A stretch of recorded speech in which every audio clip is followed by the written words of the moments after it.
Hello again, Strokwap. Welcome back to another day of me streaming. Today it will be Warhammer Chaosbane, and I'm gonna quickly make sure that the game is starting properly. It's currently starting. Since I had to reinstall the stuff, like the update and everything, I'm just gonna quickly make sure that you would be able to see it before I move on to changing the scene. So for now, it's gonna be the starting soon one, but just give me a moment and I'm gonna make sure that okay, it's detecting Warhammer Chaosbane. So let's quickly do the transition. I'm gonna leave the intro in case it's a new intro. There might be one. uh, Unfortunately, I'm not picking up sound from the game. I'm not sure whether my stream is picking up the sound. What I will do is I will restart my... I think this intro is not new. Yeah, this intro is definitely not a new one, so never mind, nothing that has been missed. And now I'm actually hearing sounds. So let me know if the audio is too low. I think the voice volume which I removed was why there was no sound in the intro. So I'm wondering who to play. I was thinking of playing a lesser, maybe.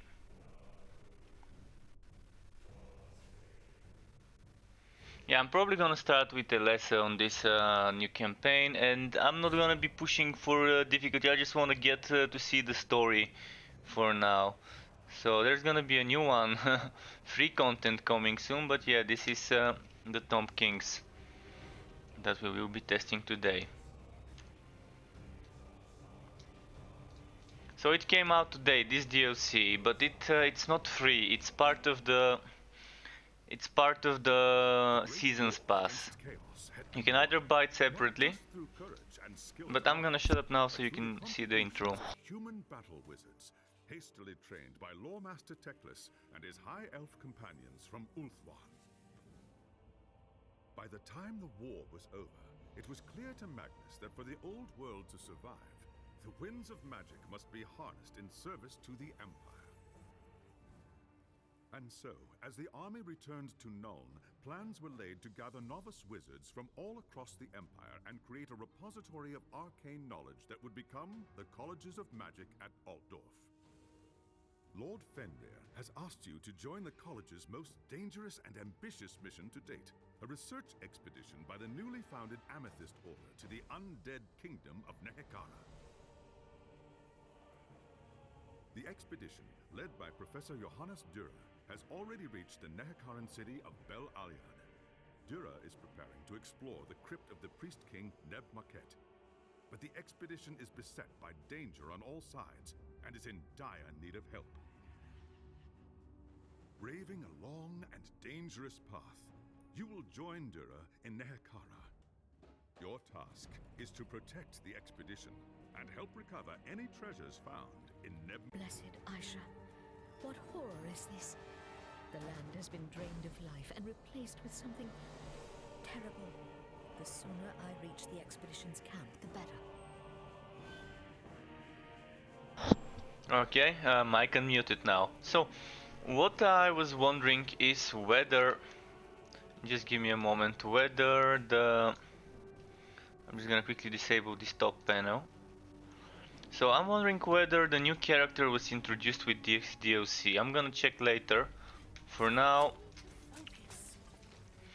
I'm just gonna see what build I've got equipped right now. At the moment I'm playing, I'm not even sure what I'm playing. Deadly Glow. Star White. Okay, so I'm playing a summon build. Okay.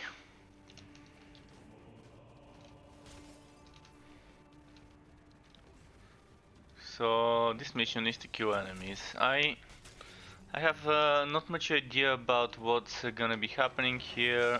And I'm not gonna be playing some meta build right now, because I still haven't had much time to enjoy this game. Hopefully they fix the bugs which made me stop playing the game, the ones with the god skill, with, oh, pardon me, with the god skills not activating properly. So I'm just gonna see what the story has to offer for this DLC, and then I'm gonna be changing characters, doing stuff with the different characters and so on. But first off, I wanna make a full run through the whole story of this new content. There should be some bosses to kill with special mechanics and things like that. I'm loving the environment. Having a desert environment is amazing. It's a breath of fresh air from all those dungeons and all those winter cold lands and whatever else we encountered in the previous content.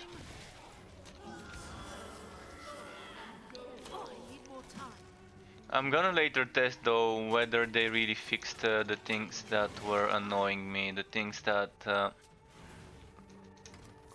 were glitched with the god skills. For now, on this character it's kinda gonna be hard because I'm not using one of those god skills that are AoE god skills. And I decided to not go on to Chaos 5 or 6 or 7 or 8 just because I wanna go through the story without ease, without much trouble. After that, once I'm done with it, I'm gonna increase the difficulty and do some farming of the bosses. And tomorrow I'm gonna probably upload a video with my impressions of the patch and summary of what is to be seen of this patch. But today it will be me getting few hours under the hood of me playing the game to make sure I actually know what the game is all about, what the patch is all about before giving my judgment.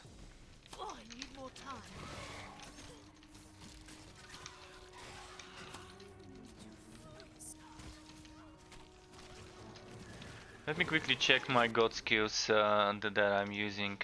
So on the new site I'm using I'm actually not using this. I'm using this one. Summon a large Dry that attacks and swallows enemies. The red projectiles pass through enemies. Alright, I'm using that one. I don't think I'm using Assassination. I'm just have it unlocked though. So the Fire's Reckoning. Basically all the summon stuff. Seeds of Blood, I probably am not using Seeds of Blood. Or at least only level 1.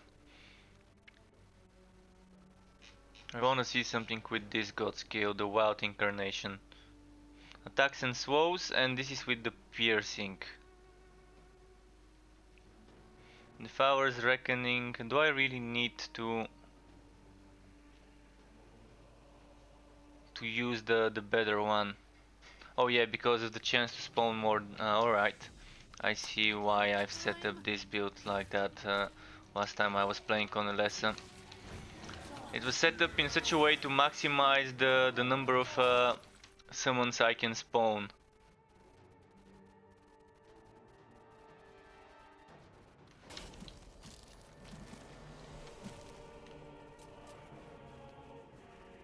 I'm not sure where to go. It should be somewhere here. Reach the base camp.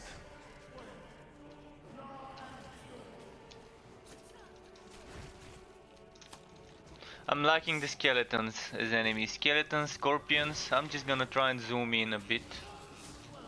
What was the zooming? Oh, I think maybe I can zoom in here. Can I? Let's see. Oh, page down? No, not page up, page down, plus minus. Was there zoom in?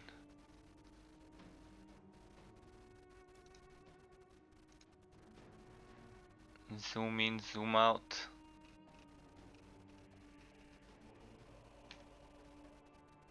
Well, I don't see zoom in, zoom out options. Alright, let's try and get to the bottom of this story and see what it's all about.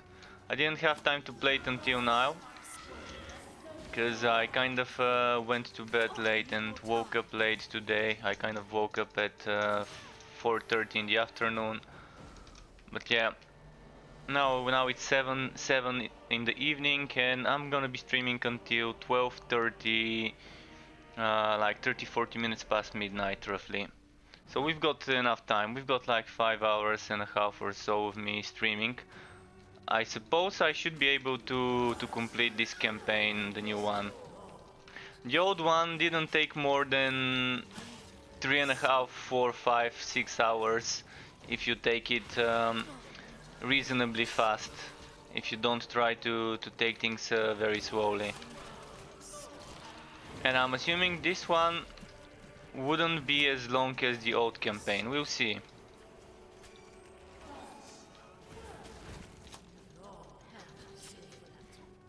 So my quest is there. Let's go there.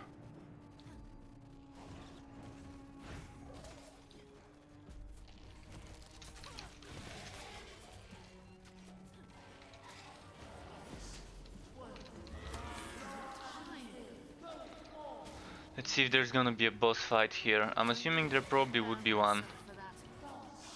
Eventually.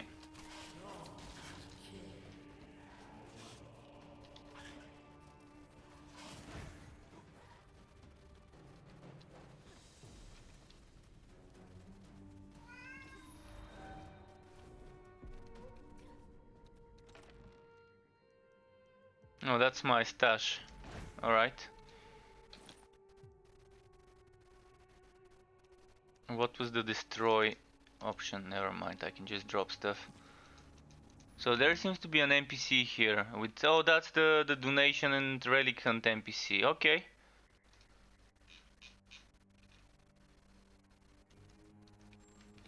How's my weight? 65 out of 80.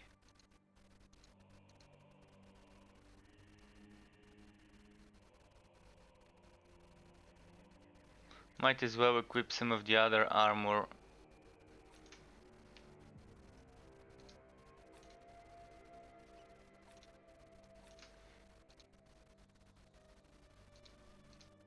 Just to make sure it's easy to find it.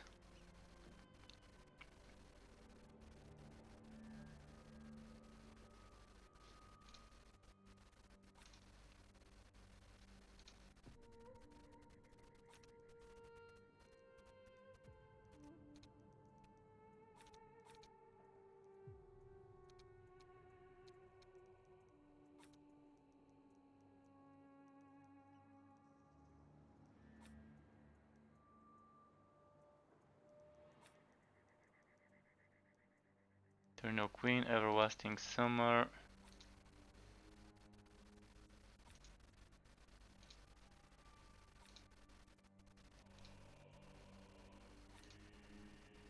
Everlasting Summer, Eternity. Eternity should be here. And boots, Eternity.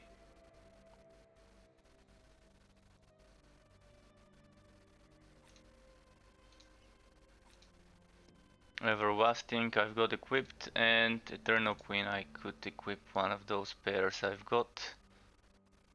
Let's get the wood quality now. Alright, it's kind of less stuff to see now when I'm at my main. And there's the quest. The first quest is here. You must be the mighty champion Lord Finrear promised us. Greetings.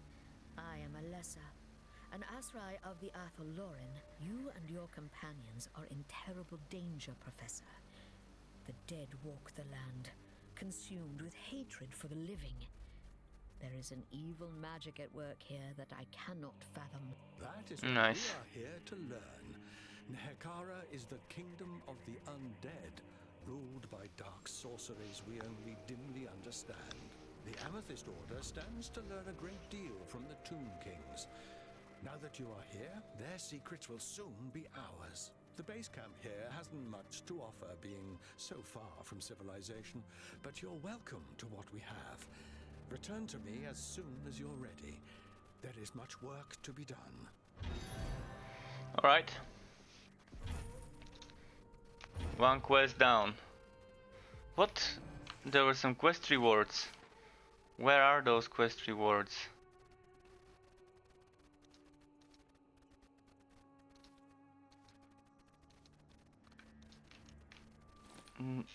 It gave me something that I'm not sure what it is. Was it reputation of a sort or?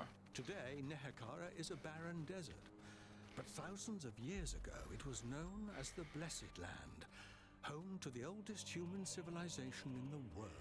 According to the legends, the priest kings of Nehekara were obsessed with death and resurrection.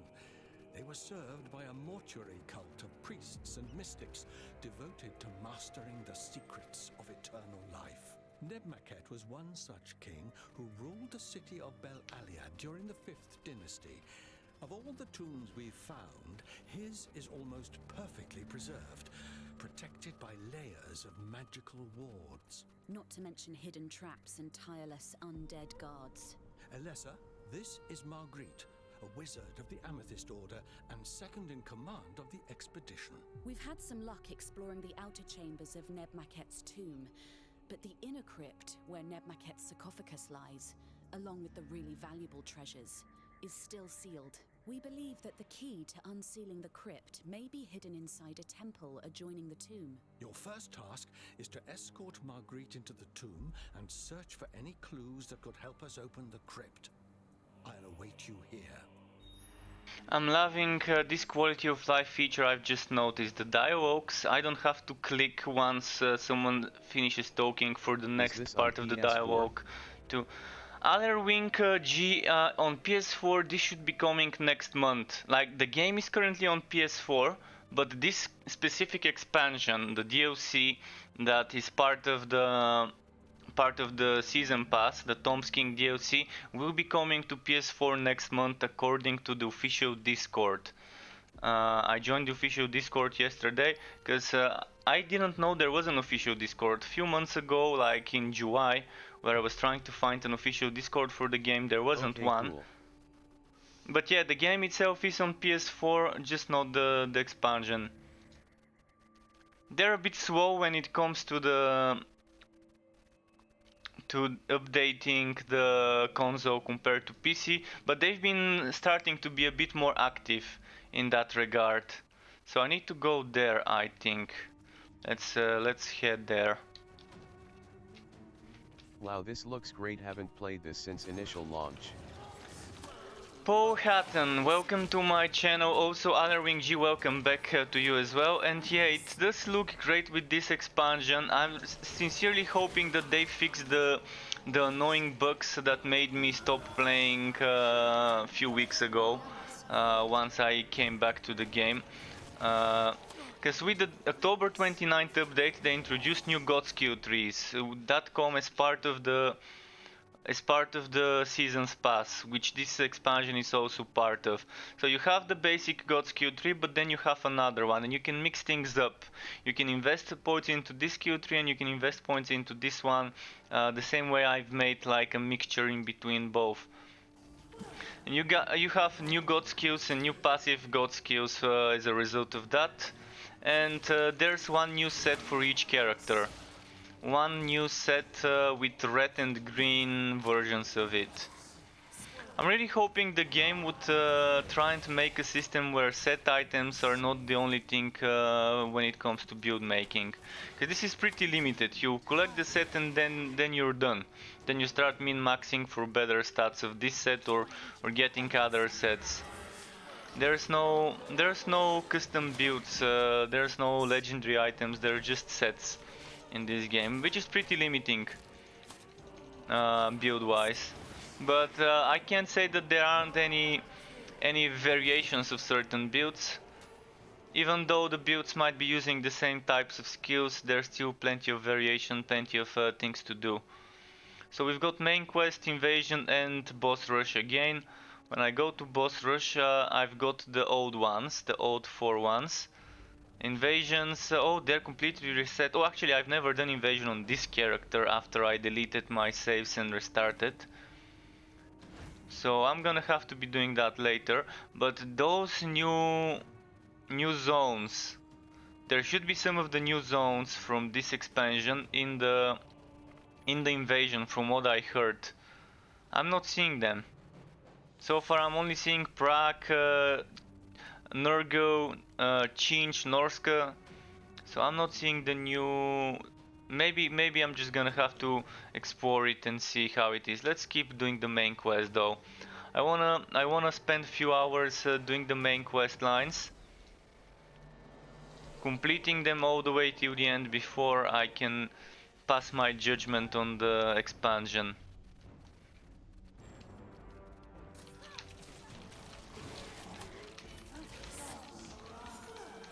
Alright, back to dungeons, but those look nice. I'm loving the reflections off of the marble. Someone's been cleaning this place. I mean, skeletons with mops running around cleaning the marbles, so it doesn't dust. Makes sense.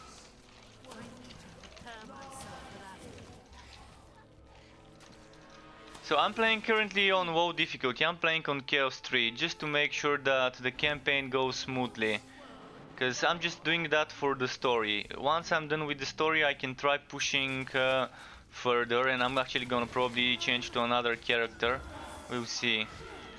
But maybe for today, I will be playing Elessa for the end game of this story, because she would be the one I would do the story on. Kind of decided to start with her, not any particular reason why. I guess it's just because she was the one that was selected first when I walked in. And I haven't played her much after the October 29th update. This summon build is pretty nice though. You can see every now and then some hits of 4 or 5 million from my summon. I've even seen 8 million. But the problem is the summons cannot crit from what I've seen. I always see yellow numbers when it's the summons doing the damage. So unfortunately, yeah, there is no way to make your summons crit and squeeze more out of a summoner build. But with the stacking number of shit tons of summons, the summoner build is not bad at all. I'm actually using the old summoner set, but there is a new one that also is centered around certain summoning based things. And I also don't have full green. Actually, I only have bow, a ring and amulet that are green and are terribly badly configured, but the new set is this one, Everlasting Summer. Dealing physical damage with skills has a chance to create persistent brambles on the ground. Oh, actually that was the trap build, never mind. Yeah, the new set is trap build, but there was new items like bows and stuff and daggers. So this is a poison based bow. Dealing poison damage to poisoned enemy triggers an explosion that poisons enemies and heals all players. This is nice. 5% HP restored. There was another new bow which I probably have in the warehouse. When it comes to daggers, there's this one. Deadly tips. All damage dealt is increased for each summoned creature. And this is why I've got so many stacked summons.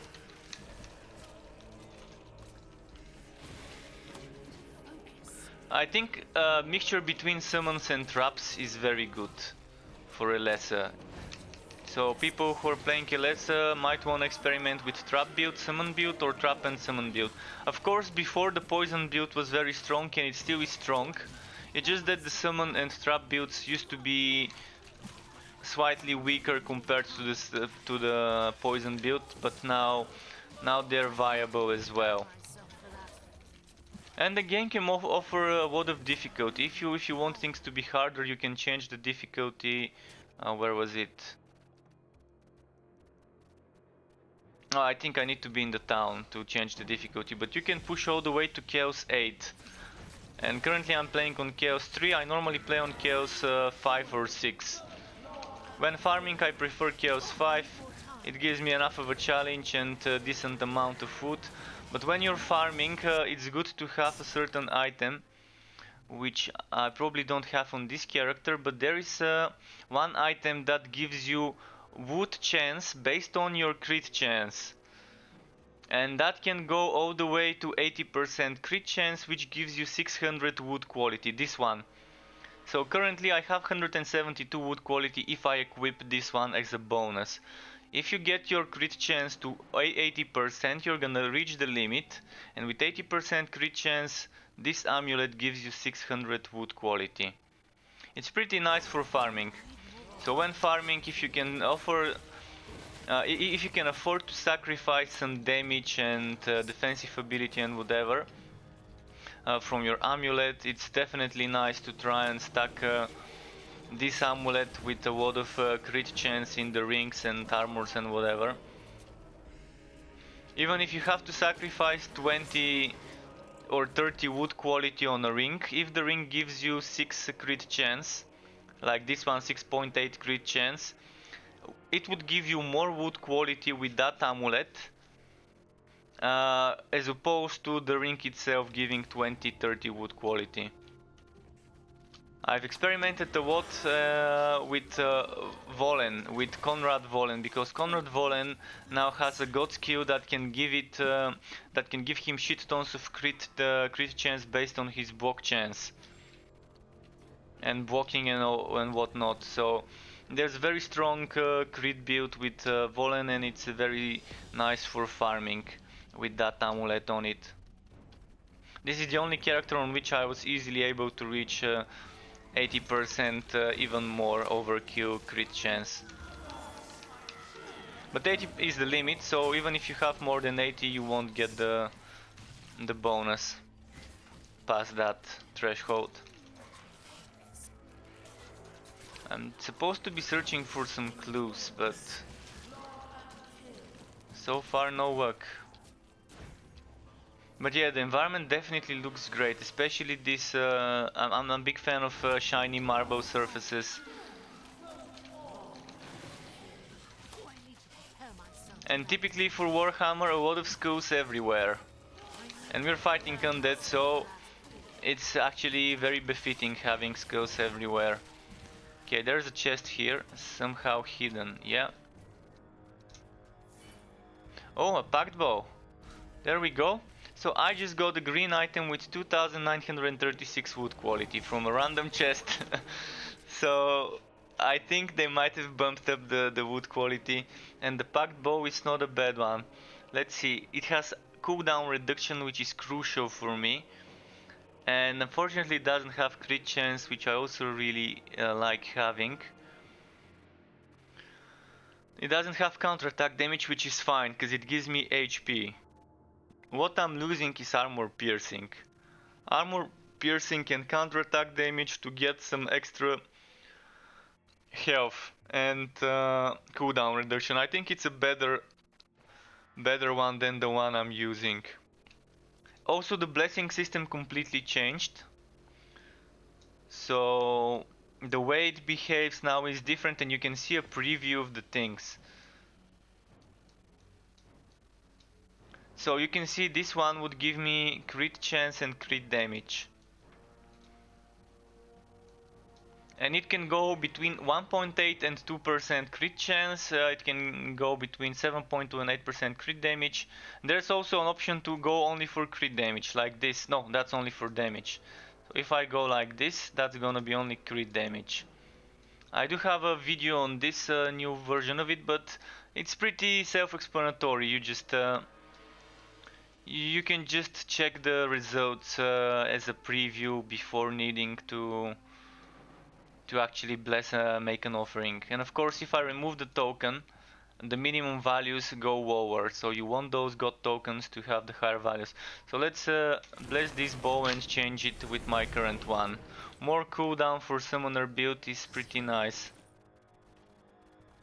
Wait, what happened? I guess it didn't work. Alright, did we just encounter a new bug? Maybe it's a new bug, because I clearly saw it getting blessed. But alright, let's try again. It didn't use my tokens, so that's fine. That is fine. Alright, yeah, this message was not here before. Alright, now let's change this. More cooldown reduction, more HP, and less armor piercing. Since I'm not pushing Chaos 5, 6, 7, 8, I don't really need that much armor piercing right now. And that armor piercing does not apply to my summons, I think, so I guess it's fine. I wanna see what's here. Right, just some sort of a room. No secret whatsoever. This really reminds me of Act 2 in Diablo. Of the Ludgulain Act in Diablo 2. With those tombs and undead and whatever. Okay, the clue might be over here. So let's go there. Let's go back that way.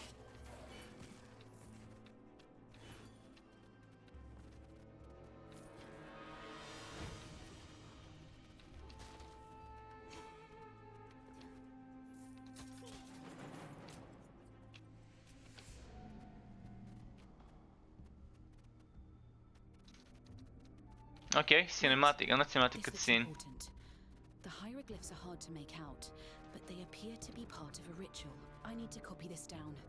Keep searching and see what else you can find. What is this? A riddle of some kind? Very well. The answer should not be too difficult to find. Okay, so we have puzzles, riddles, and what not here. So Ankh, Scarab, and Eye of Ra. Ankh, Scarab, Eye of Ra.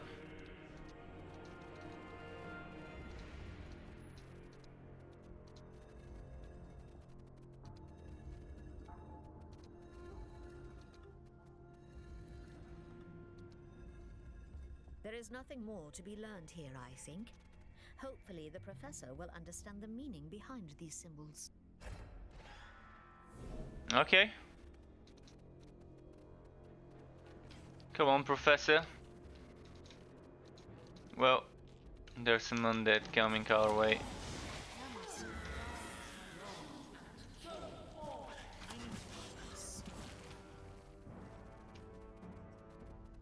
I should probably push towards slightly harder difficulty. I'm gonna see the boss fight.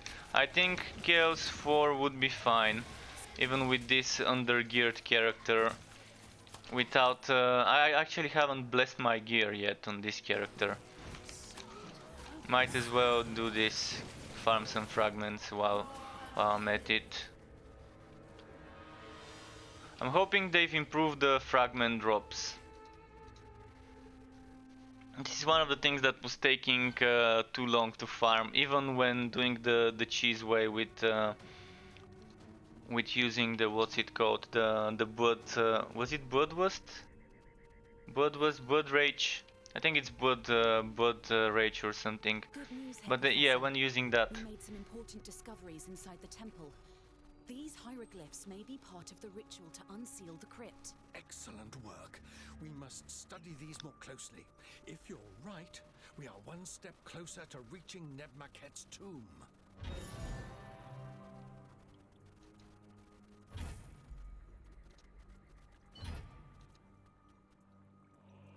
Alright, this time it didn't give me that weird thing which I missed before. Something with a strange name. So this is the relic hunt NPC. I'm assuming there's gonna be relic hunts in this zone. I'm just gonna go in and exit. I'm gonna go in and exit. I'm not gonna complete the relic hunt. I just wanna see if it's gonna be relic hunt from this zone. Or actually I should have looked before entering, because it tells me. Oh yeah, it does tell me before that. So yeah, let's just exit. Leave area. I'm not gonna complete that now. I'm gonna be doing that afterwards. But there's gonna be relic hunts in this zone. I just quickly wanna see with this NPC.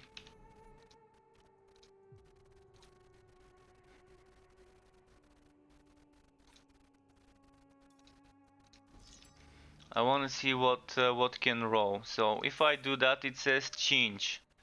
If I reset it and do it again, it's change.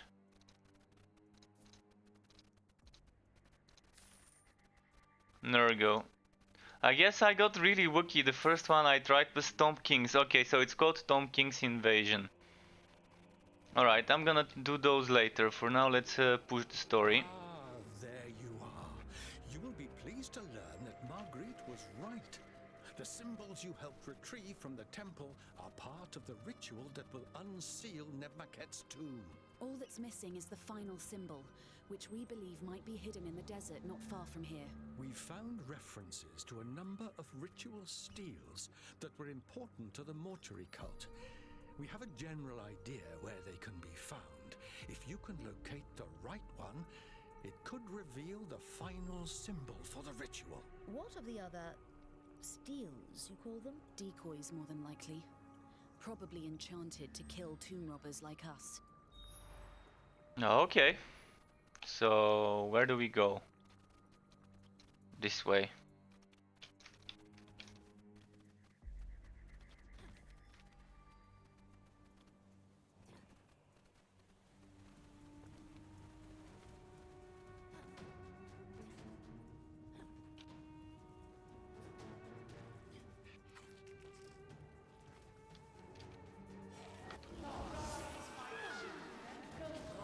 Let's have them kill some enemies on the way.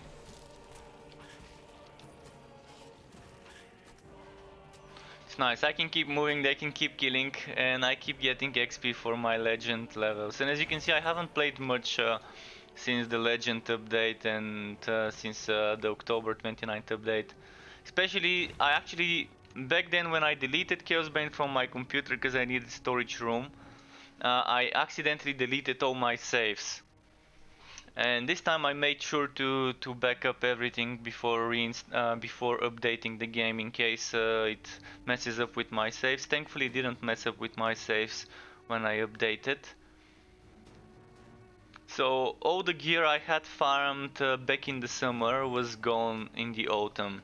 And that's why I had to start over. All the green items I had stashed. I had full sets of every set with pretty nice rolls have been lost. That's why I'm not pushing very hard content right now, because even if I want to, I actually can't due to gear restrictions. I can do Chaos 5 on Bragi, Volen, and maybe on certain builds with Elon tier. I can even do Chaos 6 with them for the invasions, with a lot of kiting and whatnot. But on Elessa, she's probably the character I've played the least.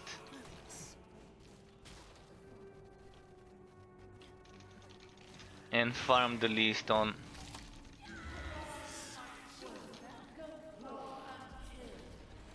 So that's one of the steals, I assume.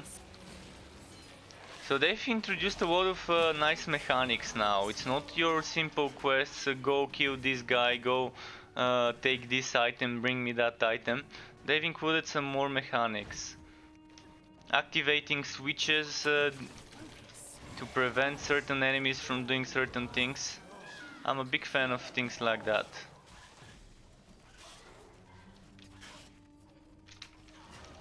As long as it's not too complicated, I am a fan of puzzles and riddles. I'm not a big fan of jumping puzzles though. If you've watched me play Darksiders Genesis, you would know how much I suffer when being made to do jumping puzzles. Thankfully this game doesn't have this mechanic, because there's no jumping.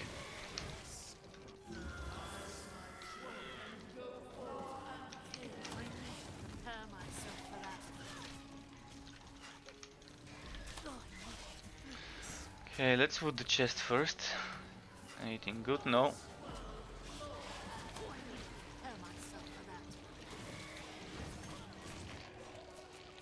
And the good thing about these DLCs, if you own the DLC, you can start a game in the zones of this DLC without your friends needing to own it. So if you have a buddy that doesn't own it but you own it, you can be the one hosting the game, and they can join and they can still enjoy the content.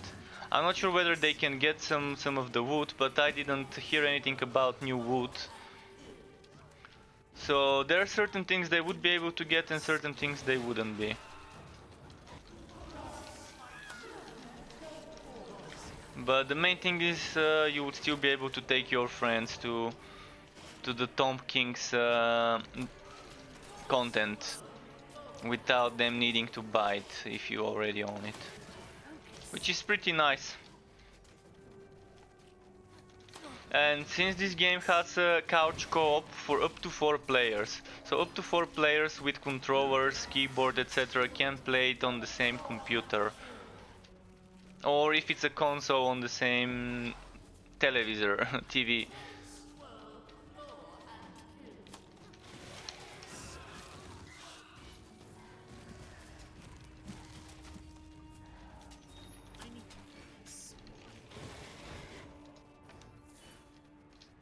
But not many ARPGs for PC include couch co-op, and this is one of the great selling points of this game. Being able to play it with your brother, mother, father, grandmother, grandfather, sister, whatever you wanna call it, husband, wife, anyone in the family can sit and play with you on the same PC without needing to do too much.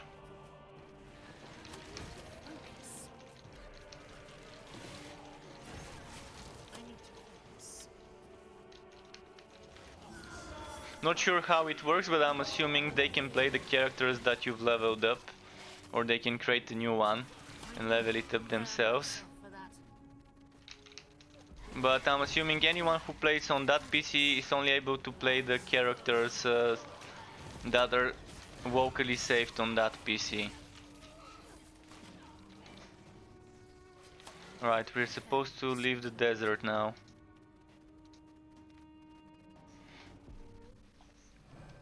I'm loving this Ludgulain vibe from this Tomb Kings DLC though. Let's see what the NPC would say. Oh, what's this? It looks interesting. Can I go into the water here? No. Okay, invisible wall. What about through here? No. Not sure why they made it like that. It would have been nice to be able to go inside the water. I have found the ritual stele as you requested. Here is the symbol it revealed. Let me see. Yes!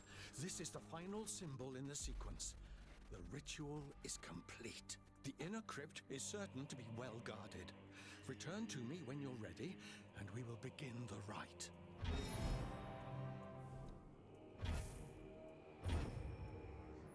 Potion of Wrath. Okay, so that's what it's rewarding me. It's probably in the skills. Let's see.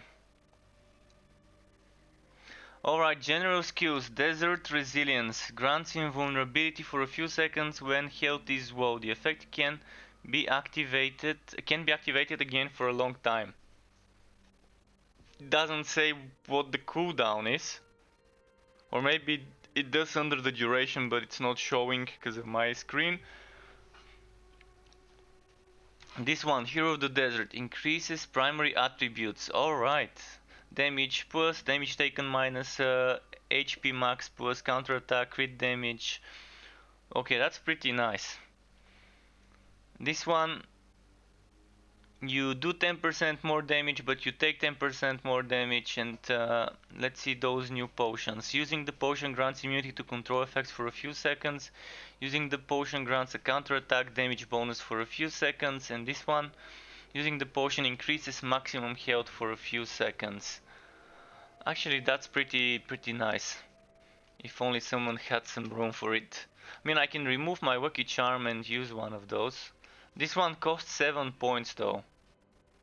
Those are pretty expensive. 7 skill points for those skills. Bit of a too much, but anyways.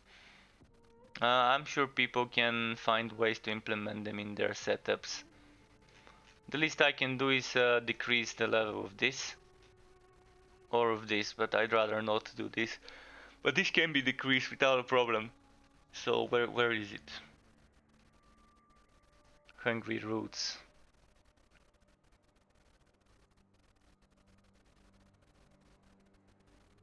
So yeah, I don't need the damage reduction right now. And if I remove this wood quality, I'm not gonna have 6 for it, but I'm gonna have enough for this one maybe. So I don't need the counterattack right now. What should I get?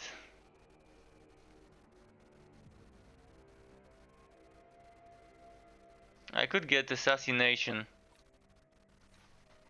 Oh, actually I had it, never mind. I had this one before. Or no, actually I had this one before. Right, what else can I get?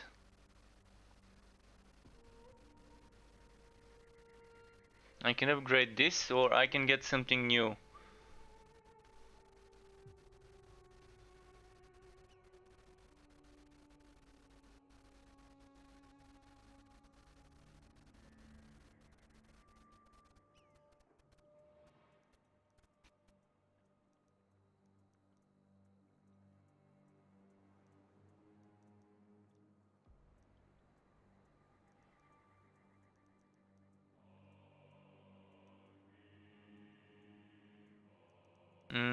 Tactical retreat could be upgraded, but I really don't need that upgrade. This can be upgraded, but I also probably don't need that upgrade.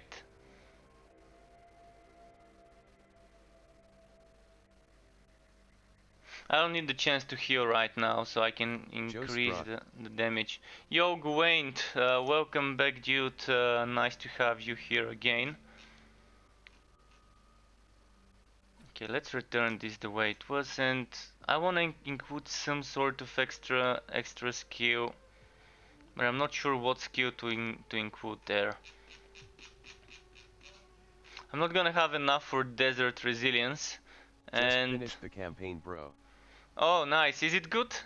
And is it very short? How many hours did you need to finish it? I'm asking a lot of questions. I guess I'm gonna complete it in like 5 hours or so. So let's get some more crit chance and let's see. Marguerite is waiting for you at the tomb. Once you've arrived, she will perform the ritual and it took me 2 hours, but I am reading stuff. Carrot. Marguerite will remain outside. Maybe 2,5. Guardians inside the crypt. Once that's done, not too bad. Nebmaquet's secrets will be ours. The fate of this expedition rests in your hands now. Good luck. Alright, let me quickly disable this text-to-speech for a moment. Because yeah, it seems to be hurt on the stream.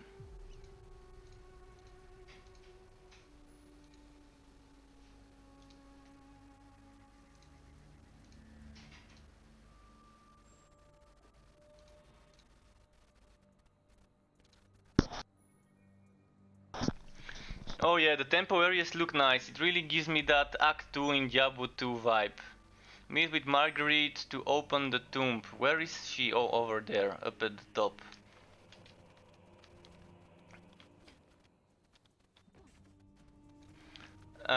Do you mean the voice in the game or my voice?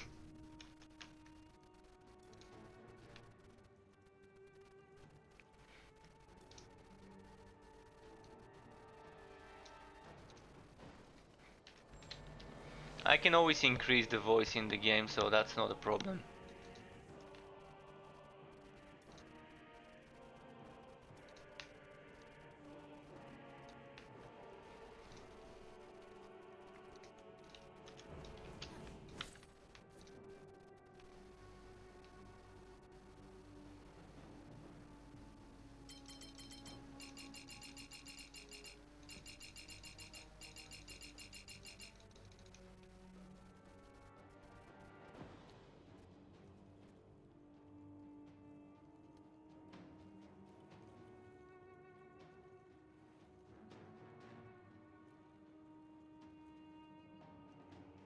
I wanna see if this...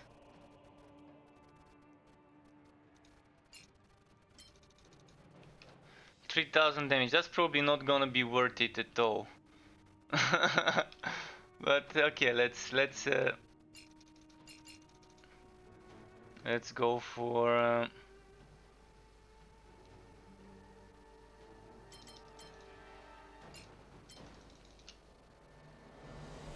something like this. in the second column. I normally do that as well. But for now, I guess it depends how many skills with cooldown someone uses. The problem is god skills with cooldown do not count for skills with cooldown. So I only have those 3 skills. And yeah, for this build it's perfect to put it in the second column. So it's only good if you're using skills with cooldown.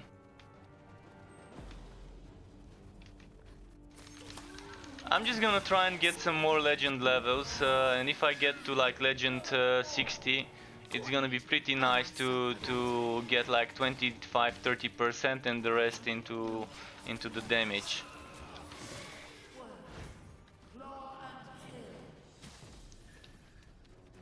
I just haven't had much time, and I'm hoping they fix the bugs with the god skills which made me stop playing. Are you certain this is wise, Marguerite? What do you mean? Look at what this land has become. It is an abomination on the world of the living.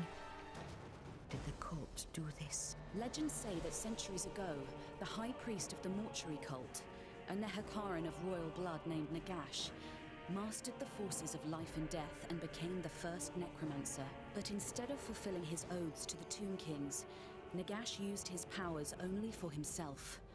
Among his many achievements was a potion known as the Elixir of Life, which granted him and his followers eternal vigor. Eventually, the great cities of Nehekara rose in revolt, and the necromancer was overthrown. Consumed by vengeance, he began a great ritual that swept across the land, resurrecting the souls of the dead to serve him for all time. Even the great Tomb Kings were summoned from their crypts to bow before the usurper. Fortunately for the living world, Nagash was struck down before his ritual was complete. But Nehekara had been transformed forever into the haunted land you see today. And these are the secrets you wish to unearth. Can you not see the danger in that? Professor Dura knows more about the Tomb Kings than anyone else in the old world. He is a gentle and kindly man, and much respected by the Amethyst Order. If he thinks there is good to be found here, then I believe him. I'm going to unseal the inner crypt. Get ready. Alright, sorry for not talking, I wanted to wait for the dialogue. I've not seen Kiwa, I was wondering whether she was added to the game. So I'm gonna finish maybe this one quest and then quickly go create a character with Kiwa, just to check what she's all about, and then I'm gonna go back to this one because I really wanted to know about this character. So I assumed she was not gonna be in this one because in the update notes it did not mention this. Maybe I haven't read all the update notes. Let me go back to the page. Tomb of Kings is now live. Story. Yeah, they don't mention anything about the new character. I mean, if they have a new character, they should be writing it with big letters in the Steam page to make sure that people know about it, to make sure that they actually might get more sales as a result of people learning that there's a new character. So yeah, they better update that Steam note. So I'm gonna finish this quest and then quickly go check Kiwa, see what skills and god skills she's got. And yeah, when there's dialogues I'm just gonna be quiet while there's dialogues, but after that I can always reply. So even if I ignore your message for a few seconds while there's dialogues, don't worry. It's intentional.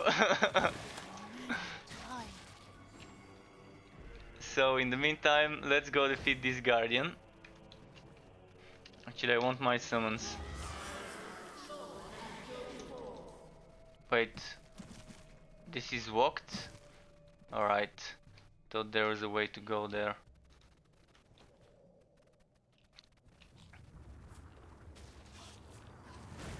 Am I supposed to be doing something with some switches or something? The voiceover? Which voiceover? Is it the in-game voiceover or is it my voice? I was actually hearing the voiceover, so I'm not sure why it's not being broadcast on my stream. Are you hearing the other stuff from the game, like effects, skills? Ah, your voice, yeah, I disabled it.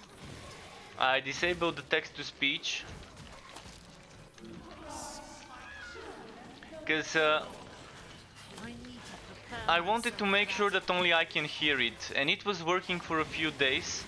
Like 3 weeks ago or so, the text-to-speech was working, so only I can hear it, but my stream couldn't hear it. But then something happened without me touching anything, and then again the voice was heard on my stream. Basically what I want is, I don't want the text-to-speech to be heard on the stream, but I want to be able to hear it myself. Because sometimes when I don't hear the text-to-speech, I miss messages on the chat, or I reply too late. But it's fine, I'm kind of trying to pay attention to the chat more often, to the side of my screen, to avoid missing messages. But yeah, the main reason why I even use this thing is just to make sure I don't miss any messages. Because I don't use dual monitor setup, and that's the main reason. Oh, Q is not in the game, okay. So, where have you seen her? I'm gonna quickly check. When I first heard, though, thought they implemented her already, and the new areas. Oh, she's not in game. You can only see her backside.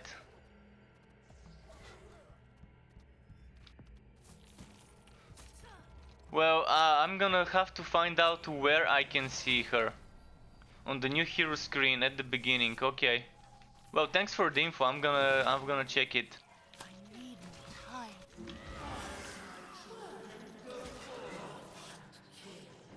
I am definitely gonna check her.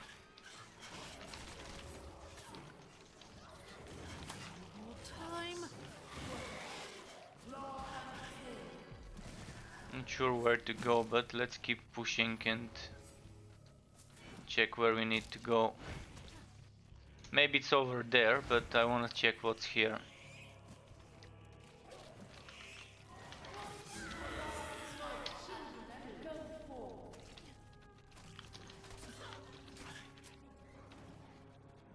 So this is like, yeah, I'm gonna have to backtrack all the way back there.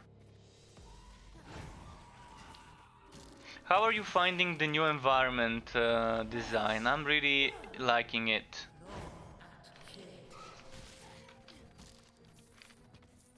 It definitely feels much more pleasant to actually do stuff in this zone than in the other zones like the Nurgle or the Tsinch or the...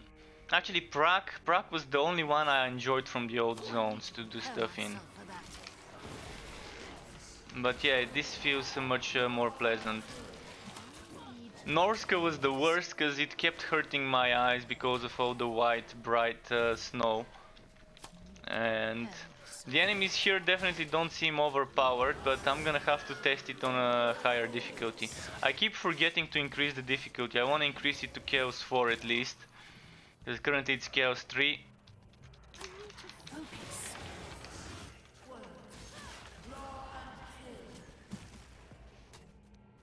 But at least it's gonna be a quick campaign. After so long, I confess I'd begun to have my doubts, but here we are. Nebmaket's crypt is ours. We'll begin cataloguing the artifacts for removal at once. The first to go will be the books and scrolls. Alessa, I'm in your debt. You've done us a great service, and I will speak highly of you to Lord Finrear. My work here is not yet done, Professor. I promised Lord Finrear I would see the expedition safe. Eh? As you wish. Now, if you'll excuse us, there is a great deal of work to be done. I don't trust this guy. He seems like a necromancer to me. I'm not trusting this juror guy. He might end up being another boss. And as I was saying, doing it on the lower difficulty at least would be a fast campaign playthrough. Deadly tips. Is it better than what I'm using? Let's see. I'm using crit chance and damage. This one has cooldown reduction but no crit chance. Well, not worth it.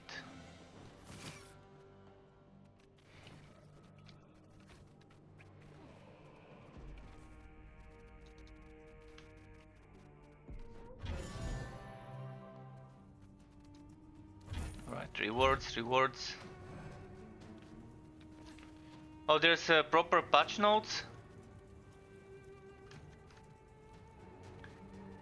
Because the only thing I was reading was this theme that says the Tomb Kings DLC is now live. And there were no patch notes there. Let's see if there's any new updates. Warhammer Chaosbane events. I'm looking at the announcements and there's no patch notes. Where are you reading those patch notes? If you have a link for me, the problem is you can't post it. Unless you're a moderator. But I can quickly allow you to post it. I'm just gonna quickly do that for you.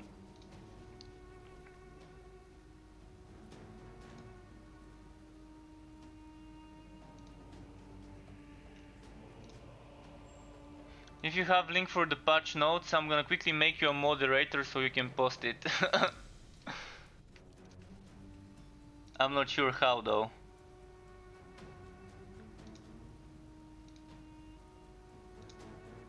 Let's see, maybe mod... there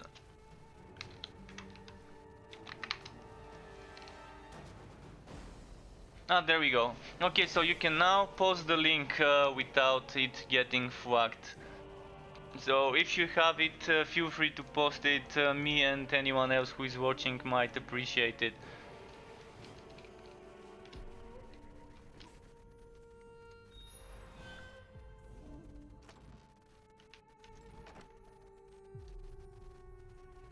Right, let's donate this new dagger, because I really don't need it.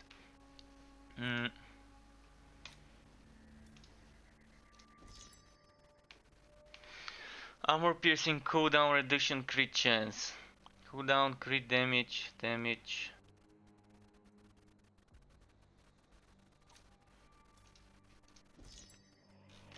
Whenever, man, take your time. I won't be able to read it right away anyways. Alessa! Oh, thanks Sigma. The camp is under attack. It must have been the artifacts. Removing them from the tomb has drawn the undead to us like moths to a flame. They're coming from everywhere. This is Like moths to a flame. I warned you not to open the crypt. We'll have to make our stand here and defend the camp. That's like what Evontier says. Evontier says like moths to a flame when he uses some of his god skills.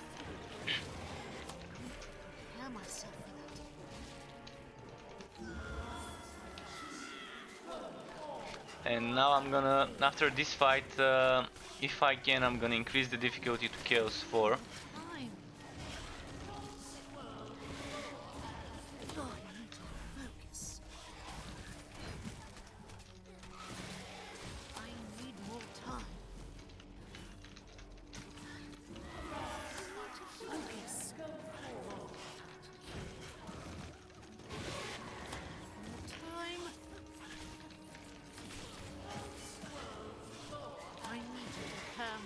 For that.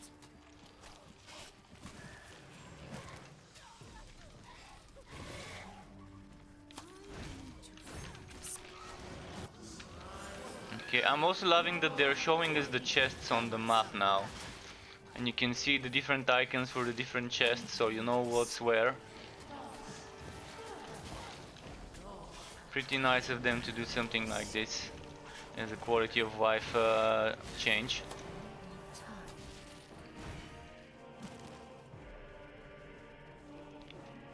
Are there any more to kill? I guess no.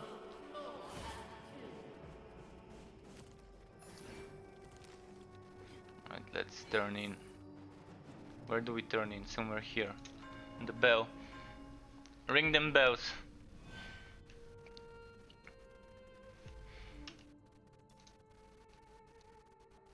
Let's go to Chaos 4. I can't believe we made it. When the attack began, I didn't think... We've bought ourselves a little time. That's all. Is everyone accounted for? Everyone except for Professor Dura. He was in his tent studying the artifacts when the attack began. I don't know if he ran off in the confusion or if he's been taken. What are we going to do? I'm not trusting Durer. He seems like a fucking necromancer to me with this sight. I think he's gonna be another boss for us. And we got Hero of the Desert unlocked, which is actually pretty nice. Hero of the Desert, if you're wondering what that is this thing. So they added 3 general skills and 3 new types of potions. And in the meantime, since I do have 6 points to spend more, might as well do this.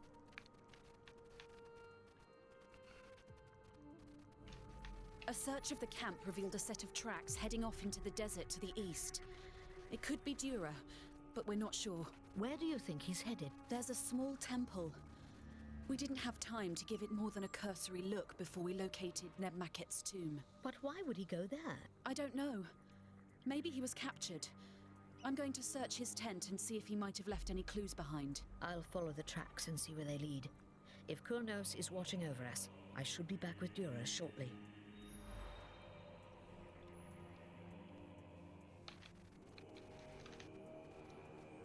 Alright, let's go there.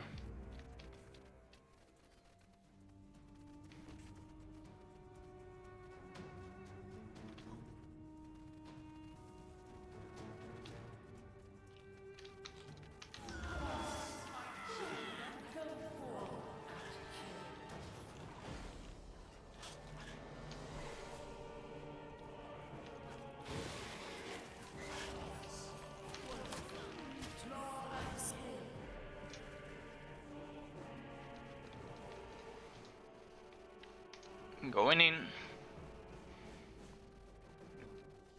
Now let's see what it's got for us here.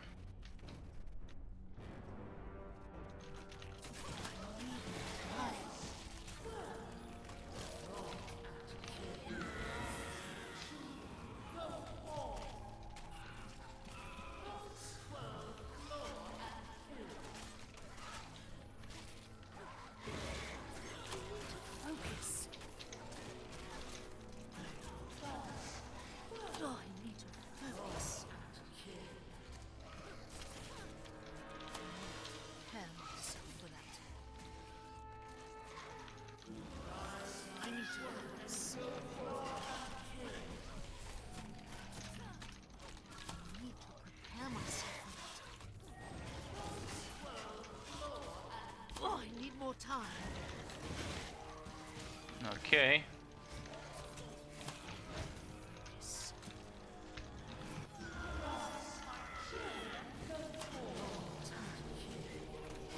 I'm just pushing through. Not fighting everyone on the way.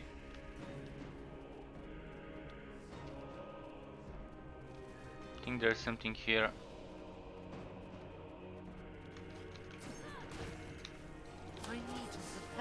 Yeah, dead end on this side. Is there gonna be a dead end on the other side? Oh, chest. Nice, and it's a big one. Oh, never mind, it's a small one. So the icon for big and little chest looks the same, I think. I need to play a bit more to pay attention to those things. But from what I remember, the big chest had the exact same icon as this little one.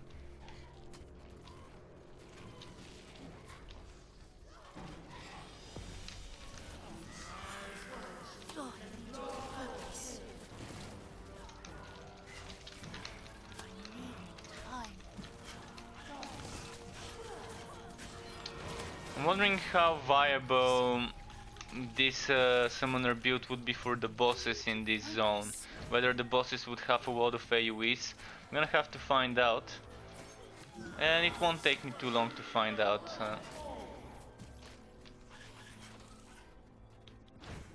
There's gonna be another chest. Yeah, another chest. I'm seeing a pattern here already of how the map was made. I'm liking the design a lot though, it's very nice. The way they've set out the layouts of those This is none maps. of your concern. Go back to Null, where you belong. I'm so close. So close. No! Fucking coded, he's a fucking necromancer or whatever. Oh, a scorpion. Oh, and the scorpion has some shockwave swash skills. I'm assuming he can do tail whip, so I should pay attention not to be too close to his back. So he's vulnerable to the sides, it seems. Duro was here. He stole a book from the temple. I know what he's trying to do. I found Dura's journal while I was searching his tent. This was never about the Amethyst Order. He came here solely for himself. Professor Dura is dying. He suffered warpstone poisoning on an expedition to Mordheim last year. Now he's come here searching for the elixir of life, hoping that it can heal him. Unsealing the crypt was just the first part of Dura's plan. Now he's going to awaken Nebmaket and question him about the elixir. We've got to get to the crypt before it's too late. Okay, so that's what's happening. What dropped here? Executors. Let's see if it's any better than the one I've got. Armor piercing, cooldown, crit chance, damage over time. No, it's not better.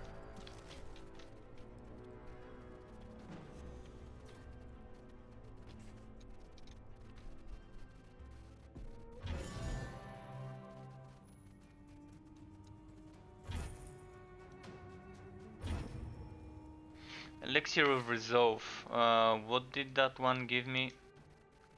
Using the potion grants immunity to control effects for a few seconds. I really want to get this one. Once I get this one, I can probably switch back to 10 points here and 6 points here, and then remove this crit chance and add some point there. In the meantime, I could probably bless some items from what I'm using. Let's bless this one for crit chance and crit damage. The problem is with the summon build you don't benefit much from crit chance, crit damage, because the summons don't crit. So maybe for a summoner build I should be stacking flat damage.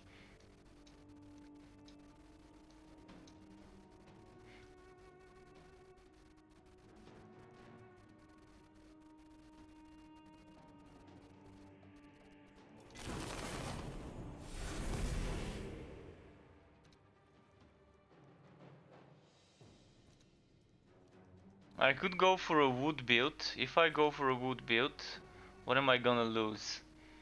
I do get crit chance. I'm gonna lose some cooldown reduction, an extra chance to reduce my cooldowns. Although this gives me extra chance to reduce the cooldowns and extra crit chance, so I'm actually gonna do this.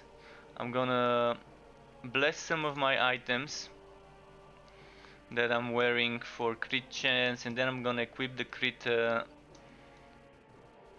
chance amulet.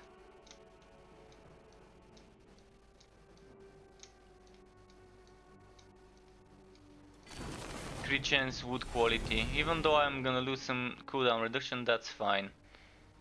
I can live with it. Let's place this one. It's junk gear anyways, it's gonna be changed eventually with something better.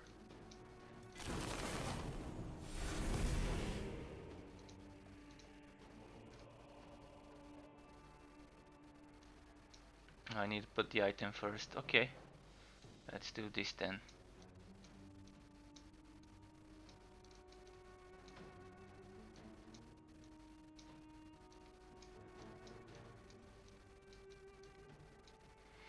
There we go with this, and I can do 2 more. No, 3 more. I can do 3 more items before I run out of yellow stones. So 3 more items. But that's gonna give me a lot of crit chance. Roughly, on average, it's gonna be 2 per item. Or 1.9 per item on average, let's say. So what's left is the helmet and the gauntlets, I think. I had just the right amount of yellow fragments, I guess. But even if I didn't have enough, I can trade some of the green ones for yellow ones, and that's fine.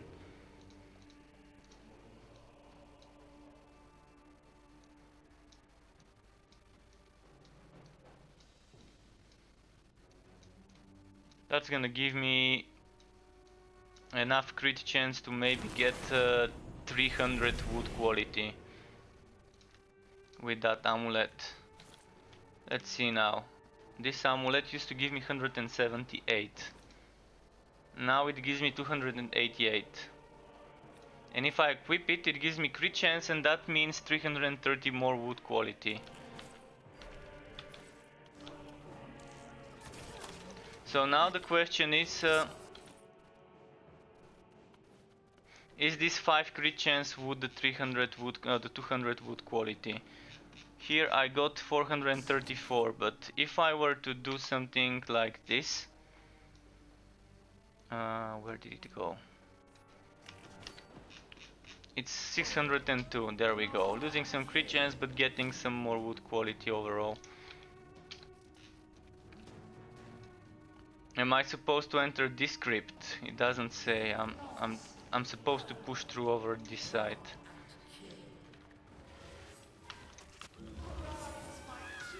So my wood quality right now is 3.2k, and this is nice. Earlier you saw me getting this bow. I found this bow with 2.9k wood quality, or 2.7 or whatever. It was pretty low, and I still got a green bow in my first few minutes of starting this stream today.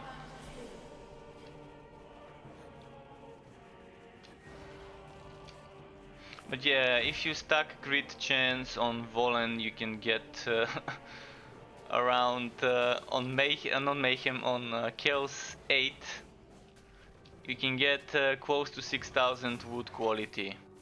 And you can go on and wood chests, even if you die and lose money, you would be getting green items every now and then. So you can just go into Chaos 8, wood random chests spread around the map, and get items without killing enemies. As long as you can avoid getting hit or one shot, because most things would one shot you in Chaos 8.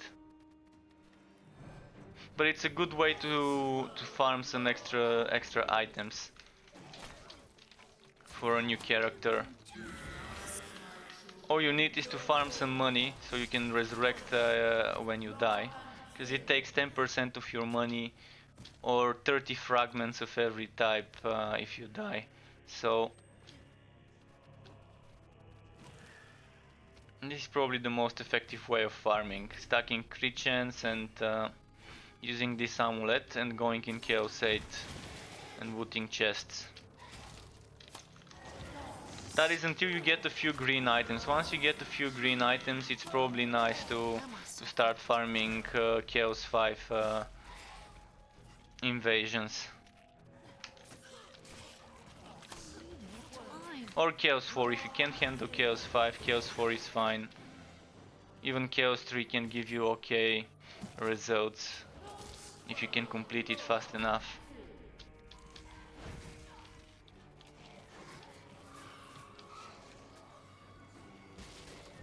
I think I'm going the wrong way, but just want to make sure.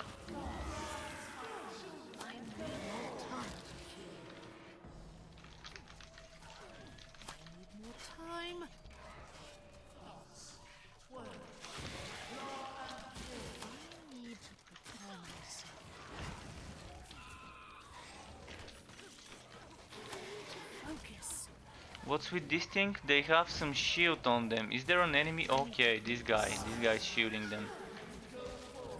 There we go. So there's a new mechanic I've just seen. Enemies who can shield their allies. I mean, that's not something really new, because in a way the banners and the healers and whatever still had some sort of support. But it wasn't that same type of support where you see the shield icon on top of the enemy. So it's still somehow new.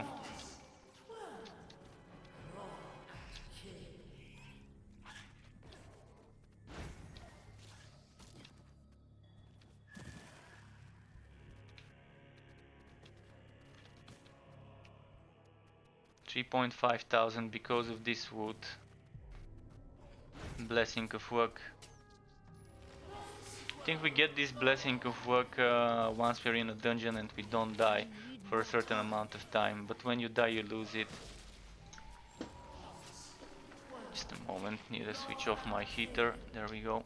Oh, I missed this way here. I think that's where I'm supposed to go.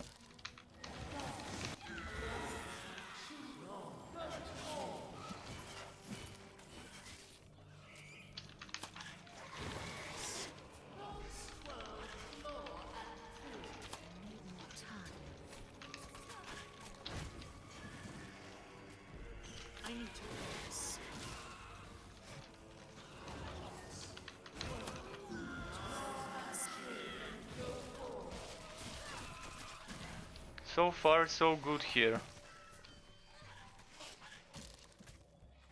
Pretty nice and pleasant to farm design. There's a lot of open spaces, and I like open spaces on most of my characters, especially if it's ones where I would need to do some kiting. We got another legend level. I only wish legend levels were account-wide, not character separate. I summon you. Shake off the dust of ages. Rise from your bed of stone. Arise, Nebmaket. In the name of Setra, I command you. Rise.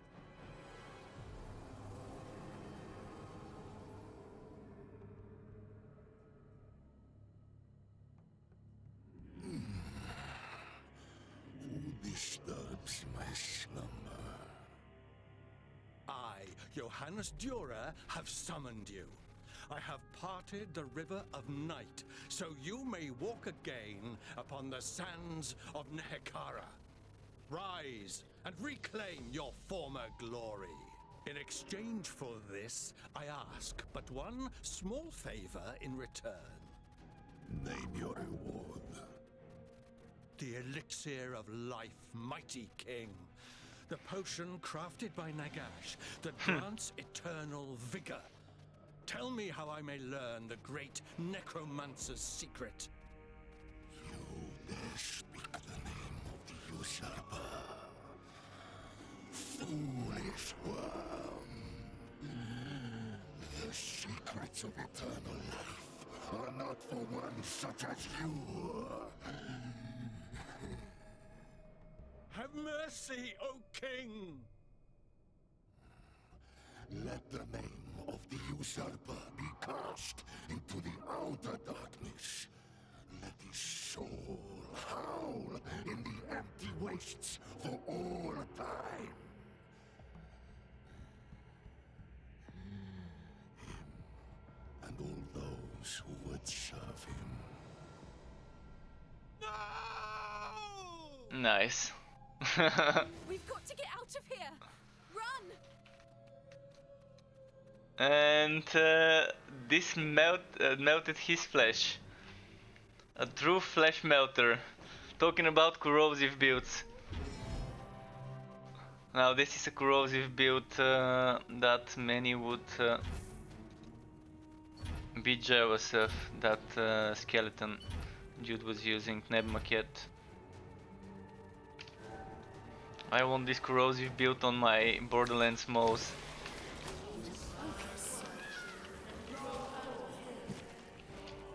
Let's see what Brigitte would say. Dürer was a fool. Marguerite, He should have known mind that you. Nebmaket My would bad. destroy him. Now the Tomb King has awakened and the old world is in peril. How so? Killing Dürer was only the beginning.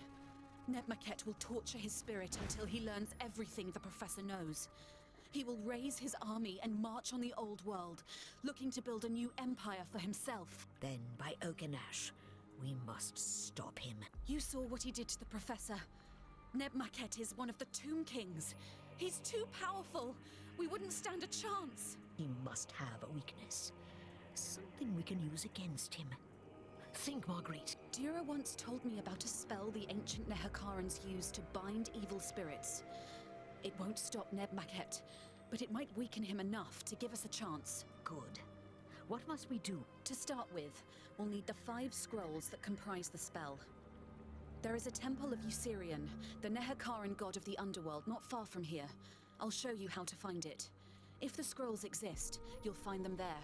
The scrolls could be anywhere in the temple, so you'll have to search each of the chambers. Good luck.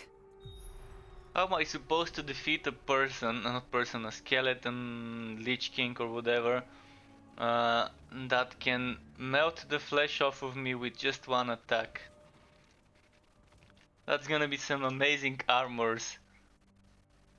In the meantime, I had to sell this thing. Let's see what else I might want to sell.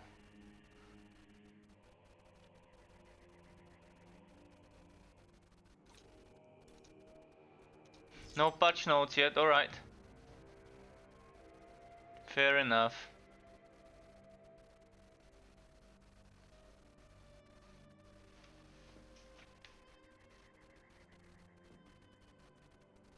This is gonna be an interesting setup for my Eternal Queen poison build to try Undergrowth Fangs later.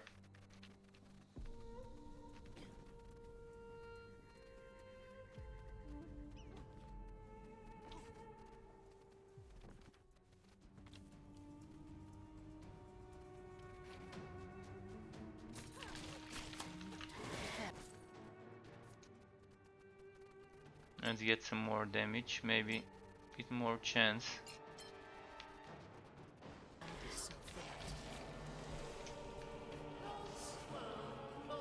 Hello Dimich.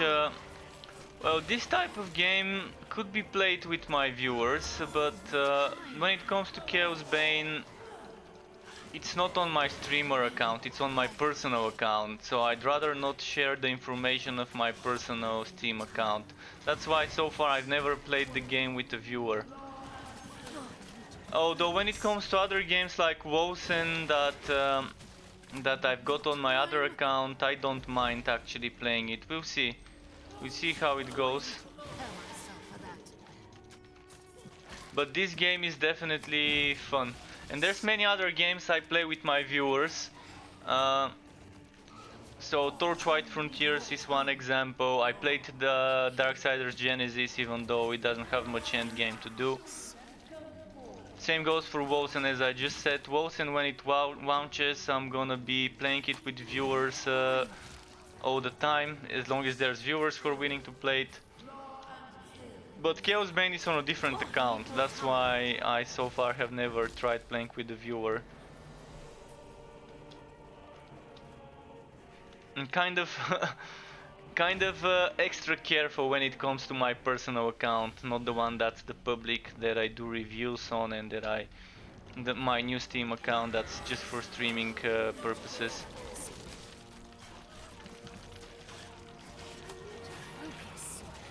But I might try playing with someone later, and thank you Dimich for asking. But this game's definitely nicely improved. I'm still to check if the god skill bugs that were annoying me are fixed though. There were some annoying god skills bugs that made me stop playing for a few weeks. But maybe they're fixed, so I'm gonna have to find out. What's my crit chance right now? 47%, okay. I do wish my my dryads could actually crit. I already see them doing 10 million damage though. So maybe if I stack normal damage, my summons would do more than 10 million. And this is just the big summon, I think. The one that does that much damage should be the big one.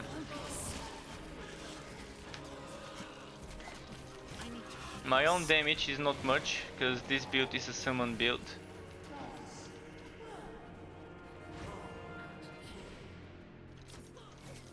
But this game is better played with company, better played with someone else beside you, because you can buff yourselves, and even those legend things This can heal other people, heal all players.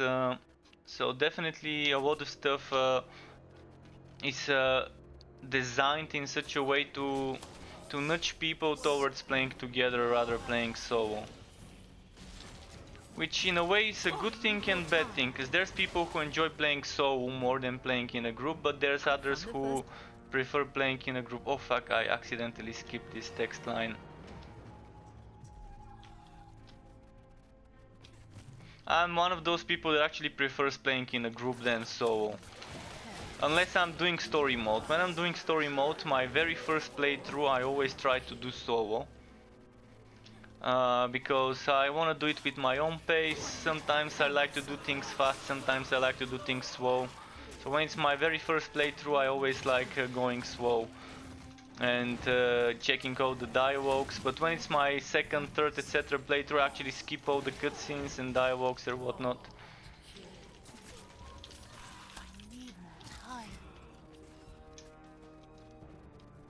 Here's the second scroll. Just 3 more left.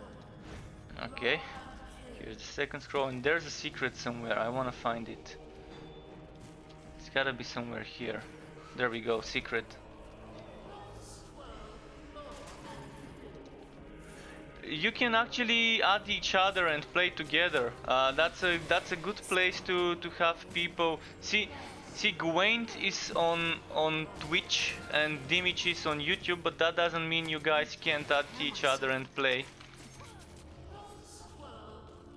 This game is not free to play, it is buy to play, and the expansion that I'm playing is part of a season pass. So if you want to be playing this content, one of the people in the party needs to own it. So even if you don't own the season pass and don't have access to this zone, to the Tomb Kings expansion DLC, if someone from your party owns it and invites you, you can still join them. The thing is, this expansion is part of the Seasons Pass, and the Seasons Pass gives you access to God skills.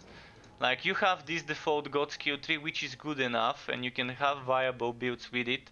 I also have a lot of builds with the basic God skill trees online on YouTube, but the new God skill trees, so far I've not made builds, or at least I've made builds, but I've not made videos for the builds I made. I found viable builds on every character already with the new God skill trees. So I'm probably gonna make some build videos this month and next month when I find some time for that. But those secondary God skill trees you can either buy separately as a DLC, or you can buy the season pass, which unlocks all the DLCs. I think the season pass in the long run would end up being actually worth it once they keep adding more content as part of it. Currently what you get is some extra fan skills, which is new skins, new pets to run after you, things like that that are just visuals, and a bit of extra vanity skills from based on your edition, whether it's a Magnus edition or not, things that can give you wood quality and other things. And then other things that come with this God skills update, not God skills update, but the seasonal passes. I'm gonna show you in a moment. So the season pass includes those vanity skills, it includes the extra god skills, includes some extra more models to have some visual stuff, but it's nothing too game breaking. So even if anyone doesn't buy the season pass and doesn't use those god skills, they're gonna be fine. It's not something that is a must-have, but this content can only be accessed if one of the party members has access to it. This can also be bought separately, so the Tomb Kings can be bought separately, or it can be bought as part of the season pass. So if you don't want the full season pass and you don't think it's worth paying 20 bucks for the season pass, you can buy this content separately. I'm not sure how much it costs. I'm gonna have to check in the Steam store. Actually, I can check it right now. I have my browser open. So let's go to the store page. They should have announced how much it costs. So Tomb Kings is €10, whereas the season pass is currently discounted to €13.99. So it's definitely a bargain. For €4 more you're getting the whole season's pass. Actually, there's a huge sale right now. Right now Chaosbane costs €24.99, and the offer ends on the 19th of December. So it's saying daily deal, but it's not daily deal, it's for 3 days. It's 50% off. All editions of the game are 50% off. So yeah, they decide to do a good thing. So the Magnus edition, the one with the most things in it, is $34.99. The regular price is $69.99, so 50% off, that's a good bargain. 50% off on the game and 30% off on the season pass. Not bad. So the season pass includes XP boost, helmet pack, gold boost, and Tomb Kings. But the XP and gold boost are really not anything special. It's not much, it's not overpowered, it's not game breaking, and it's not pay to win in any way. And I don't think people really even need that stuff. Leveling up in the game is very quick. So you can maybe spend 4 or 5 hours to reach the maximum level 50. So 4 or 5 hours to max out a character is pretty reasonable. I might even say it's actually faster than normal. I'm normally fine spending 1 or 2 weeks to max out a character with 3-4 hours a day. That for me is fine. Like spending around 40 hours to max out the character for me is acceptable, but here it's 10 times less, so that's probably something that many people would like about this game. Alright, one more scroll left.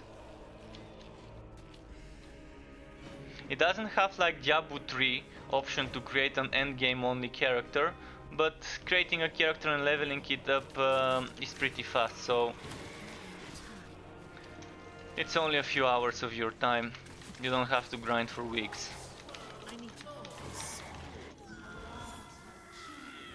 I'm still kind of thinking that this game doesn't have to offer as much as Wosen. But it is a Warhammer ARPG, and it's the only Warhammer ARPG that is not Warhammer 40k but the Warhammer Fantasy one. We do have the Warhammer 40k ARPG as well. I actually own that one too. Again on my normal account, not on my streamer account. But I really don't like the combat and how they ruined the mages in the 40k ARPG. Mostly the mage being ruined with those random spawns of enemies. But in this game I'm liking every single character class, and there's different builds. So you have 4 different sets. All 4 sets provide you a different playstyle. For this one you have trap build. Hello WoWB93, welcome to my Twitch and thank you for the follow. It really is appreciated, and I hope you enjoy your stay here in the Struck Club. And as I was just saying, I'm gonna continue what I was saying. Every character class has 4 different sets. So this set is Summoner set. This set is set that gives you extra poison damage, etc. So it's for a poison build. This set is set for a trap build. Pretty nice. And this set is again kind of a mixture between trap and maybe poison if you use Brambos, but it's more of a physical based build. This actually got boosted. I don't remember this being 400 extra % damage taken from traps to enemies with high health. And here is something I really wish to know from someone who knows it, like from a developer. What does enemies with high health mean? Does it mean bosses, or does it mean enemies above 75% HP or above 50% HP? So does high health mean enemies that are close to full HP, or does it mean enemies that have huge amounts of HP in their HP bars, like bosses, elites, etc.? So they need to Here specify are the things like scrolls that you more sent me often, to because they're find. very Let me confusing. see. Yes, this is the spell we need. I need some time to fully translate these. Return to me shortly, and I should have more information to share. Okay. And to anyone who is not familiar with the game, you have different difficulties. You start off from very easy and it goes all the way to hard, very hard Chaos 1, 2, 3, 4, 5, 6, 7, 8. Chaos 8 is probably something you want to be doing with team. I don't think there's builds that can be very strong on Chaos 8, maybe undefeated braggy build. I'm actually gonna go to Chaos 5 now. Although I want the campaign to be a bit faster, so I'm gonna go to Chaos 4 again. Cause once I'm done with that new campaign, I'm probably gonna go to Chaos 5, try and farm some new stuff. I've managed to translate the binding spell. There is just one more thing we need before it can be put to use. What is it? It's a special amulet that was worn by the High Priest of Jaff, the god of death. I can show you where to find Jaff's temple. Get the amulet and get back here as quickly as you can. Nebmaket is growing stronger by the moment. Dimich, I just saw your message. I just wanted to wait for the dialogue to finish. Etc. I'm not sure what you mean by etc. I'm gonna quickly show you the new character that's coming soon, by the way. I'm gonna rewalk back. Where was it? Was it exit? Or was it... Yeah, exit to main menu, okay. Didn't want to exit the game. So if you go to change hero and new character,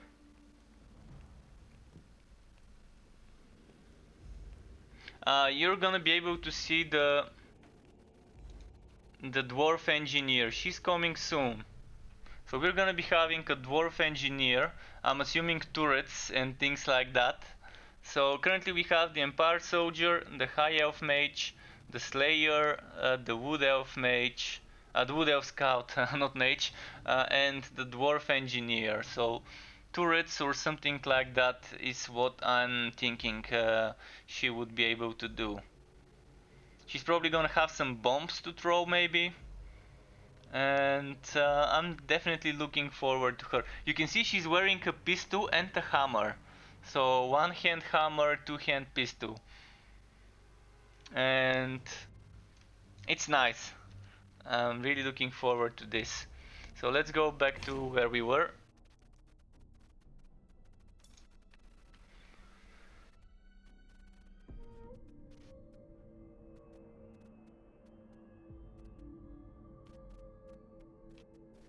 Grenades, turrets, yeah.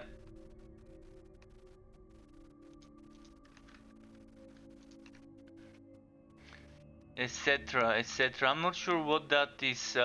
Gwaint, you know probably more about the game than me. Do you know what etc is? Do you mean the money in the game? Is that etc? Because we don't have anything like money right now. I mean, we do have gold crowns, but that's it, just gold crowns and that other currency, which is the fragments and the god tokens. So I'm not sure where you saw this etc word, Dimich. Oh, you mean etc. Did you mean when I said etc? Etc is... you might want to look it, it's not written like that. It's...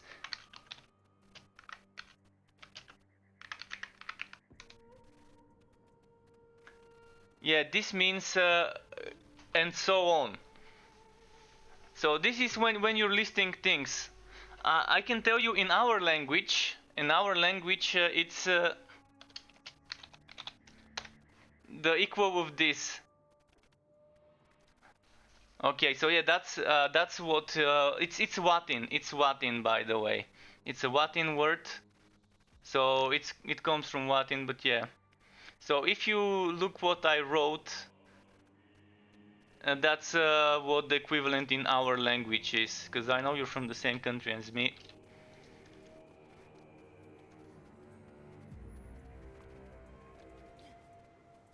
So okay, let's keep continuing this campaign.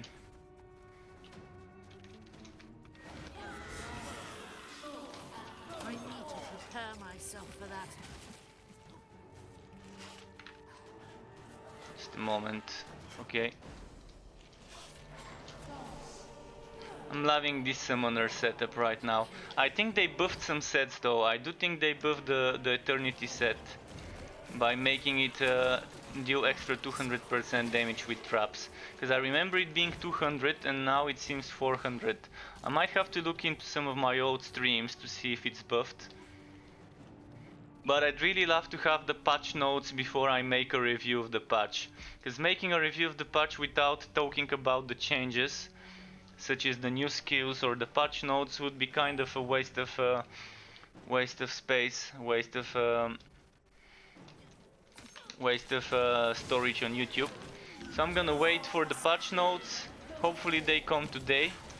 And tomorrow I would be uploading my impressions of the patch and what has changed and whether I think it's a one step forward, two step backwards like the last few patches or not. Definitely for now I do think this patch is much better than the previous ones. First of all, we have desert content, we have skeletons, and we have new skills, not skills but new passives, like those three already, and those 2 potions and another 3rd potion. So there's 3 new potions and 3 new skills. And I'm waiting to unlock this one. And those you actually unlock by completing the quests. This would be amazing though. It gives you all the primary attributes increased. That extra movement speed would be nice for speed running.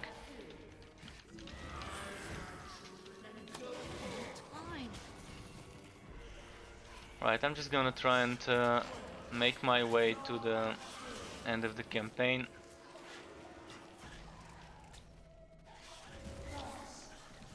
Secret chest. How do I go there though? Oh, I see, it's accessed from the other end. So once I'm done with the campaign, I'm gonna do some Chaos 5 farming on this character, and tomorrow I'm probably gonna stream a bit of Torchlight Frontiers because it's a reset day, but I might do Torchlight Frontiers on Wednesday, I guess, instead of on Tuesday. So maybe I can do some more Chaosbane tomorrow on a different character.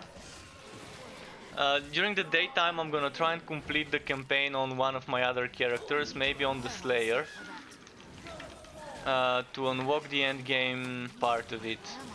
Although I think the endgame part is unlocked all the time, because I can already do invasions in this new zone. So I don't even have to complete the story to show you some gameplay with other characters in this new update. And I can probably do it once I'm done with the story mode, even today. Because I just realized earlier I could enter the expansion invasions without completing the story. So I'm gonna show you some bit of gameplay with the other characters once I'm done with the story. And I'm gonna let you pick which characters you wanna see in action. I've got them all, so that's fine. And these legendary ranks is like Paragon levels in Diablo. But the thing is, they're not that broken. But the problem is they are separate for each character. So each character has their own legend levels. This one, as you can see, is legend 33, legendary rank 33. And I don't think they have a limit. I'm not a big fan of systems like that don't have limit. See, even Borderlands 3 decided to make a limit to their Guardian ranks. I'm not sure why Diablo 3 still keeps their Paragon levels unlimited to force people into no-lifing competition instead of competition of skill and who uses a build better.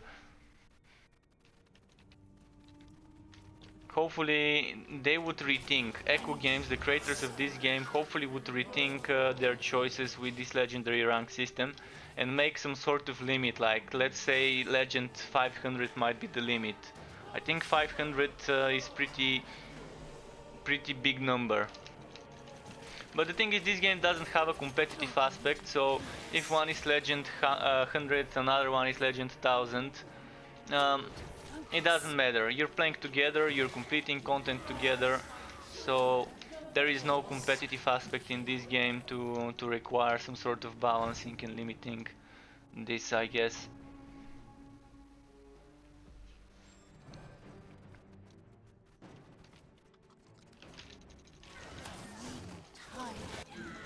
I'm liking those new elites. The skeleton elites. Oh, I need to prepare myself for that. The invasion rank system is shown in only games? What do you mean in only games? Do you mean solo games? Not sure what you mean by only games. And did you mean the legendary rank? This one? This legendary rank system? Ah, only in online, okay. So, would those not work when I'm playing solo? Like, all of those things, do they not trigger when I'm playing solo? Because if they don't trigger, that's kind of bad for solo players. Oh, the invasion completion. Okay, the invasion. Okay. Time.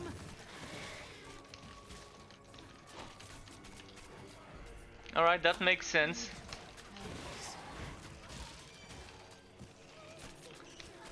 Yeah, the invasion ranks are also something that maybe people like Dimage who may not know about the game. Invasion is some sort of a thing I can show you after this quest, so you can see what it's about. I'm not gonna do an invasion, but I'm gonna quickly show you the map. It's like a map with different nodes, and as you complete the nodes, you unlock stronger and stronger nodes, and eventually you can get some specific rings as rewards. Green rings that are unique only to the invasion. So there's only one way to get those three rings: Ring of Shadows, Ring of Dexterity, and Ring of Resonance. And they are great assets to any build, but you really need to be completing invasion to get those. And you need to be completing Chaos 6 invasion nodes. So that's definitely gonna be hard to solo. It's gonna be hard to solo because there's a debuff. So while you're staying in invasion nodes, you suffer from damage over time. And this damage over time can be reduced by 60% if you take certain nodes in the invasion. I do have, I think, a guide, or not guide, but an overview of what the invasion is from when it came out, but I can quickly speak more about it to anyone who's interested once I clear this dungeon and go back to the town from where I can access invasion. The Ring of Resonance is one of the greatest things in the game for builds that are using skills with cooldown. So this build would be amazing because there's 1, 2, 3 skills with cooldown I'm using. Mind you, those two are also skills with cooldown, but they're god skills. So the way the game is made to work is god skills with cooldowns do not count as skills with cooldowns for procs. And there's different procs that you can trigger when you use a skill with cooldown, and yeah, the god skills will not work in those cases. I'm not sure why they decided to make it that way. It would have been much better if god skills with cooldowns also triggered things like Ring of Resonance.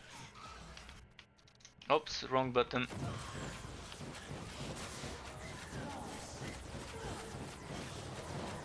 I used something like an ultimate, which is like a Bloodlust, Blood Rage mode.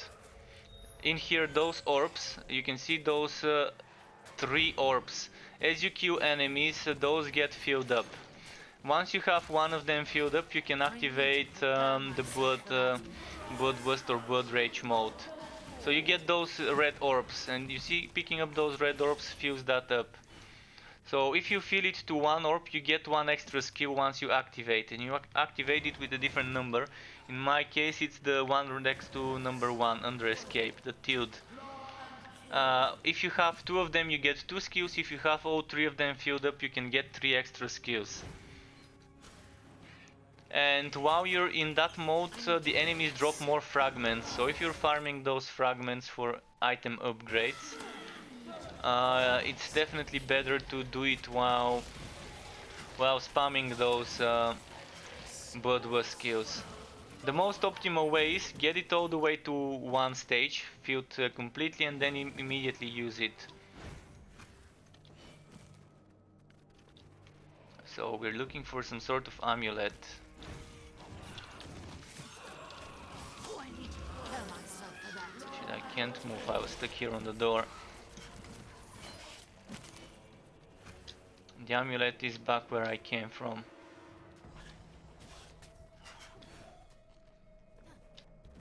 There's a few things I don't like about the game, and that's one of them is the itemization.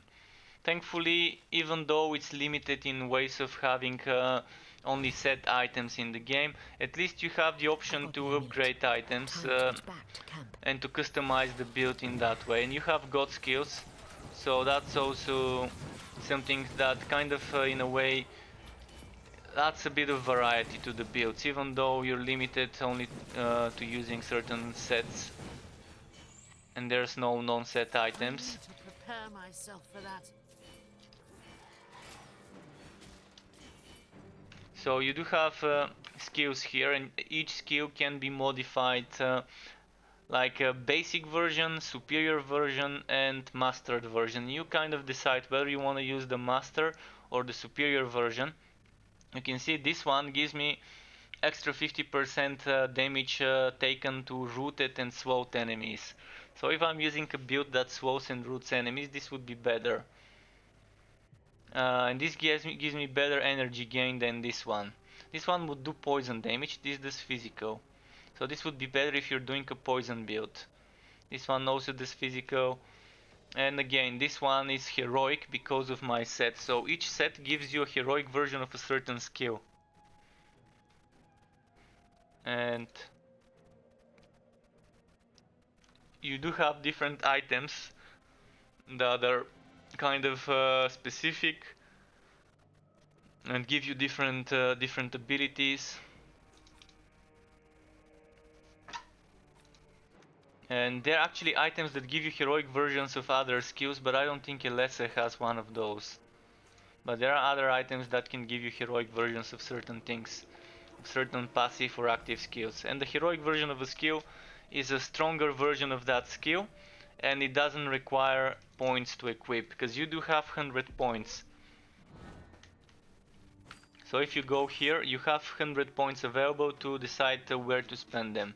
So if I were to take this one, which is that skill here, and I replace it with the basic version, then I have 6 points to spend. And I can do something like upgrading my trap skill, and then I'm gonna have 1 point to spend. So there's this sort of customization when it comes to the game. When it comes to which one you wanna pick and which one you don't.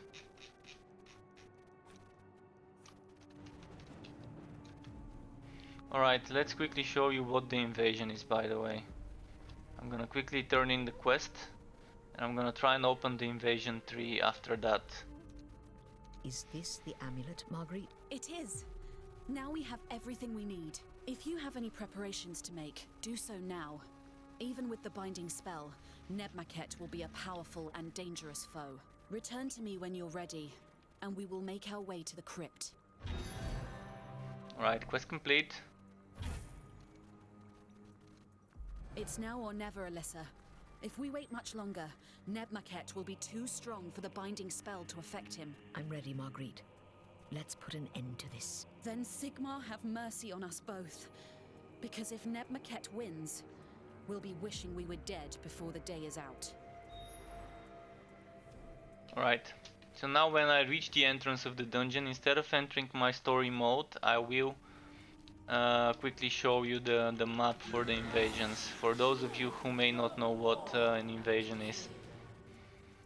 It's kind of like a very toned down version of the Atlas in Path of Exile, and it's not really randomized, it's actually fixed. So I'm gonna quickly explain how things work, especially after the patch, which is... So basically you click on invasions and then you start by this node. Once you complete this node you unlock the next one, once you complete this one you unlock those three, and then you keep going. And as you go further you can see this one has corruption of chaos 1%, and this is chaos 2 rank node. And this one at the end is chaos 6 and corruption of chaos is 10%. So the more corruption of chaos you get, the stronger the enemies, and you can get corruption resistance. So this node, so when you finish this one you unlock that, and this gives you 15 corruption resistance. There's another one over here and there's other two here, so that gives you all the way up to 60 corruption resistance, which is pretty necessary if you want to keep pushing forward, because this corruption keeps taking percentages of your HP over time. It doesn't matter how much HP you have. I've tried it with 300,000 of HP, and it takes more HP if you have more. If you have higher HP values, it would take more. So it's percent based. It's not a flat number. So you definitely need the corruption resistance. There are also items that give you damage over time resistance. I'm not sure whether I've got one of those here. Yeah, this is damage over time. This one, 4.6 resistance to damage over time. So I'm assuming if you wanna take less damage, you can take this resistance to damage over time, and it probably would work. I've not tested it, but it probably would work in the invasion. And you can change the rank. So you start with rank 1 to 10 unlocked. So each rank would give you extra 100% wood quality. So rank 2 is 200, rank 3 is 300, rank 10 is 1000 extra wood quality. So the further you go, the more wood quality, but of course the enemies also get extra damage and HP. So rank 10, 45% damage, 45% HP for the enemies. Rank 2 is 5% damage and 5% HP. So 5% per rank. And there's options that can allow you to reduce the enemy's armor and the enemy's resistance to magic damage, the enemy's resistance to fire. Then you reduce the enemy's resistance to physical damage. There used to be things that allow you to reduce the enemy's HP, but they changed it. Oh, this one. Minus 5% enemy HP.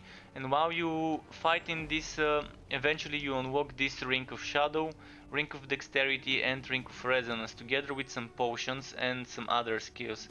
These are the potions and these are the skills. This is amazing. This is something really good. And this is also nice, but I actually really like using this one. This one together with the Ring of Resonance is amazing, because this thing can get you up to 4 stacks of 100 damage, which is 400 damage while you're using skills with cooldown. And this one, Old Ring of Resonance, makes a shockwave that damages and even stuns enemies around you when you use skills with cooldown. So there's definitely some things that you can get only from the invasion, and they're definitely worth farming. And they made it so that invasions are worth farming now, because before you barely got any wood quality from it. I think you only got like 10% wood quality per level. Now you get 100% wood quality per level, and in the end with invasion you can reach higher wood quality rank than even what's it called, Chaos 8. With Chaos 8, with the right gear, you can reach up to close to 6000 wood quality, and that's a very huge number. Right now I have 3,200.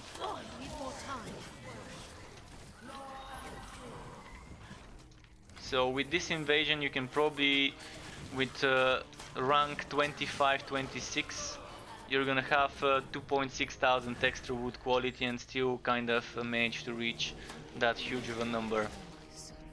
And invasion does not take into account the difficulty you're playing on. So right now I may have Chaos 4 activated, but when I go into an invasion, Each invasion node has its own separate rank, which in turn changes the wood quality of the map. Each chaos rank, each difficulty rank upgrade adds 300%. So the lower you get, the lower the wood. The higher you get, the higher the wood quality. But I think anything over 3000 wood quality is good enough to find green items. You don't really need to go for an overkill setup. I think this is the final boss of this campaign. Neb Maquette. I am eternal. You will die in vain, mortals. Your souls tortured until the end of time.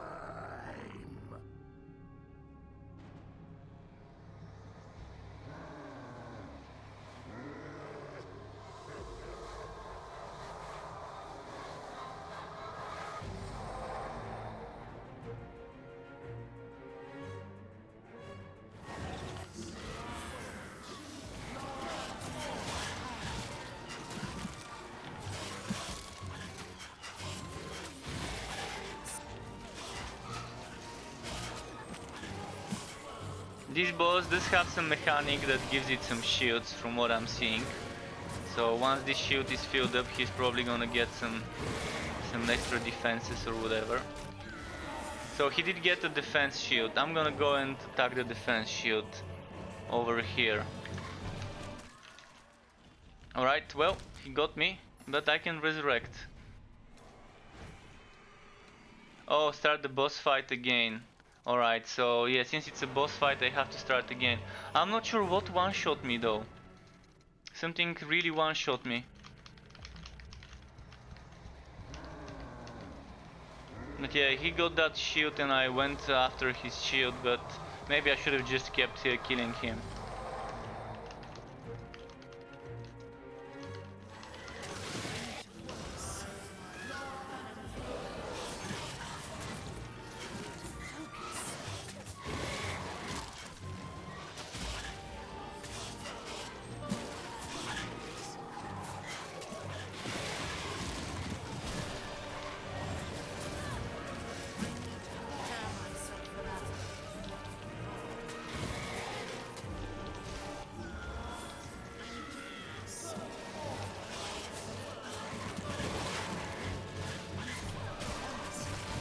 Alright. No, that was amazing. I just killed him and then I died. Oh no, I have to try again. This was just bullshit. Alright, let's try again. How? I didn't even see what killed me, but something did. Like a proper one shot again. I probably just stopped dodging stuff. No, this is Chaos 4. It is Chaos 4. I'm just using summons, man, they're OP. And I'm with red gear, mind you, so...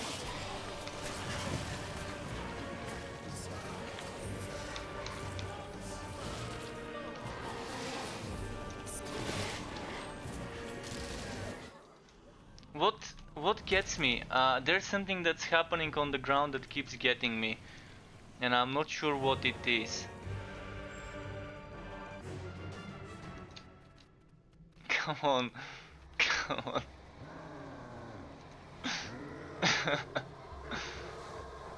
I did get it though, I did get him. Yeah, he does hit on like on Chaos 4. He hits more like on Chaos 7, cause one shots on Chaos 4 seem kind of like too much. That's 111,000 HP I've got. And I'm not even sure what hit me.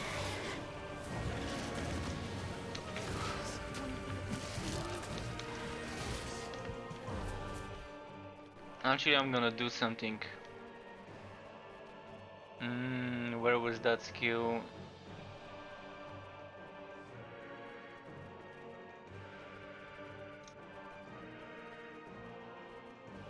Oh, I'm using the healing one. Never mind then.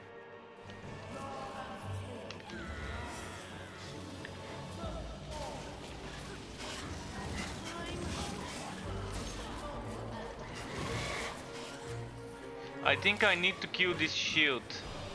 Otherwise, I'm not gonna be able to kill him. See, there's some sort of timer that just ends up killing me.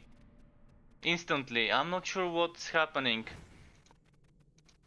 It's like he attacked me from above with some sort of meteor, blue meteor bow or whatever. This is very broken boss fight. Like there's no call out or anything that I can dodge, it's just instant kill.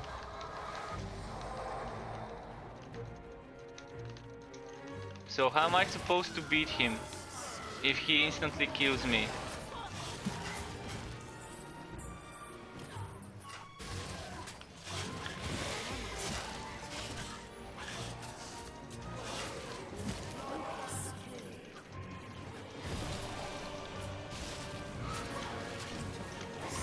If I die again, I'm gonna try and change my skills.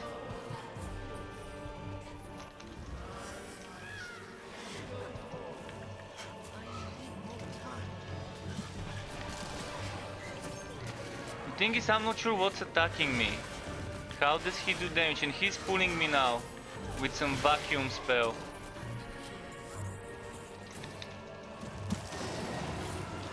Alright, now I beat him.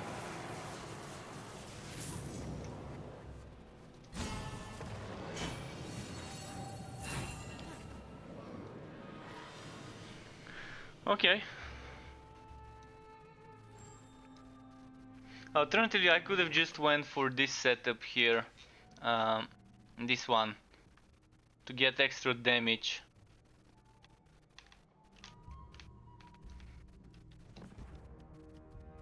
So that was, I think, the final boss of the campaign, maybe, or maybe there's more. Has been beaten, but such is the power of Nagash's curse that the Tomb King hasn't been destroyed, only driven back into his sarcophagus to sleep until he is summoned forth again. Having witnessed the danger firsthand, Marguerite wasted no time ordering the Tomb King's relics returned to their proper place. The expedition would return to Altdorf with nothing, save for a warning to those who might one day be tempted to follow in their footsteps. There are some secrets in this world that are best left undisturbed.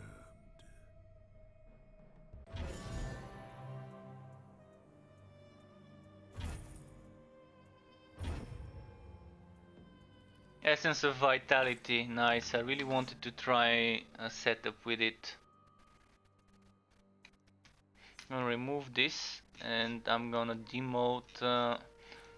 Where is it? I'm gonna demote this. I'm gonna upgrade my trap. Maybe, or maybe not. Let's just try and use this one.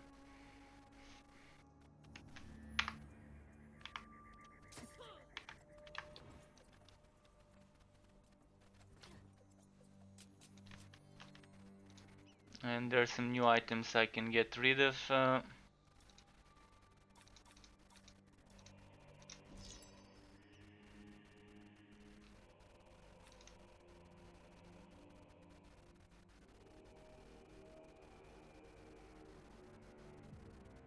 I probably don't need this one. Trying to get rid of things I don't need. So I've got crit damage, damage cost reduction, damage over time, resistance damage over time.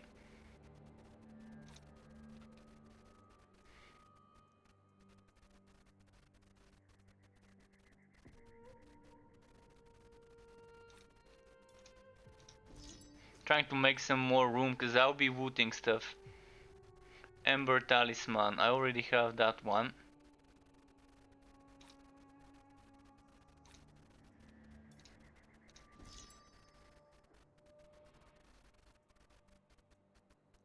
this is the same as... no, it's not the same.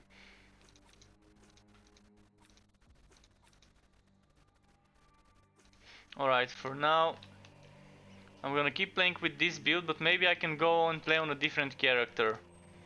Let's go test some bit of Bragi.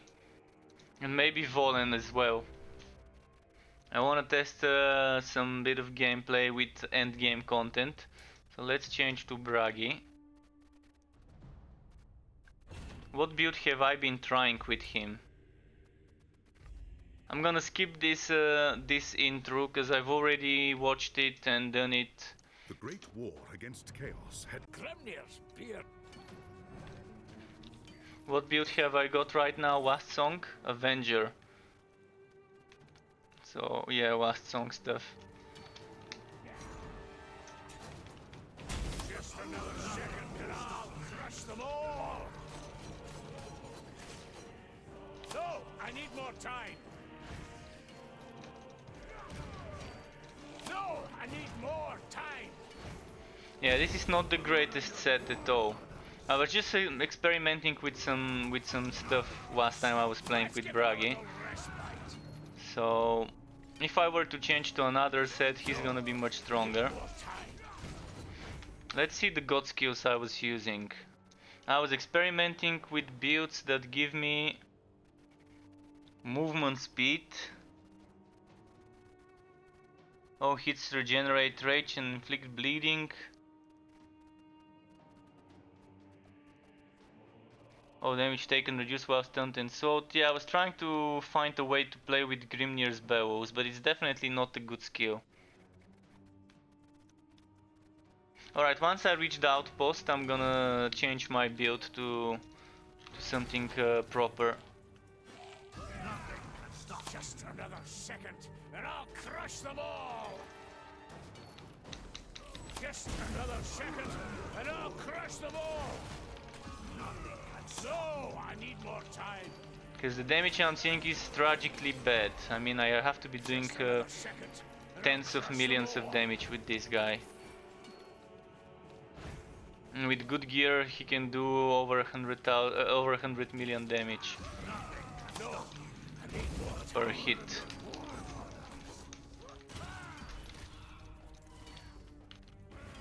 No, I need more time. Also,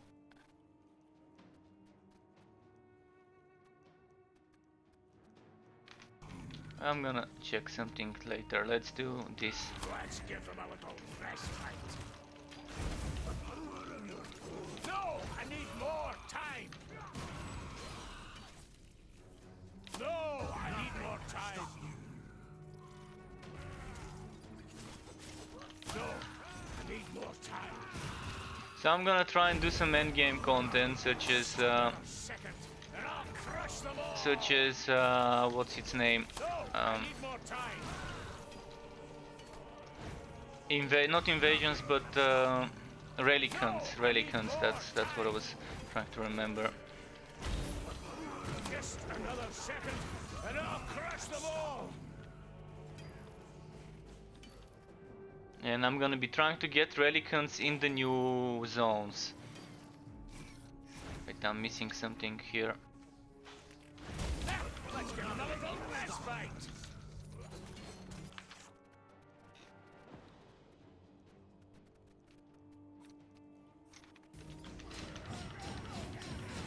I wanna move quicker, so let's use this. Just another second, and I'll crush them all. There we go.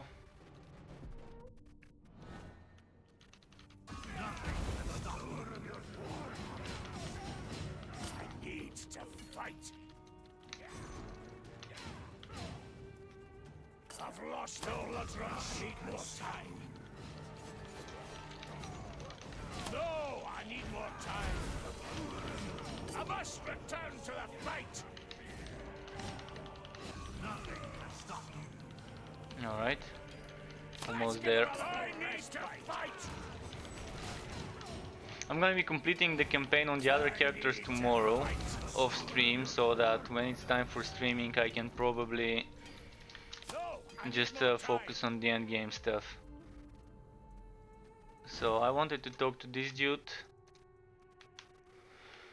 Let's donate all the unnecessary items, and now I'm gonna quickly change the gear setup. This is Everpeak, the new set, which is not a bad set by the way. Improved strike of the anvil is definitely a good set.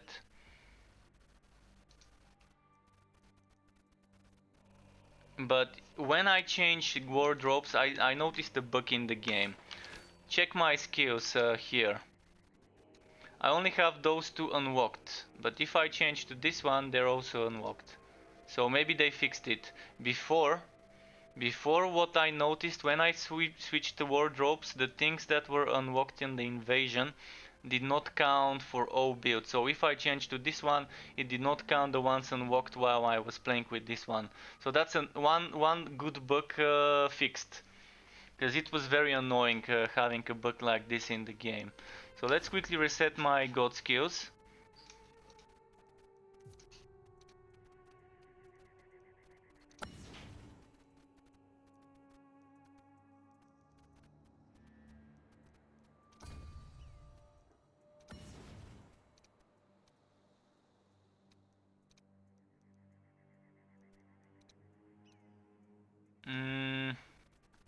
What do I want from the basic god skill tree? From the new god skill tree?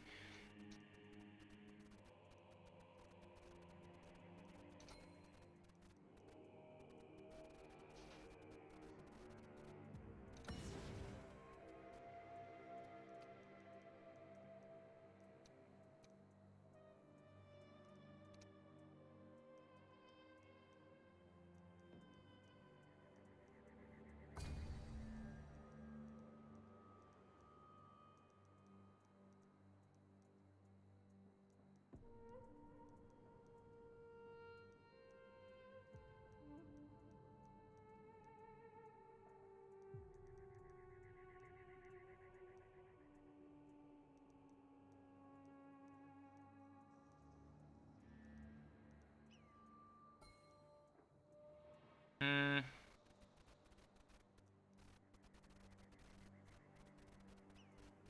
I'm not a big fan of the new god skills for this guy. Neither Blood of the Mountain nor Grimnir's Bellow is something I really like using.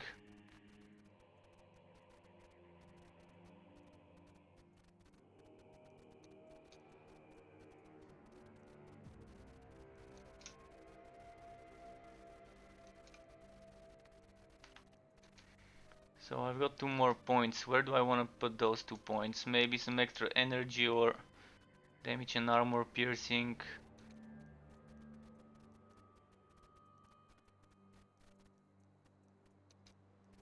I could go for this thing, extra 10% damage, minus 5% HP. Bit more squishy.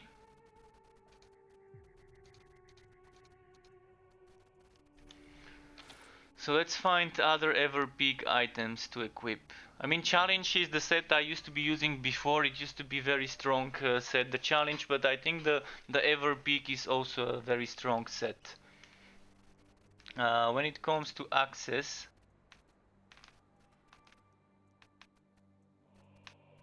I'm gonna unequip those.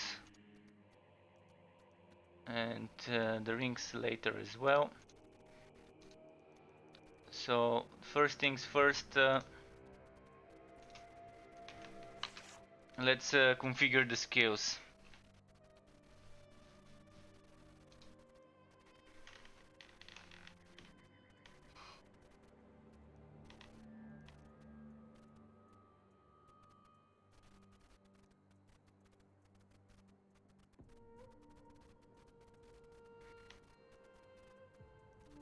That's kind of like a standard setup.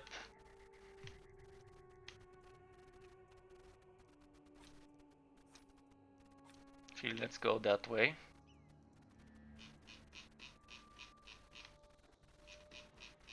What I do want is do this chain reaction here. What I also want is Spite Smite. somewhere. Maybe reduce that critical and get Spite Smite. Let's go for this one.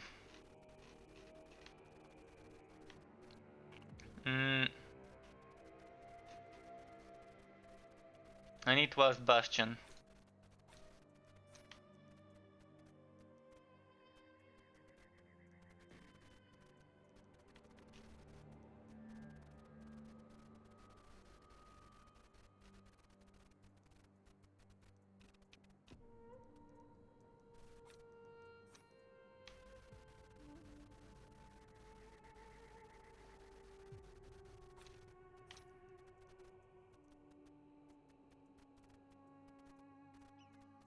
And this is normally how I go. Actually, normally I go like this.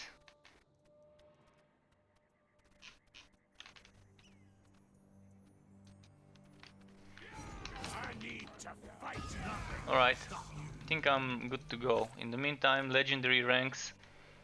Oh, they've reset. Alright, I'm gonna spend them.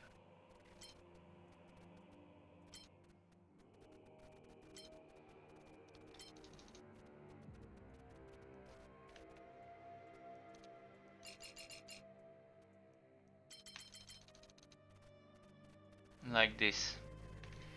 So what I need right now is accessories. I was using a mountain pendant.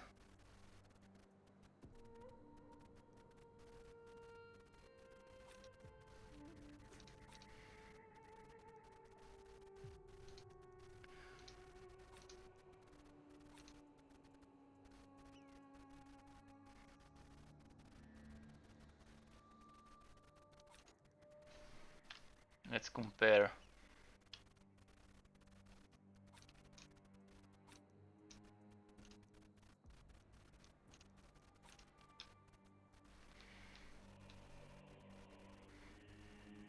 So I don't care much about that crit damage if I lose it, cause getting more flat damage would be better overall.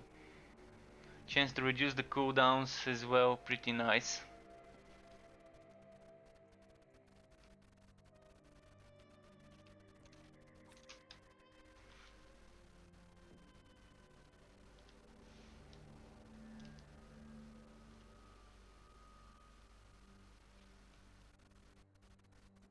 Granite ring probably not the best for now. For now I'm gonna go for a setup like this one. That should be okay. And for access,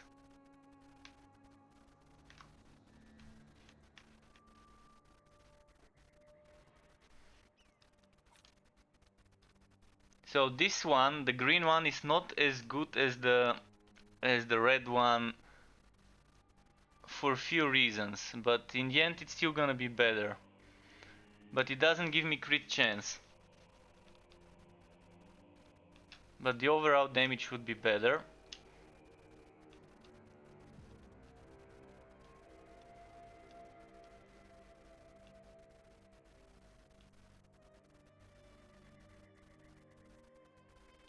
Crit chance, I need cooldown reduction. This is the main reason I was using that other one. Cooldown reduction, and this one is cooldown reduction. This one is also cooldown reduction. This one doesn't have cooldown reduction. Alright, let's go for that one for now. And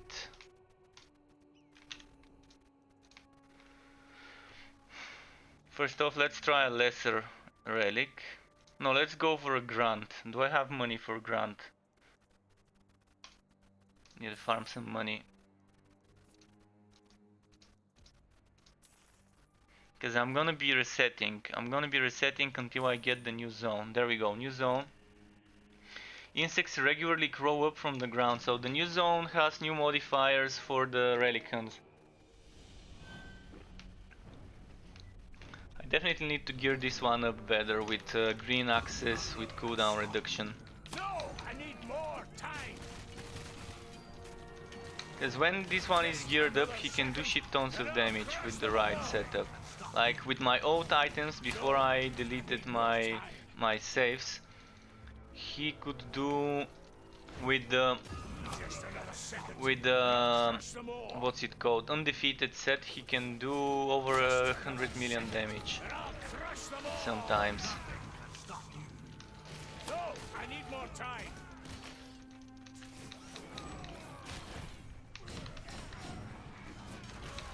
Let's give them a little rest. I need to find out which enemies can one-shot as well. There's definitely gonna be some one-shot enemies that I'm gonna need to avoid. Let's give them a little respite. Nothing. Just another second and I'll crush them all. No, I need more time.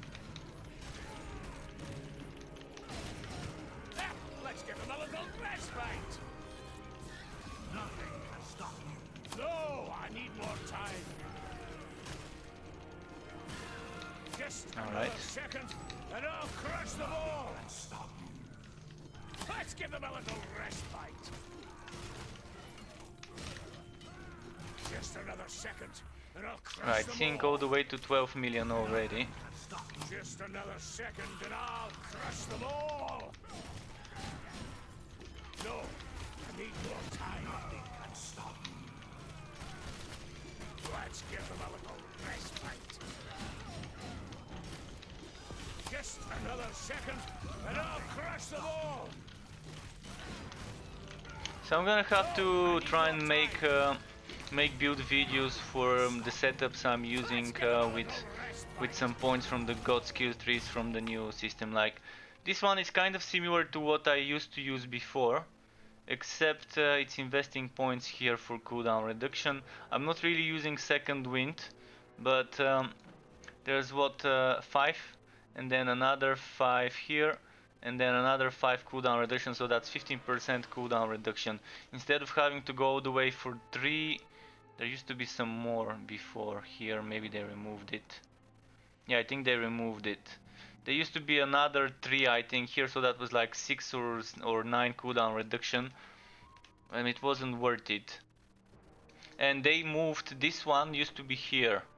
So this cooldown reduction, it used to be cooldown reduction minus HP if I remember correctly. It used to be here, they moved it here.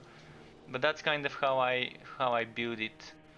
I mean, you can always put some points here and points here and lose some cooldown reduction and don't take some of those nodes here, and that's fine.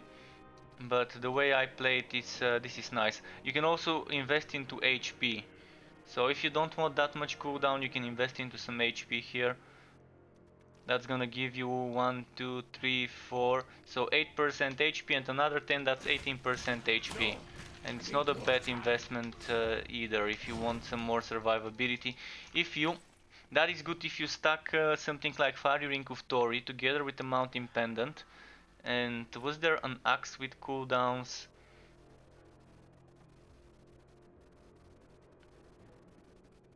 This one is nice as well. So this axe gives you cooldown reduction. So if you're using Impatient one, together with Mountain Pendant and the Fiery Ring of Tori, you definitely can sacrifice some cooldown reduction and afford to be more versatile with either HP or armor piercing or extra damage or whatever you think you need more. No, I need more time. Basically you want under 2 seconds or 3 seconds cooldown for this skill without all the procs. Because with the procs you get that to be kind of spammy. No, I need more time. Nothing can stop. No, I need more time. I'm assuming this one has a tail whip like the other demons in the other maps. Yeah, tail whip, there we go. No, I need more time. No, I need more time. No, I need more time. Right, my vulnerability is gone. So I'm kind of paying attention to my vulnerability, and once it's back, I go there for a few seconds, then I go out, kill the enemies, get some procs going on to get the cooldown down. Just another second and I'll crush them all. Okay, this elite needs to die because it's ranged. Let's give them a little respite. Let's give them a little respite. What's a sweet Ah, step? stunned. Just Okay, another second that's gonna work and for I'll me. crush them all. No, I need more time. No, I need more time. Just another second, and I'll crush them all. Let's give them a little respite. Let's give them a little respite. No, I need more time. Alright, we got it. We got it. No, I need more time. Now let's see the relic chest. Also, a pro tip, if you're planning on opening other chests, like big chests in the map, random big chests, open them before opening the big relic one. The big relic chest would give you the extra 300, 600 or 900 wood quality. You can see at the moment I've got 3542. 300 of this is from the relic hunt. It can be up to 900 if you're doing a grand relic hunt. And once you open this big chest, you lose that bonus. So if you wanna go and explore the map after killing the boss and check for other chests that you might have missed, and the big chests are actually worth it. Sometimes you do get good stuff from those big chests that are not relic ones. And if you also want to kill some enemies, do it before opening the relic chest. The big relic chest is worth opening right at the end, otherwise this extra wood quality bonus is lost. Also, another tip I can give you is you can change your gear before opening the chest. So keep one of those amulets. The amulets that give you wood quality based on crit chance you've got. So change your gear, put some random gear with shit tons of crit chance, put this pendant, then open the relic chest. It's definitely worth doing this, especially if you're doing something like Chaos 5-6. So if I were to change my gear, let's see, how is my crit chance now? 47. I'm gonna go and see if I've got something with more crit chance to equip. So crit chance you can get from amulets, rings, and from axes. 5.7. Definitely more than 5.3. Green axes are a great source. This is 7.3, so definitely better.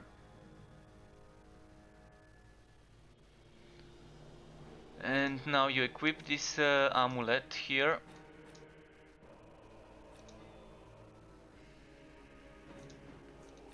And when it comes to the rings, 6.5 and 7.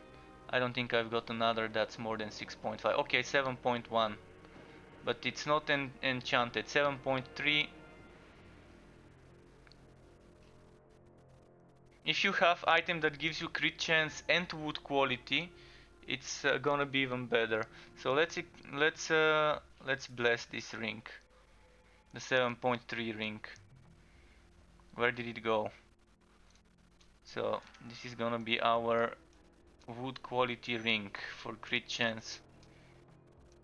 Of course, it's always better to find a ring that gives you around 7 or more crit chance together with like 25 or 30 wood quality.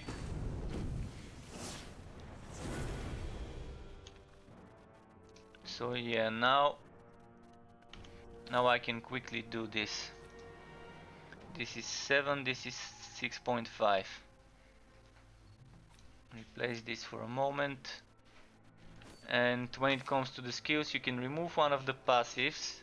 It's easy to just replace the duelist chain reaction for a second, put extra 200 wood quality, and now my wood quality is from 3.5 thousand to 4000.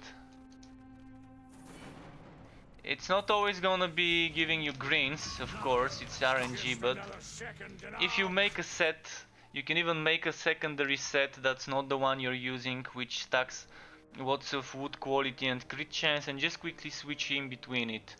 Of course, you cannot switch during the map, but you can change items, I think, from here if you're out of combat. So you can kind of arrange that set. That's normally sometimes how I do it. Alright, let's go out. Think carefully before switching though, because when you switch, it removes the heroic skills, and then you're gonna have to re-equip the heroic skills if you equip even item of the same type. So let's say I switch this Everpeak headdress to another Everpeak headdress. It's still gonna remove my Strike of the Anvil heroic from my bar. That's kind of one of the annoying things how it works, but it is how it is. So okay, let's go back to my other setup, the way it was before.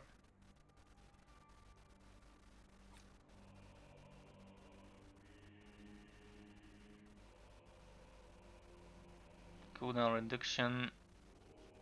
Yeah, this is the better one.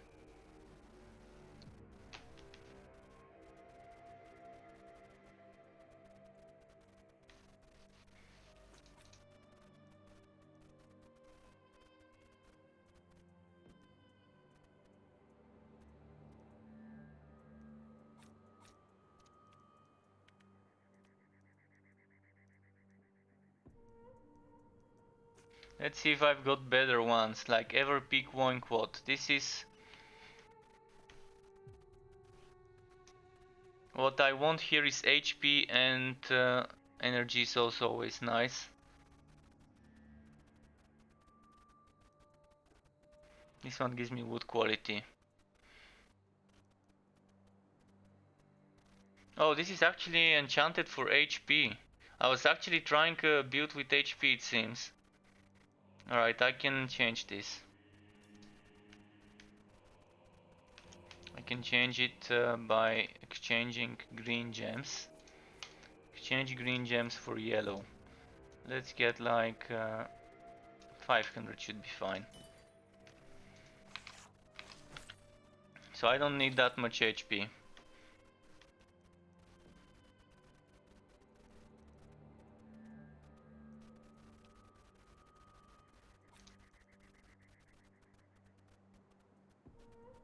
I'm gonna take that one and do this. Get more crit chance, crit damage. I could even get some crit damage only, but extra crit chance never hurts. I'm gonna get crit damage on that one probably. Flat crit damage only.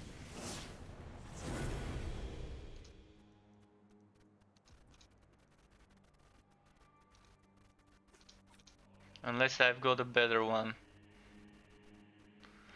Crit damage, flat damage.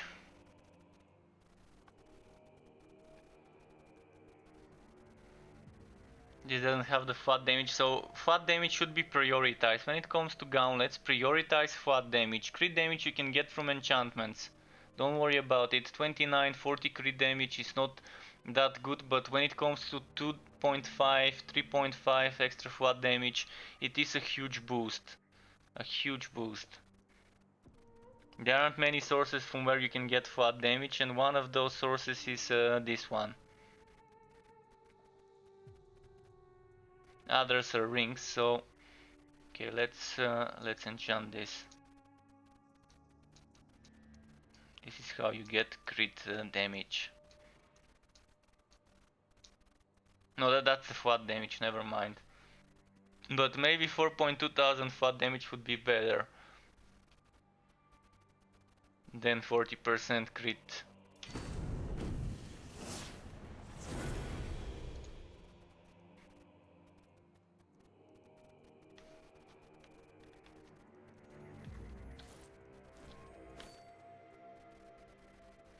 Because I do have plenty of crit damage when I do things like that.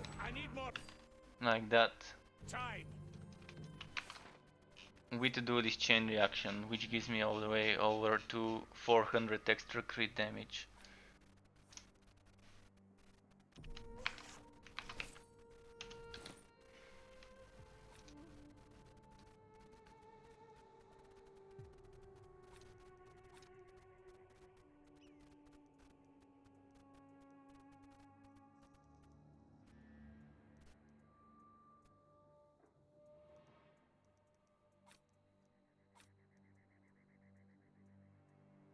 Okay, I'm ready for the next one. I'm gonna do a Grand Relic this time. Tomb King Invasion. Nice. Insects regularly crawl up from the ground. Skeletons explode on that. Enemy armor 30%. So enemy armor 30% is a bit tricky. You could use some nice armor piercing for maps like that one. Nothing can stop you. Just another second, and I'll crush them all. Let's give them a little respite. Nothing can stop you. Just another second, and I'll crush them all. Nothing can stop you. Let's give them a little respite. I'm thinking this guy probably can one-shot me, the one with the big pike. Nothing can stop you. No, I need more time.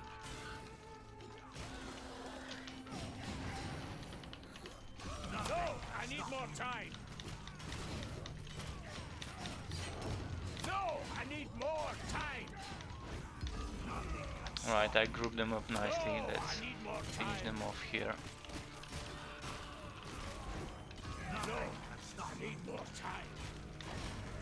So this new set, the Endeavor Peak, is a decent one, but Grimnir's set is also nice, and so is the Undefeated.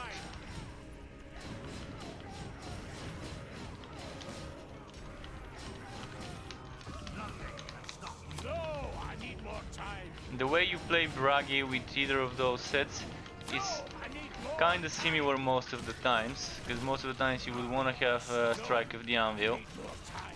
Currently a spin to win build is not as viable. I've tested it multiple times over the patches, and it just doesn't hold up for high difficulties. For low difficulty speed farming, it is nice to have that spin to win setup with fire damage and everything. And while I was testing Grimnir's Bellows, by the way, Grimnir's Bellows, the skill that gives you 60 movement speed, does not affect your spin to win skill. So that's something very bad. The spin to win skill does not get affected by movement speed bonuses. So regardless how much movement speed you have, the skill animation is always the same. You won't be able to move quicker, and that's a huge miss there. Because it would have been amazing if the skill was affected by movement speed and you could actually move quicker with the spinning animation. Let's see here. Any chests? I still haven't found a chest on this map. And the game still doesn't give us a bar. Like Wosen, when you're playing Wosen, you have a bar that tells you how many enemies you need to kill before you can unlock the boss fight. Here the game neither gives you a number nor a bar, so you're kind of blindly killing enemies without knowing exactly how many you need to kill until you unlock the boss fight. So I'd really like to see some quality of life improvements. Just show us, there is not a timer but a counter somewhere on the back end. So I don't see why we won't be able to see this counter on the front end somewhere here on the screen. There is an internal one that counts how many enemies we've killed to get the boss spawned. No, I need more time. No, I need more time. Nothing can stop. Just another second, and I'll crush them all. No, I need more time. Nothing can stop me. Just All right. another second, and I'll crush them all. Nothing can stop me. Just another second, and I'll crush them all. Let's give them a little respite. Nothing can stop me. Victor's Tribute, Grimnir's Tattoos, and Heartseeker. I don't think I need any of those unless they're green. I've got enough red gear, even though it's not perfectly min-maxed. Not gonna bother min-maxing my red gear. Just another second, and I'll crush them all. No, I need more time. But yeah, the update is a breath of fresh air. Just another Whether it would be enough to get other people to return to the game, that depends on the person, but it's definitely worth checking it out. Even if you don't buy the update yourself, although now it's kind of discounted on Steam, the whole game and the season pass. Even if you don't buy it yourself, you can join your friends' games and experience this content in a way without needing to purchase it yourself. I'm just looking for chests, but I'm not seeing any. No, I need more time. Nothing can stop me. No, I need more time.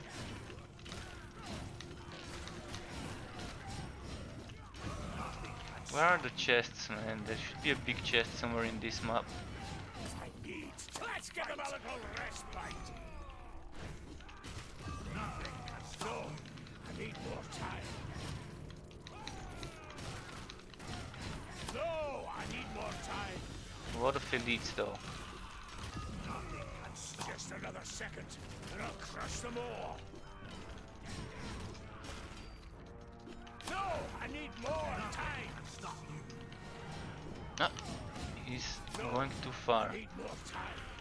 He's not doing what I'm telling him to do, but anyways, maybe I'm just pressing more than once the button.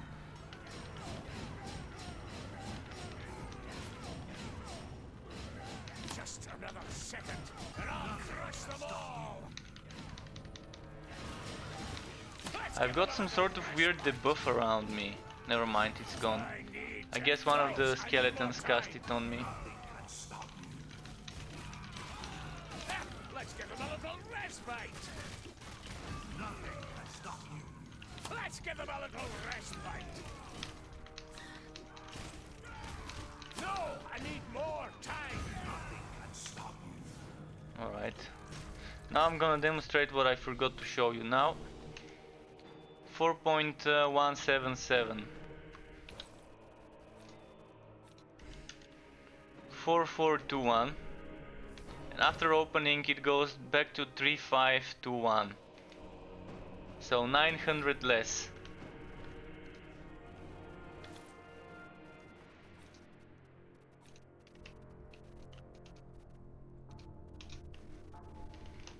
After opening this chest, so that's what I was talking earlier about.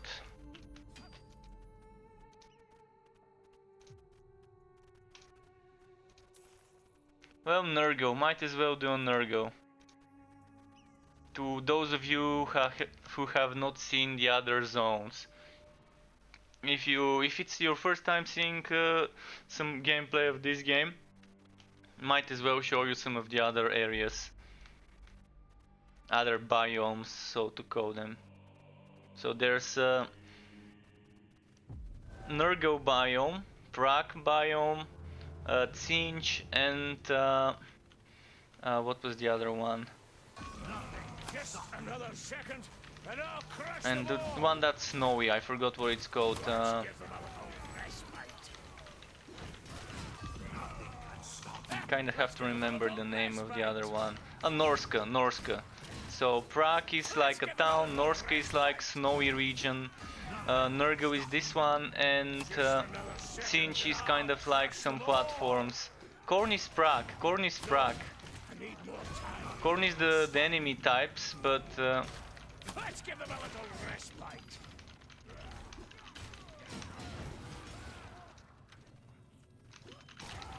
No, I need more time.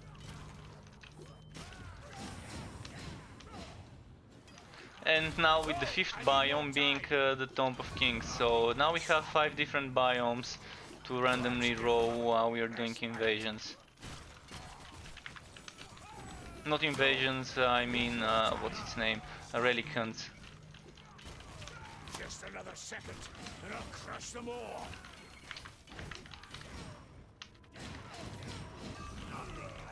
Let's give them a little respite.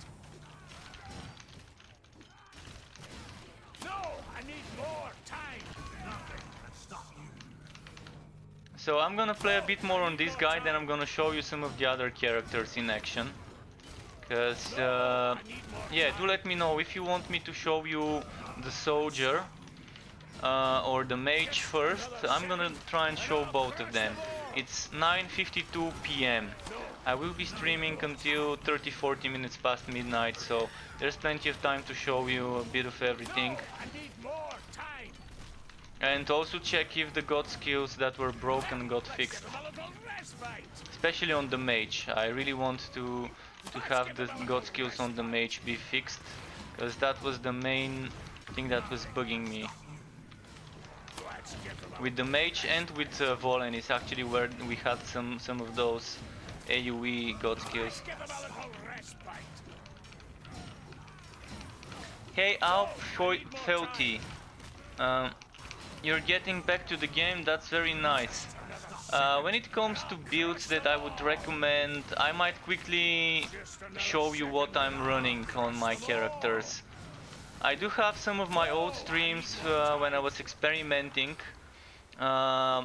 Like a few weeks ago, like a month ago, I was experimenting with new builds with the new god skill trees.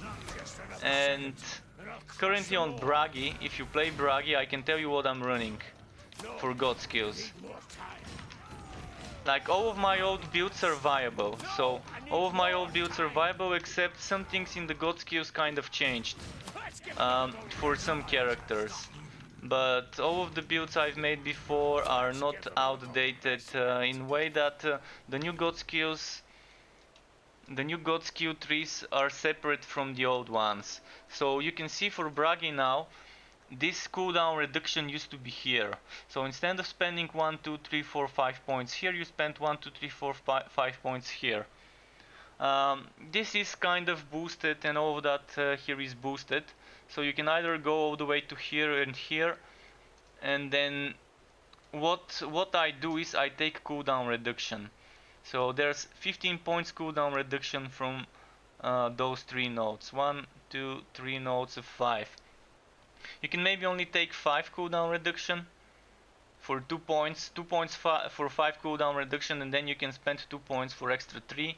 That's 8 cooldown reduction for 4 points.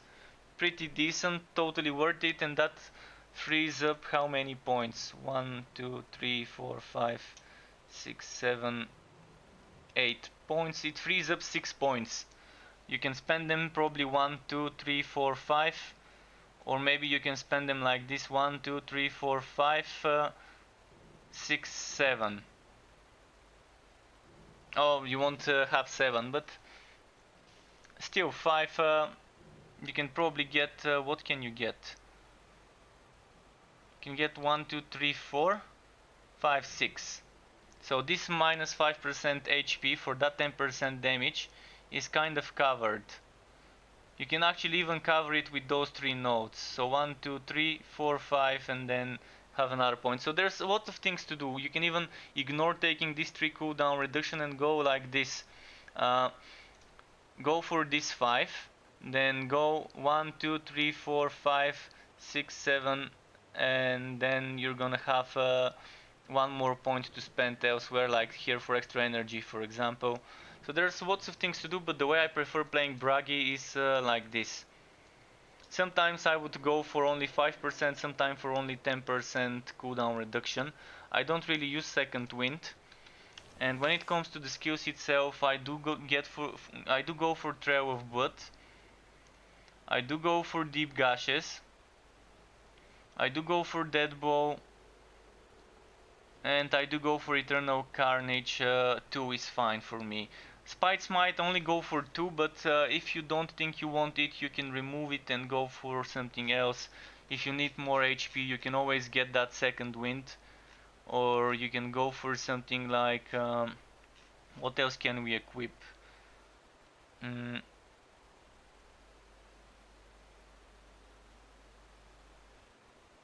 So yeah, you can go for Relentless Carnage. That means you have to use things like Avenging Charge, which costs energy, to increase the damage of Strike of the Anvil.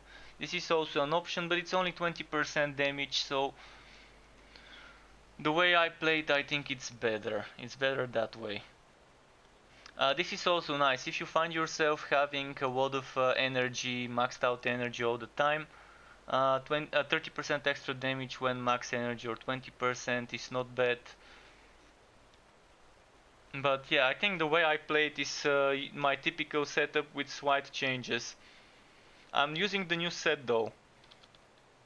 And those skills and god skills work regardless of what set you pick. Because even if you pick a set that is a Grimnir, you're still gonna be able to use the same skills I use. Ancestors give Strike of the Anvil, Call to Oath, and Last Bastion. This one is a flavor. Avenging Charge is a flavor of mine for extra mobility, and Axe Throw is also flavor. You can use something else, but I like Axe Throw because it's ranged. So you can use that with the challenge set, the undefeated set. That's probably the strongest set in the game on any character, the undefeated set challenge. You can use it with Everpeak, you can even use it with Grimnir tattoos, Grimnir's Herald. I don't suggest using it with Wast Song, and Wast Song seems to be still a lackluster set. I mean, you can still use Wast Song with the same setup I have right now, with the same skill combination, because this is bleeding based, so it's not gonna lose you some damage. And I can quickly log on my other characters after this one to show you kind of some setups there. It would be best to tell me whether you want information about Volen or Elontir or Elessa. For Elessa, summoner builds are strong right now, trap builds are strong, the poison build is just as strong as it used to be before, even stronger, because there's new items, new weapons. So there's new weapons such as we have, I'm not sure whether I can show you, this axe, Grudge Holder. This is for a counter-attack damage build. I still haven't found counter-attack to be efficient. There was another one. I probably don't have it. Oh, this is the other one, Forge Heart. If a fire skill deals damage to a bleeding enemy, bleeding is removed, but the enemy takes extra heavy damage, extra fire. And this is amazing to let you do shit tons of fire damage. And this is why I like Avenging Charge 2, because Avenging Charge 2 has fire.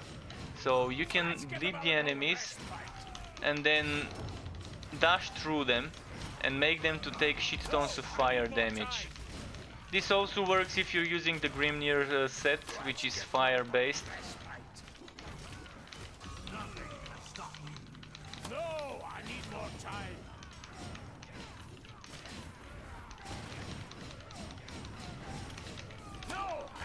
So the Forge Heart is definitely one of my favorite axes now, that it got added into the game.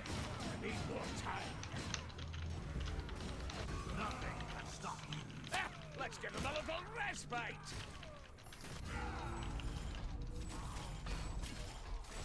Let's get some fragments farmed.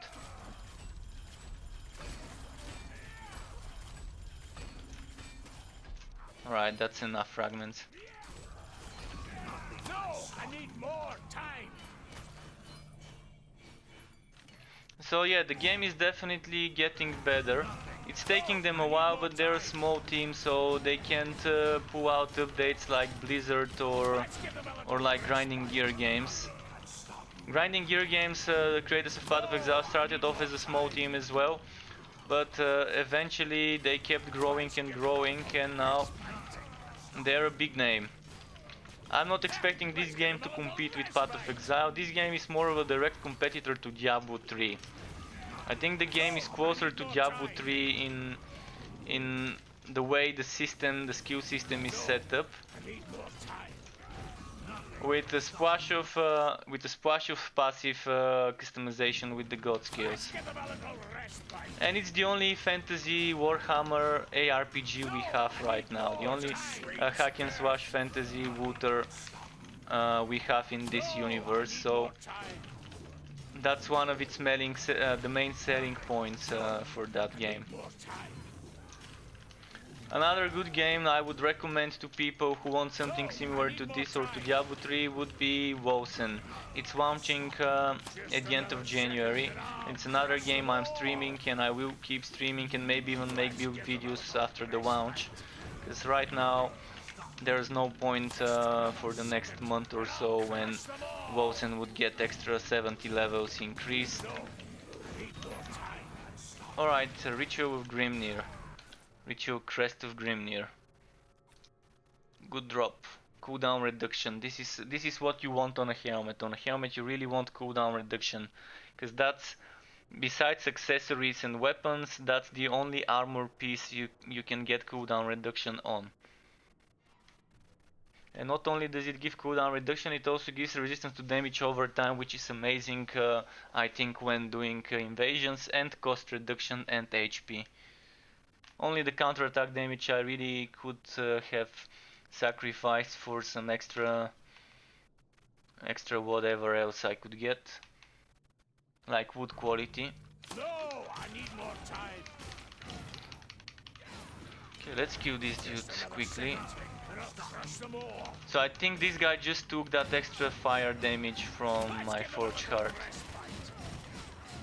So before opening the relic, I'm gonna go here. Let's give them a little respite. And I'm gonna change my amulet to the wood quality one. Oh, and that's another new thing. This amulet was not it was not back in summer. This got added, I think, with the September or October update.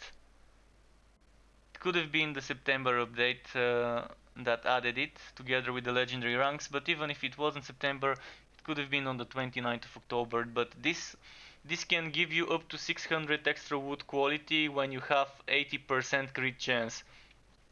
80% crit chance, I'm gonna show you how we can get that much once I change to Volen. So, alright, let's go back to the town and let's change characters again. Conrad is really great for crit builds.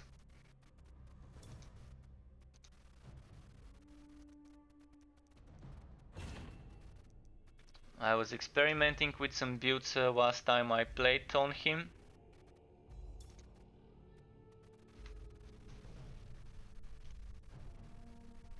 But yeah, with this guy you can reach 80 crit chance easily. I've already seen this, so I'm gonna skip it. What a bleak and lifeless place. The sooner I reach the expedition's base camp, the better. Right, I need a toilet break, but I'm gonna reach the town and then I'm gonna make my toilet break. I'm gonna quickly check what build I'm using. I am using... what's this? Sigmar's Rat. And this is the new skill tree. So this thing, crit hit chance is increased based on block chance, crit hit damage is increased based on blocked damage, block chance and blocked damage are reduced. So you see, this thing by itself currently is giving me 17% crit chance and 168% crit damage.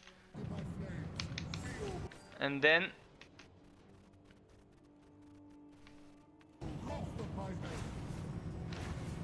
oh, this was the holy shotgun build I was testing, I think.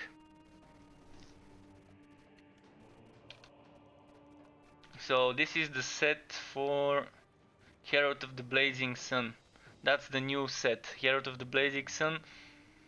Attacking an enemy has a chance to whirl all enemies within a certain radius and to deal damage. The shielded charge skill is improved and no longer requires skill points to equip. So it's not the best set to be used, but I was kind of testing it out. That's why this is what I was using the last time I played. Meteoric Iron is great right now. Still, Solan's Fate is still a good set, but this one, the Skaven Killer, is amazing with the Pistolier build.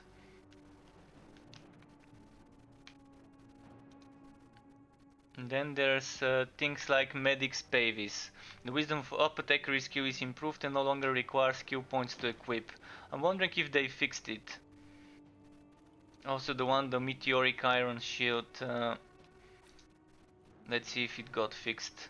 Because before, if you equip a Meteoric Iron Shield on one of your setups, you could get the heroic effects and whatever. Like the heroic apothecary. Let's see.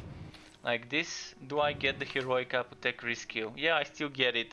So this still hasn't been fixed. So basically, I don't have this shield equipped. This one. I don't have it equipped on my setup, but since it's on my secondary wardrobe or whatever you want to call that, I'm still benefiting from the bonus, and I can still equip the heroic version of this skill, which costs 0 points. I've got 2 points to equip here, so let's see, what do I want to equip?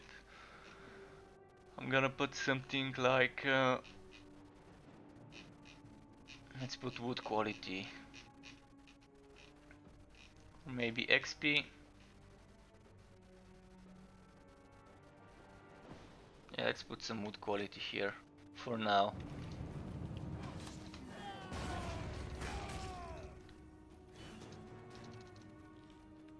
Wow, green item on 2,600 wood quality. Okay. Oh, and I don't have room for it. Well, now I do. that was a random green item. Random green item, and as you can see, the drop rates are much better. I'm getting greens even on 2000. I've actually gotten greens on Chaos 1 in the invasion nodes. Chaos 1 invasion nodes is where I've been getting some green items. So the drop rates for green stuff is definitely improved, and with enough time for farming, even on Chaos 3, 4, 5, eventually you can stack up your green gear. Another cheese way to farm items is going to Chaos 8 and looting chests. Like dying and looting and dying and looting, but just without killing enemies, just looting the chest in Chaos 8. I want to use this banner. So instead of the banner, I'm gonna do something else.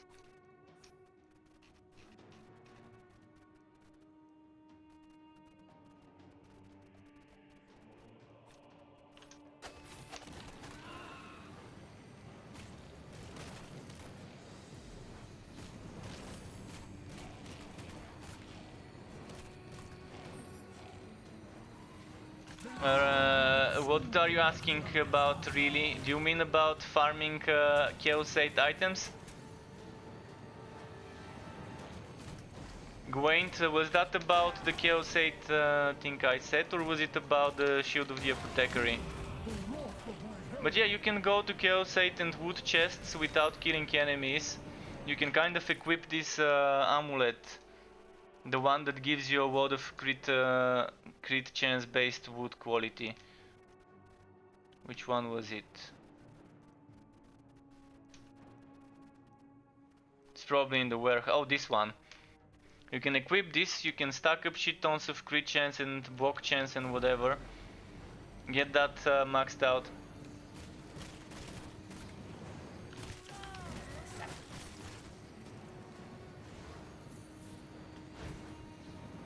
Oh, the clicking on the first chest and get... Yeah, that was just a random streamer swag, as people call it. Streamer swag getting that green item. I actually couldn't believe it, but... If you actually look at my beginning of this stream, something similar happened. I got a green item in the first few minutes of me streaming on Chaos 4 or 3 or whatever it was, when I started playing with Elessa.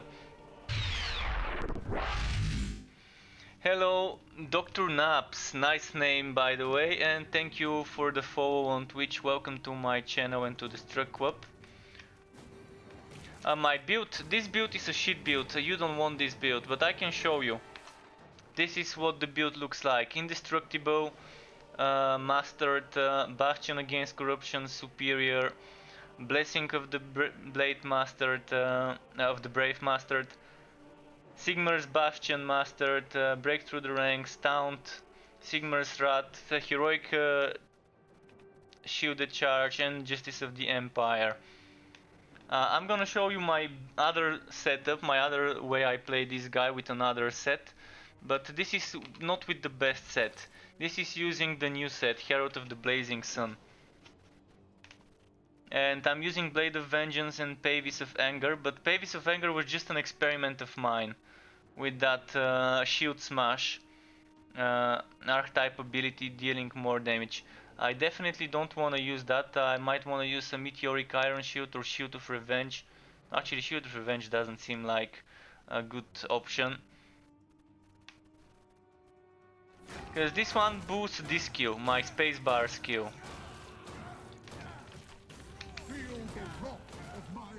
So it's nothing too fancy. If you want a good build, you want either the Pistolier setup or the setup that gives you Justice of the Empire being heroic. So that would be Skaven Killer setup or Meteoric Iron or Solan's Justice.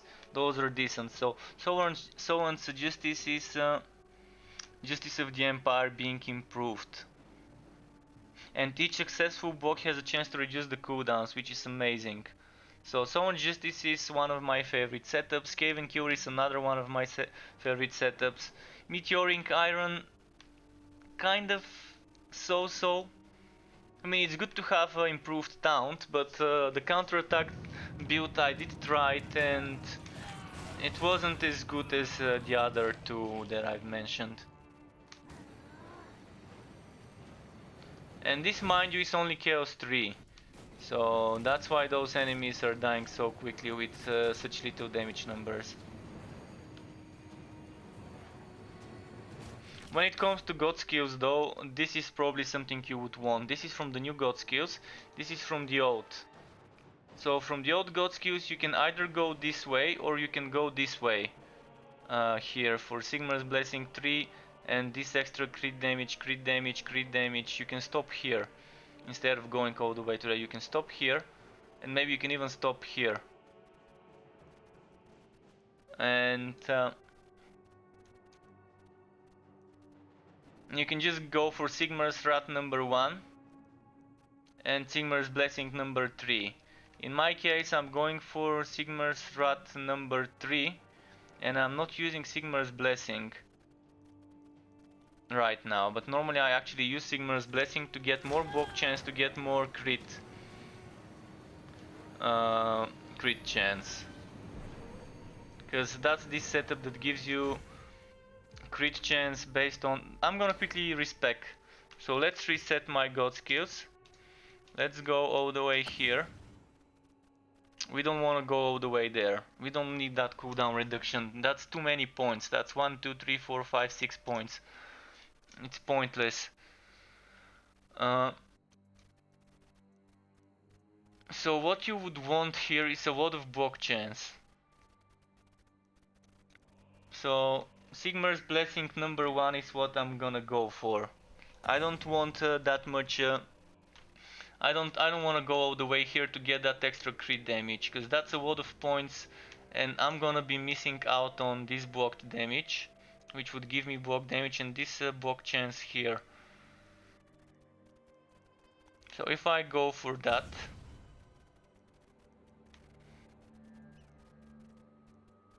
then there's block chance here and here.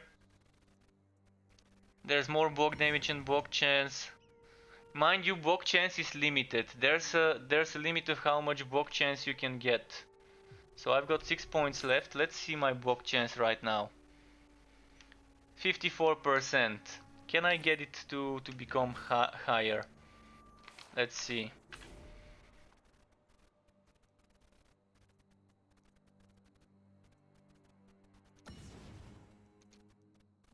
Alright, so what I will do is I will try again, and I'm gonna go for this one instead of this one. If I want that extra crit chance stacking. Right now though, I'm gonna quickly show you. If I change my gear to... what do I wanna change to? Let me go for my storage.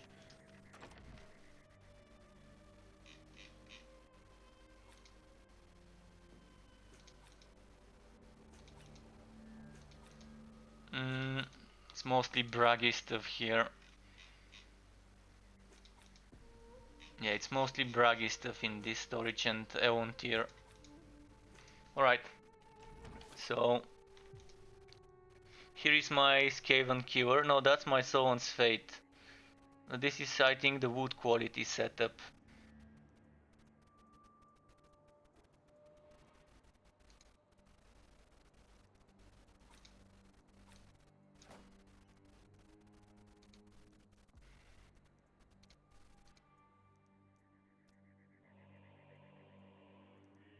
So what I want is a shield with a lot of crit chance. I'm gonna unequip those, I'm gonna unequip those, and I'm gonna unequip this. And Justice of the Empire is what I'm going for right now. So I'm gonna quickly equip the helmet with more cooldown reduction. That's the one I've got. Less wood quality but more cooldown reduction. Not sure if I really need that more, but we'll see. I don't have a better one here. Here I don't have a better one either. Let's see the gauntlets. I want something with good flat damage, even though if it doesn't have a crit chance, crit damage, it's fine as long as it has flat damage. You definitely want flat damage on the gauntlets, even if you have to sacrifice crit damage and wood quality and stuff like that. So this seems to be the option for me, this one. Then boots. Mine are wood quality based. Movement speed is always nice, but what you need is HP here mostly. I'm gonna get rid of that wood quality and get something with a bit more HP maybe. It's not that big of a difference, but let's put this one. Neither is enchanted with blessings, so I'm gonna quickly donate the junk gear here. Now it's time for rings. I was using this one together with I think with that one because of the crit chance. And this one, I'm not sure whether I should be using it because I need crit chance. So anything with crit chance would do. Crit chance, crit chance. Cooldown reduction crit chance is nice.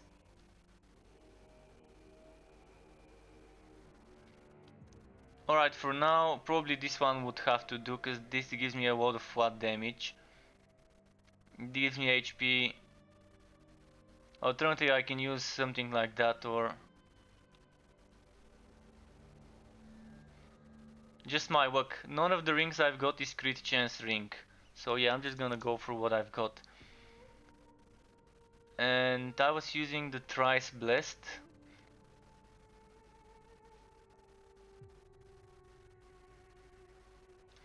I'm gonna wait before picking which one to do. First off, skills.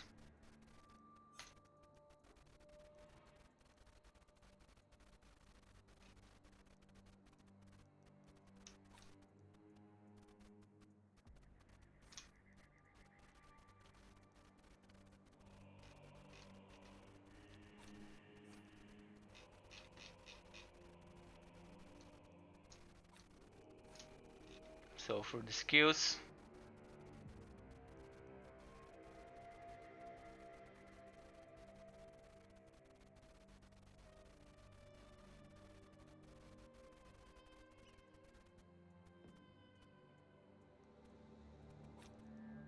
this would do.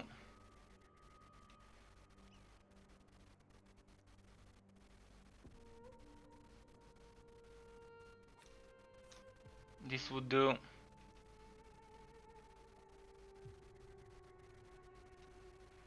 A banner would also be nice.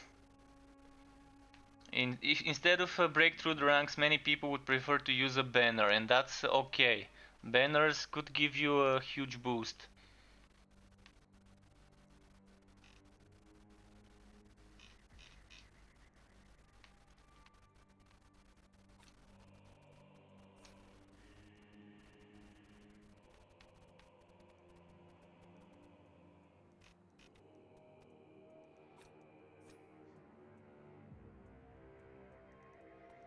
Is there block chance here? What would be great for this build would be this new thing. Probably. Although not so much. But what I do want is to get duelist chain reaction. It's definitely something I want, and maybe one of those potions for extra damage bonus, elixir of power. Then I can use that wisdom of the apothecary and stack it with a skill that also deals with something similar.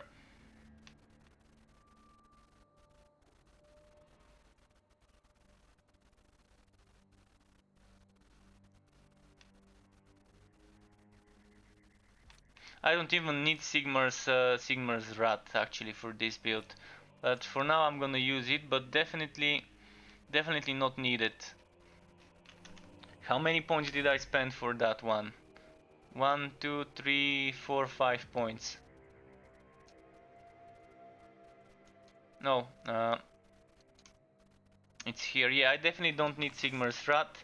So what I normally do is probably I do this. I need Taunt here. I need Taunt. Sigmar's Blessings, Taunt. This is also pretty strong, but probably not for this build.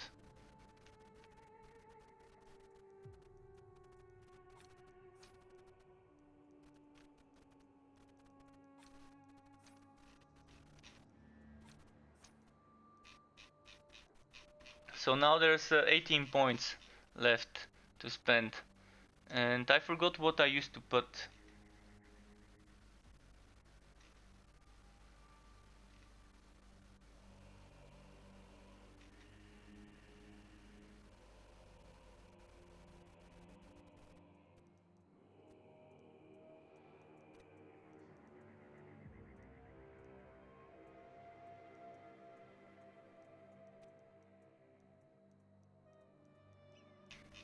There was definitely something else I had, I can't remember though.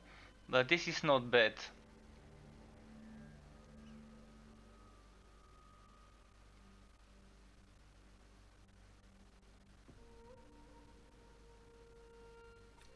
Maybe we can go for something like this.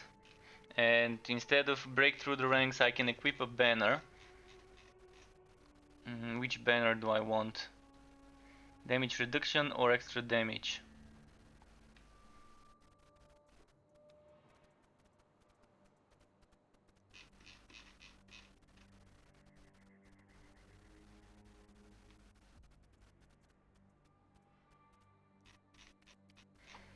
Okay, I've got 11 points, so I can go for a superior banner.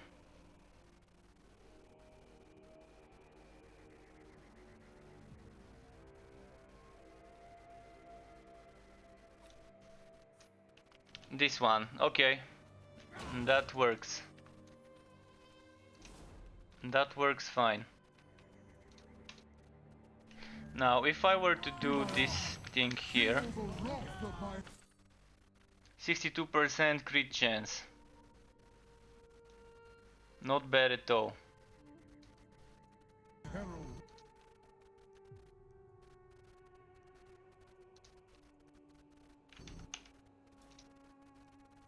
Let's go Chaos 4 first.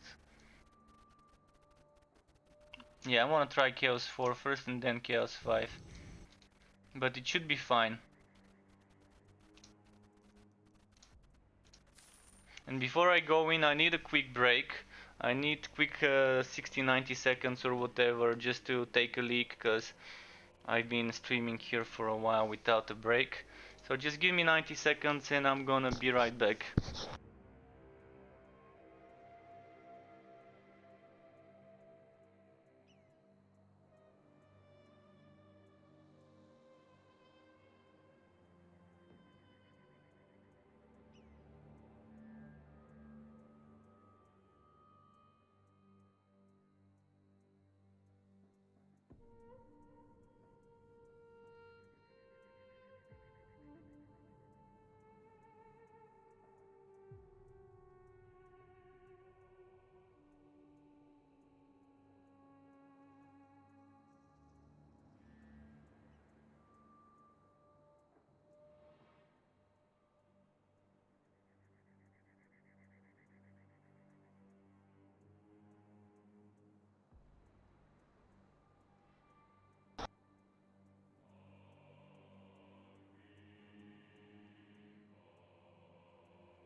is not my final hour. Seconds.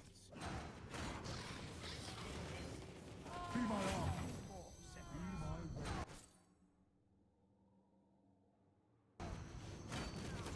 More seconds.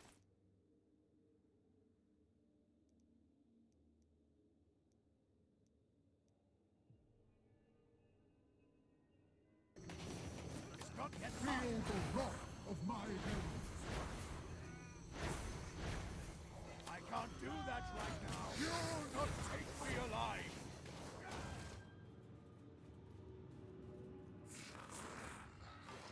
It's not yet time. You'll not take me alive. My hand.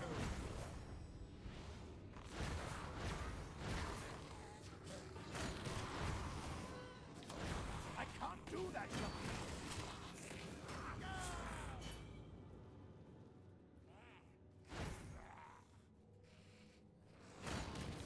Feel the wrath of my herald. Be my arm. Be my weapon. You'll not take me alive. I can't do that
not my final hour. Be my arm. Be my weapon. I'll fight until my last breath.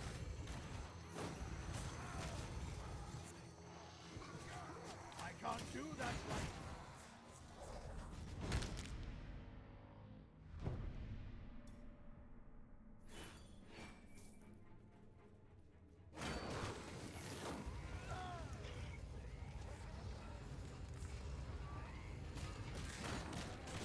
Be my arm. Be my arm. It's not yet time.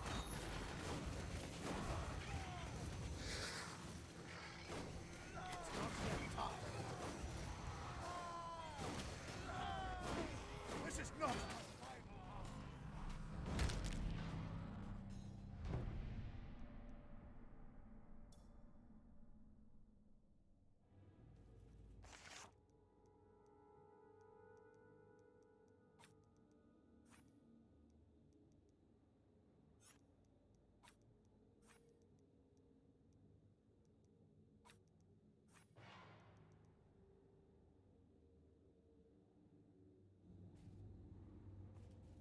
Feel the wrath of my hand.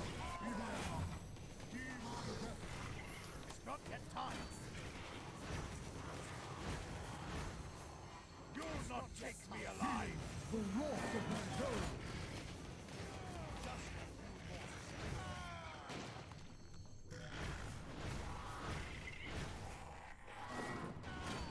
Just a few more seconds.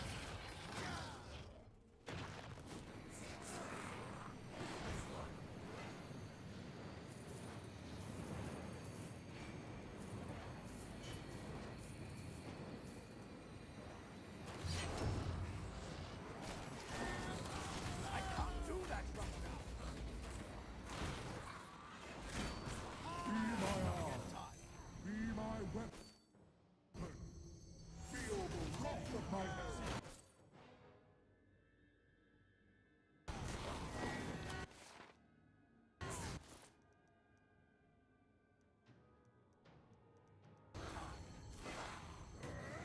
It's not yet time.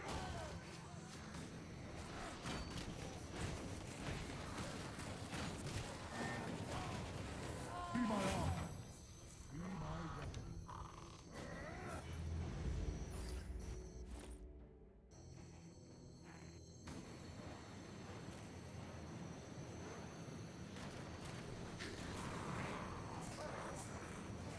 Feel the wrath of my hand.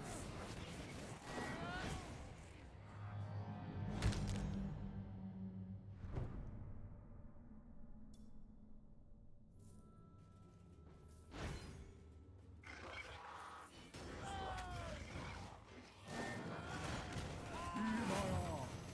Be my weapon. I'll do that. It's not yet time. Feel the wrath of my herald.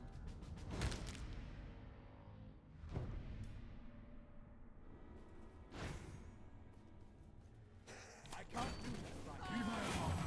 Be my weapon. It's not yet time.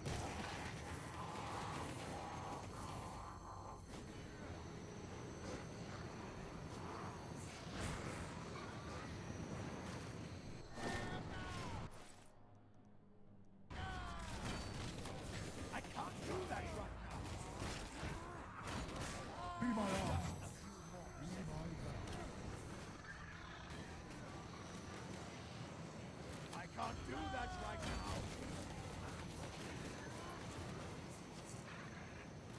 Feel the wrath of my home. You'll not take me alive.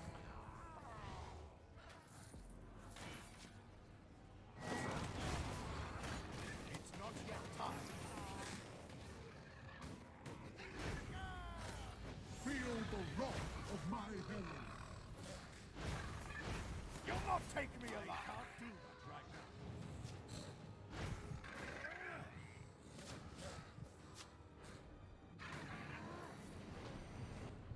You'll not take me alive. Not yet time.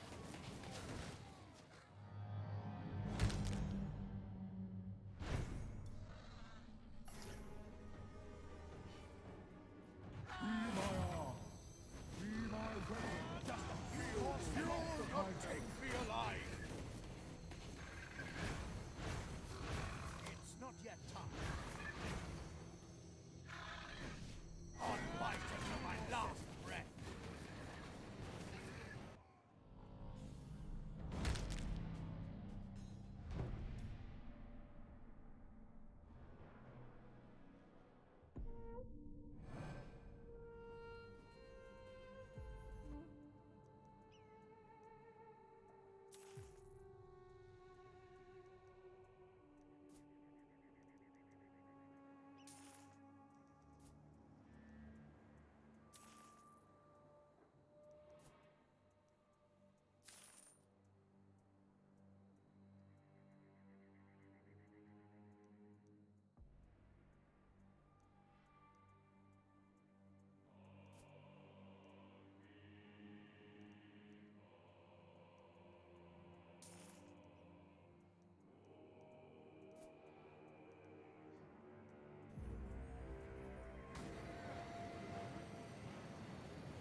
Today, no, with your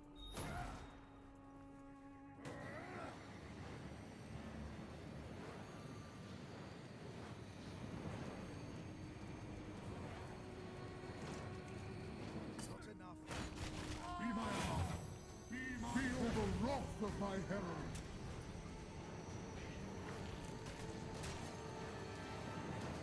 Catch my breath. It's not yet time.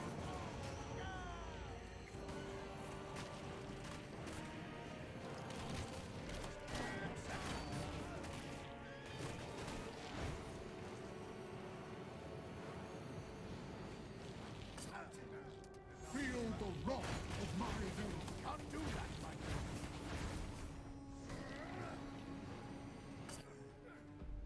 I'm too tired.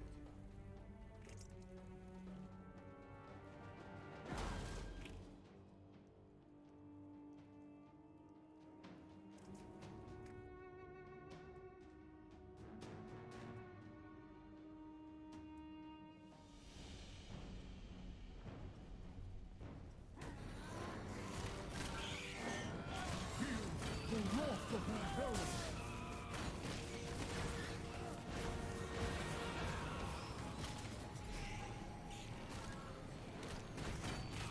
Feel the wrath of my herald.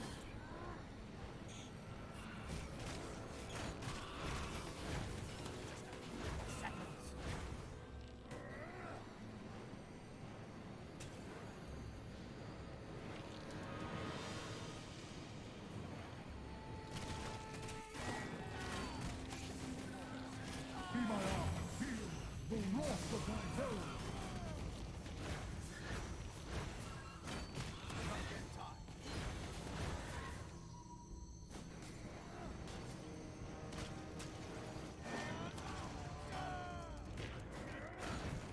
Feel the wrath of my herald.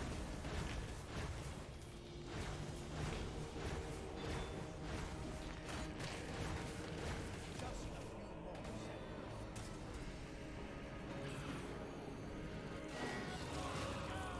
Feel the wrath of my herald. Be my arm. Be my weapon.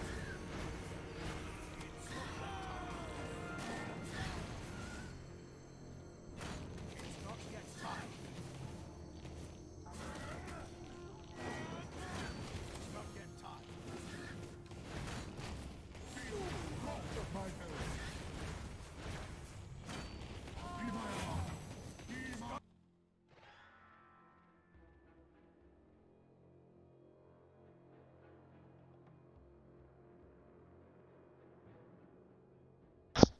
Wait, shit, yeah, my mic got glitched. I was wondering, I kept talking and talking and talking, and I thought people can hear me. Well, alright.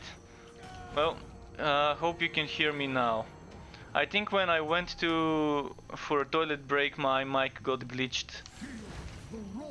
Wow. Alright, 30 minutes of me talking to myself without anyone hearing it. Fucking software. The thing is, my mic was not on the red light. Like, if I pull my microphone down, it gets unmuted. If I pull it up, it gets muted.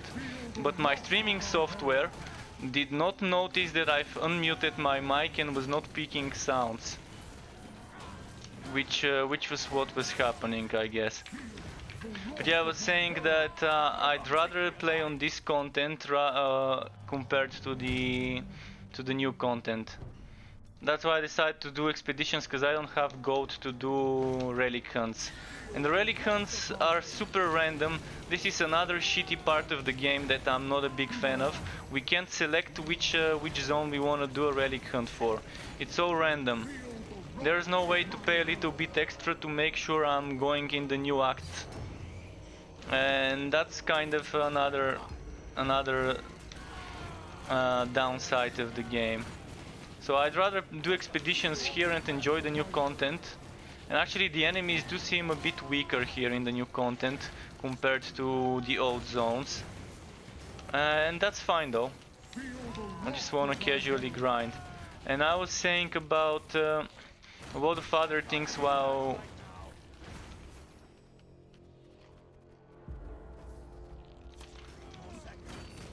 Yeah, but I don't want to keep playing relic hunts on other zones. I've spent months, like half a year, playing the other zones. I'm sick of seeing the other zones. It's just bullshit to keep seeing the same stuff over and over again. I mean, I can try and farm a lot of money, and then try and reroll until I get one of the new zones. But I'd rather them introduce an option to select which zone you wanna queue for. Yeah, and that's bad. Having to play 5 maps before this one shows up is bad design. I'd much rather be able to pay extra gold or maybe fragments. I don't even see why there's randomness there. What should happen is you should be able to select the biome, and then once you select the biome there should be a big randomness in what parts of that biome you get. Currently there's so little variety in regards to the maps we can get that it's making me sick. How they've spent half a year and they haven't added all the maps from single player into the multiplayer or into the... Like, all the maps from the story mode can be easily added into the map pool. They did add some little variety, but what their idea of variety is they just added a variety where you start from the end of a certain map and go backwards instead of starting from the start of the layout and going forwards. So they kind of reverted different maps and called it a new layout. But there are so many single player zones that can be added as layouts. And then what we should have is we should have an option to select the chapter we wanna queue for. And just queue for that one.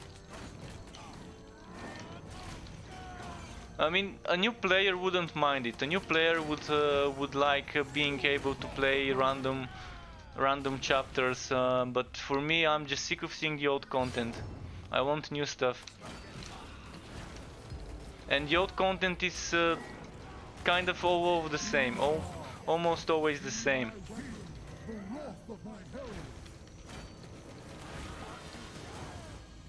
It's good that we have new content, but yeah, I'd rather be able to play only on that one. What I actually thought is, since it's a new campaign, it would have its own relic hunt that is only maps from the new zone. That's how I imagined it would be, and it was kind of disappointing to see that's not how it is, but not much I can do about it.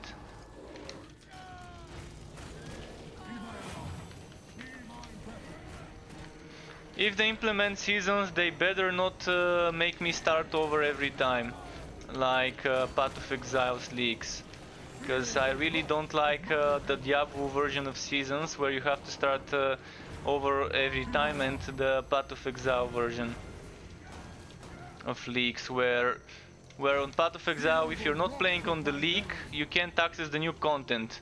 And if you are playing on the non-leak servers, you have to wait before the leak ends to access the new content. This is one of the few things on Path of Exile that I'm not a big fan of.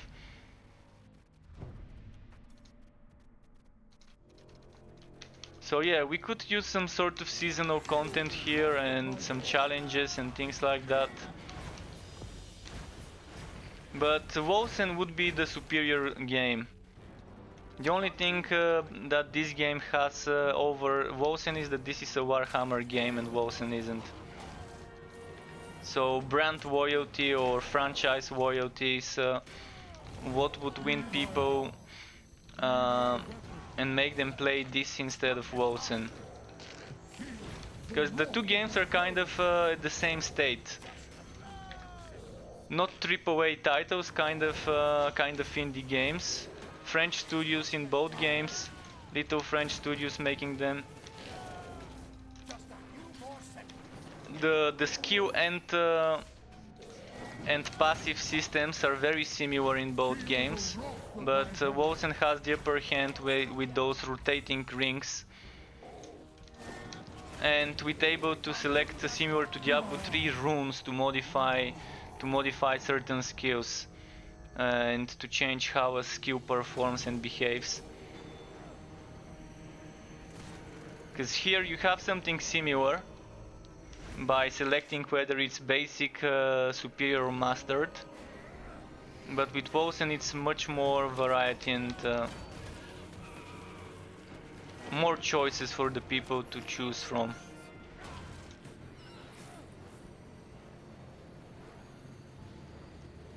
Alright, that's done. Let's try the next one.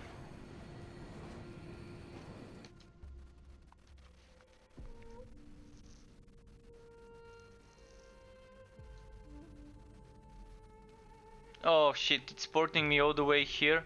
Another thing they did terribly is that now for an expedition I need to go all the way back there. Like it's a long way to go over there for an expedition. Even if it's here, here or here, it doesn't matter, it's just too far from the town.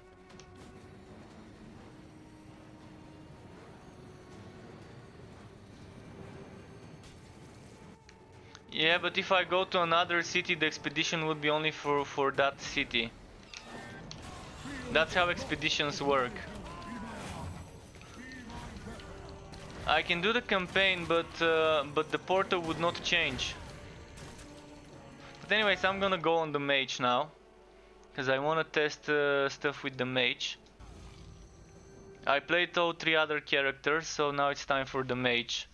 So let's change to a volunteer and see how it goes. In the meantime, I'm gonna give my pet some food to stop bugging me.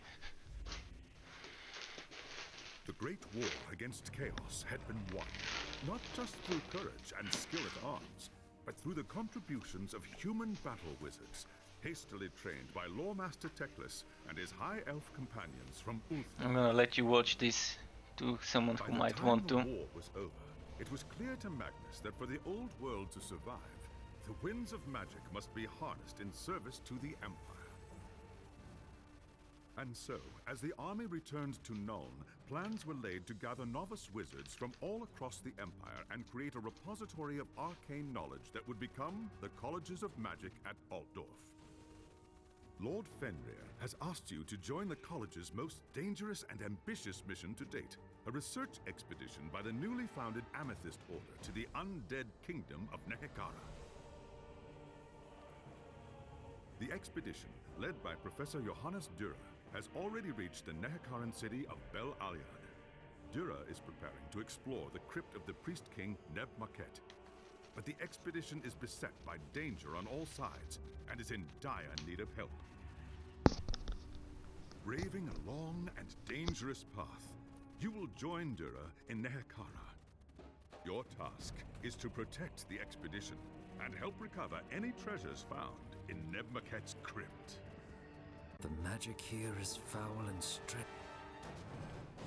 Ah shit, this skipped the text. I thought I could move and still have the text going on.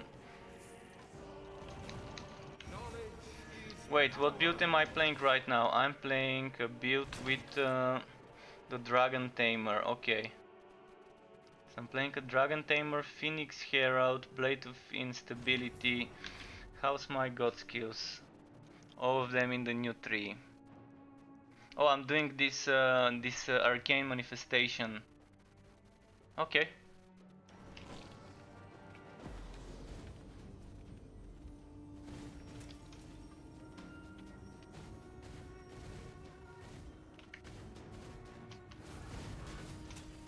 I should wait some more.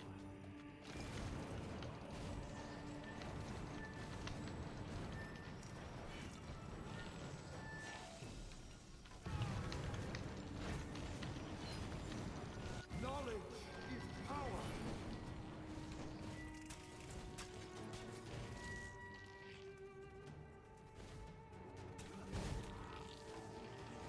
Let's see if this skill is broken. So far I've not seen it getting broken.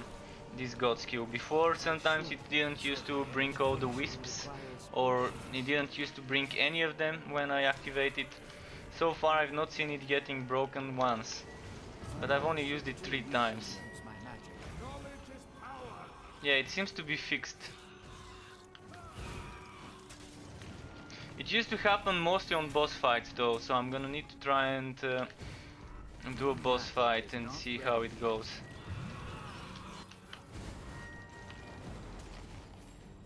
My spells need more. My magic is not ready yet.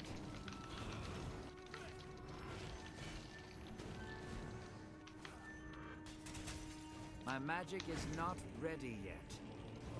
Knowledge is power.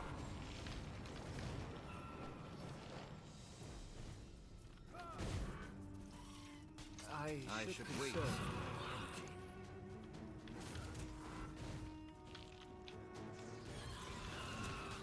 My magic is not ready yet. Okay, should be getting close to that checkpoint. I should wait some more. Knowledge is power.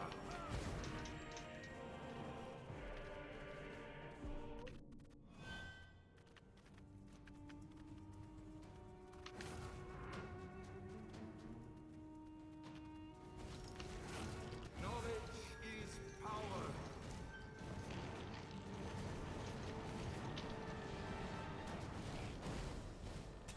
I was experimenting with tornadoes, okay. Although I think it would be better if I just use something like this.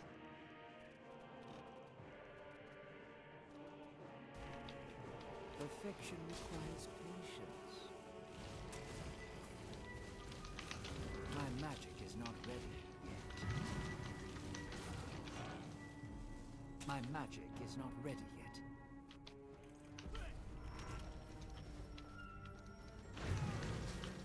Perfection requires patience. Knowledge is power. Oh, that's why I was removing the voices in the game. Because he kept spamming that my cooldown is not ready.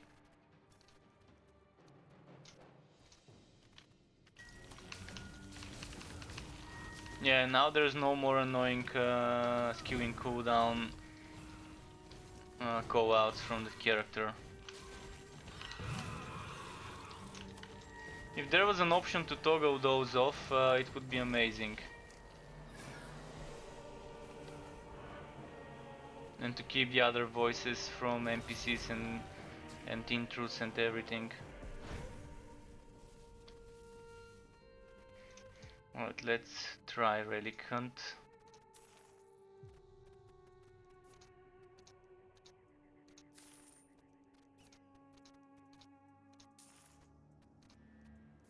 Nice.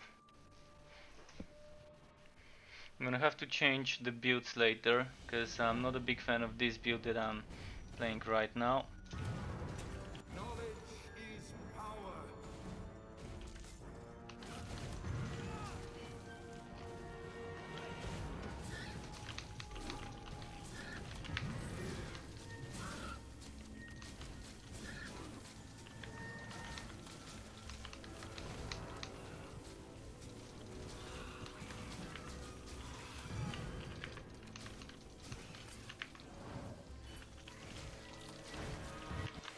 Wait, do I have...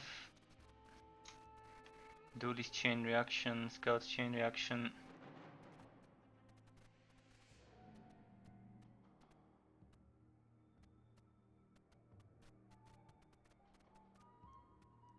Knowledge is power.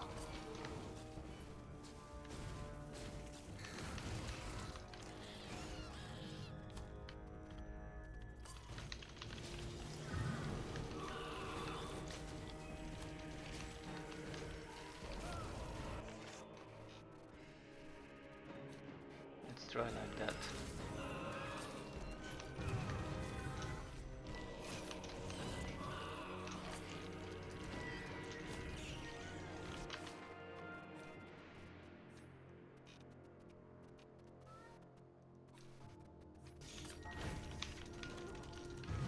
Knowledge is power.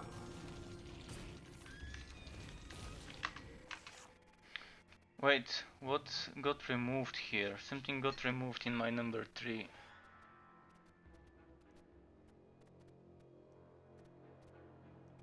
Oh fuck, what could have been there?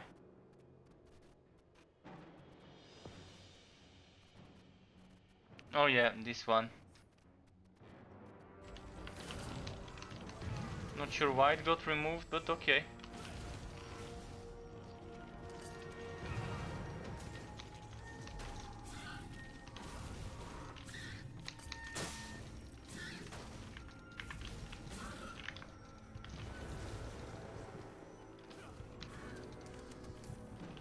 Knowledge is power.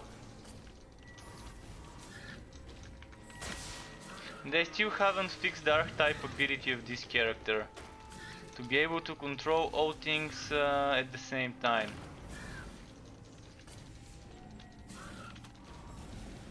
Even if it requires a special, like holding shift to be able to, shift and space to be able to move all of those at the same time would be amazing. Like if I have this one and the laser, if I hold shift I want both of them to be controlled. Or if I have multiple instances of this one, I want to be able to control them at the same time, not only the last one I've cast.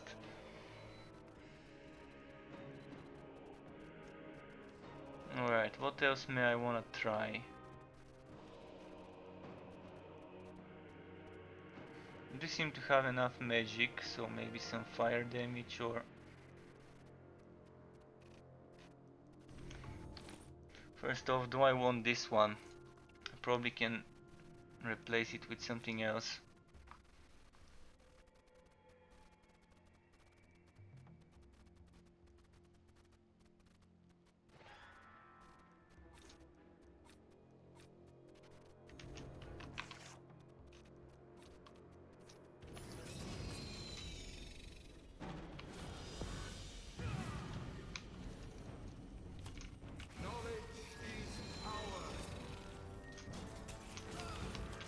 This build is not the energy regenerating one.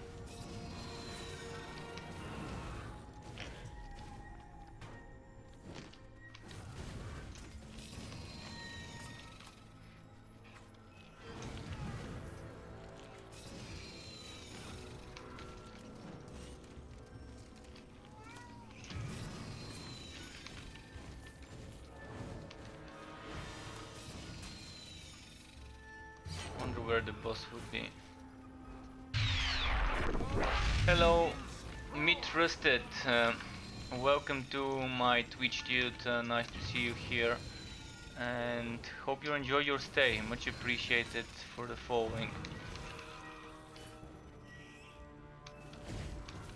In the meantime, I'm gonna really change my gear and build after this one. Maybe I'm gonna do one more map with this setup and go back to a regular Breath of Fire setup probably.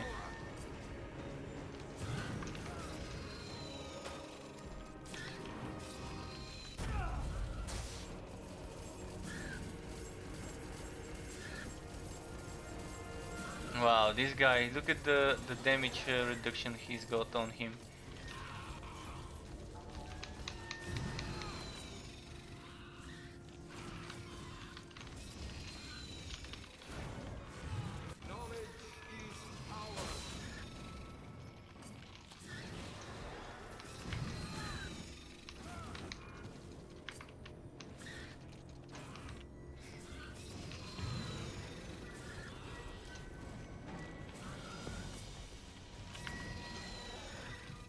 Oh, so this deals damage to me while I stand in it. Alright. Good to know. What have I got in the legendary ranks?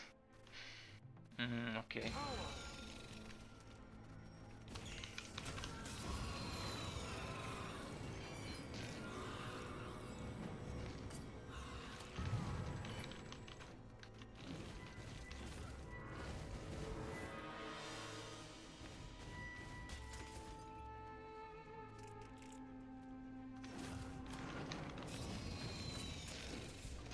There's a buffer somewhere. Where is the buffer?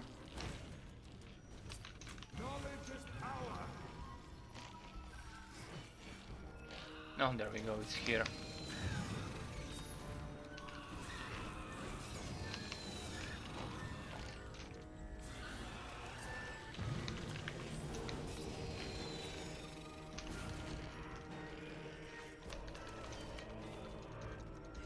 Oh, that's the relic. So the boss should be in that room over there to the left.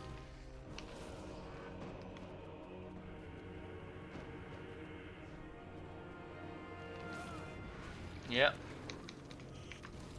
Necrus Sphinx.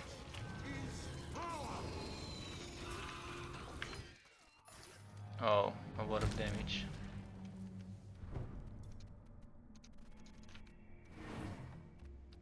But so far, the God skill seems fixed. It's not glitching on me anymore.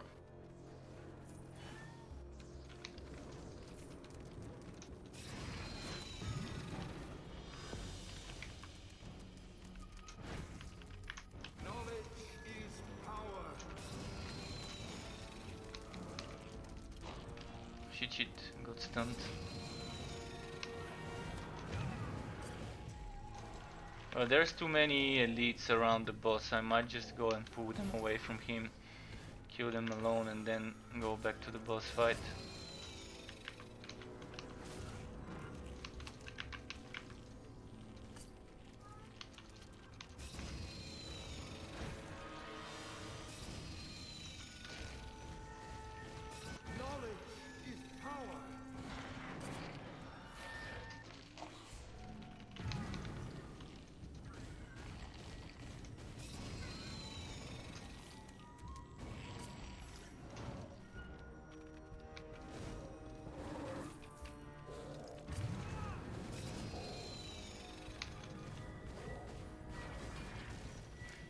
So basically this boss is a reskinned version of all the other bosses. Nothing too special. His attacks are the exact same attacks, just with different shading on different colors.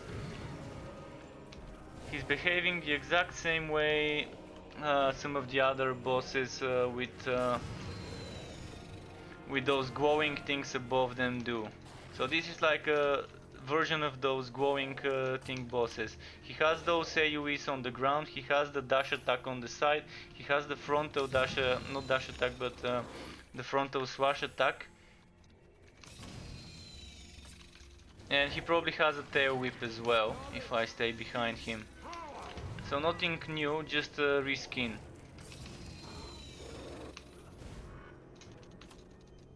When it comes to boss and their mechanics for the relic hunt.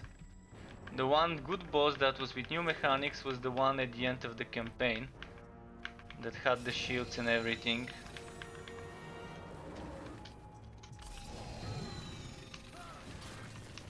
Knowledge is power.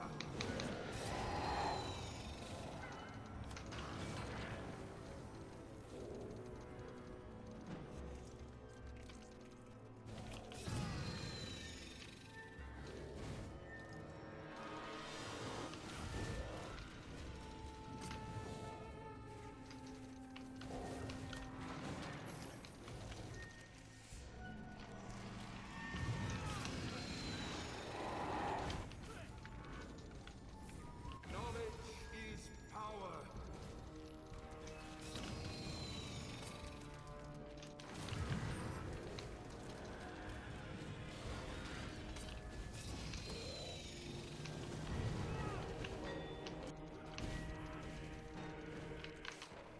What if I were to do something like this?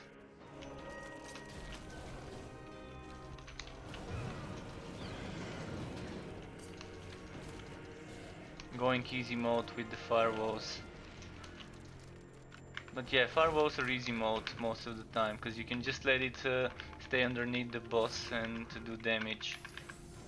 Knowledge is power.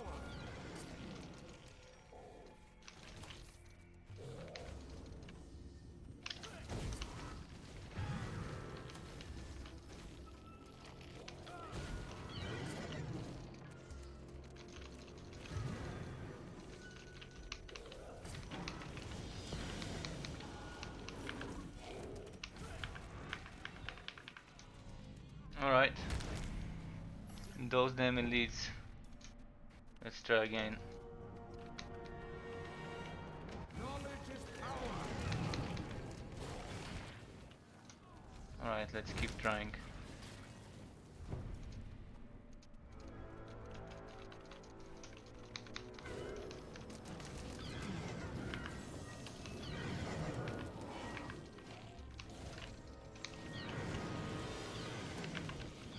But yeah, once Wolsen comes out, I'm probably not gonna be playing this game much. It just doesn't seem as fun to me as Wolsen. They're just doing the same content just with different skins on it. When it comes to boss fights, boss mechanics, they're not fixing the important things, and they're just adding new content without fixing the old one or focusing the most important things about the game, the bad itemization system and the bad balancing of certain skills and builds. And higher difficulties end up being bullet hells. Instead of you actually hack and slashing stuff, you're forced to keep dodging and dodging and dodging and trying to not get hit at all. Like, this guy can one-shot you with every single attack if you play on the harder difficulties, even with full green sets, if he's as strong as the other enemies. I've actually done an experiment how much damage the enemies hit for in Chaos 8, and you can get hit for something like a few million damage. Sometimes it can go down to like 500,000-600,000, but there's no way you can get built on every character that has that much HP. Maybe on Bragi and Volen you can somehow stack all the way to 500,000-600,000 HP and not do any damage at all. But it seems that they're forcing people to play in a group if they want to push Chaos 7 and 8. Chaos 7 can be done on Bragi easily. Chaos 8 on the other hand is another story. So the way they've made the game is people are not strong enough if they're solo players, and if they're not playing with a group, they're missing out on a lot of support and damage.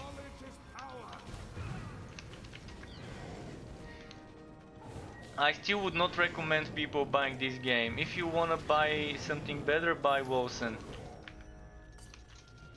It's gonna give you more of the same and some things that this game cannot offer you. The only reason to buy this game is if you're a fan of Warhammer. If you're not a fan of Warhammer, Wolsen is in my opinion the better option for the same kind of range of things you can get. It's gonna offer you more and better end game. It's gonna offer you a better item system and more variety when it comes to the boss fights and mechanics and everything over there. Also, I've not seen the 2 more acts that are gonna get added into Wolsen. I've only seen Act 1 when it comes to the story. So once it releases, it's gonna have more levels, more skills, more acts, more items and things to gather. And even now, while it's in beta, I'm enjoying it more than playing this game. Although Wolsen as well had some problems with some of the balancing, mostly the mages being underpowered there. If you wanna go a complete mage build, you're probably gonna be a bit less powerful than a turret build or a ranger build or a melee build. But with the addition of the extra levels, extra skills, and most of all extra passive trees, nodes, things probably would change for the mages. Phase shift amulet. What does this one do?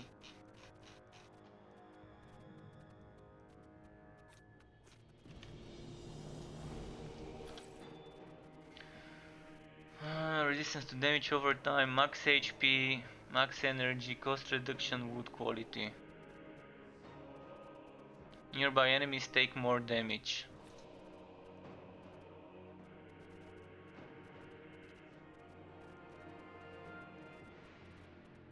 So it's a better version of this one, but no cooldown reduction, so not really a better version. Okay, I'm gonna go to the town and change my build. Let's go get the wood.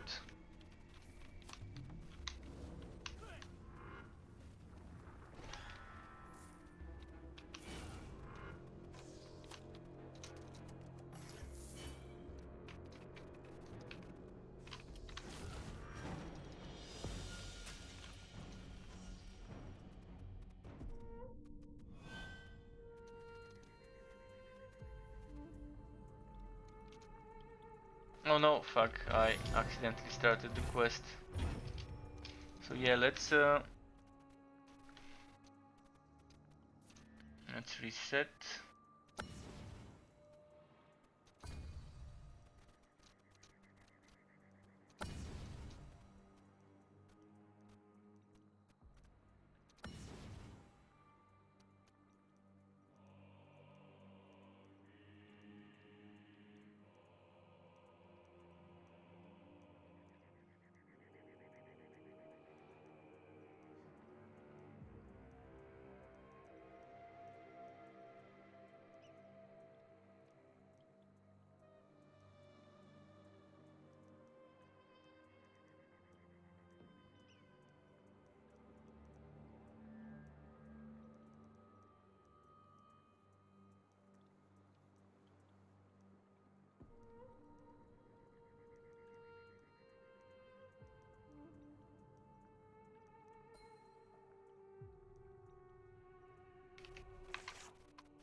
What else do I want?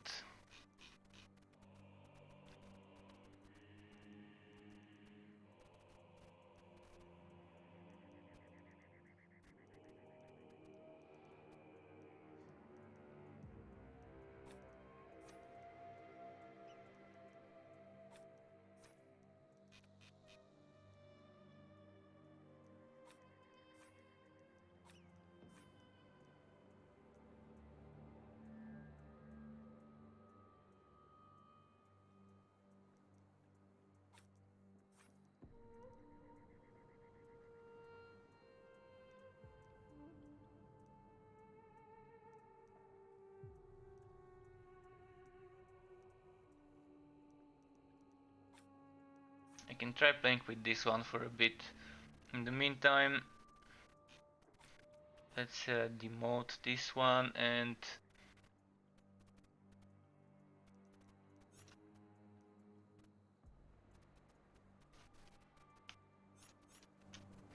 I need to change my gear as well.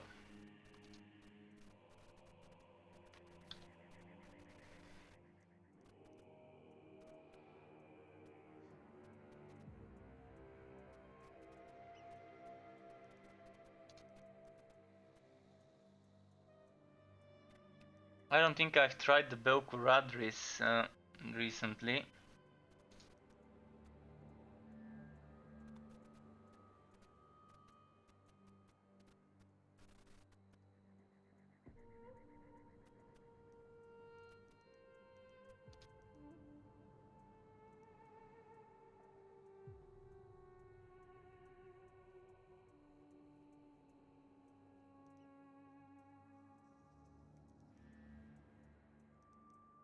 Alright, Morvo it will be.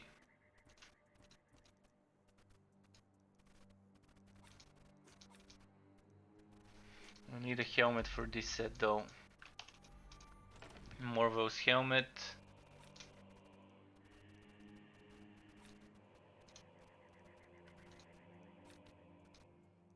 Seriously, full inventory.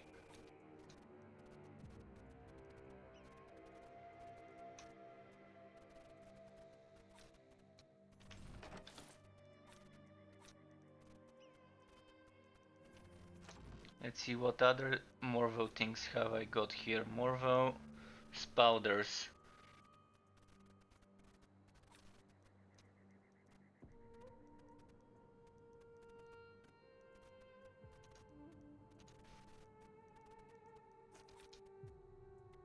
Then here I've got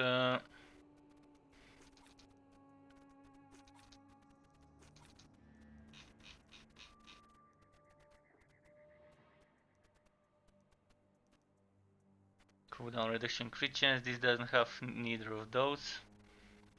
Cooldown reduction.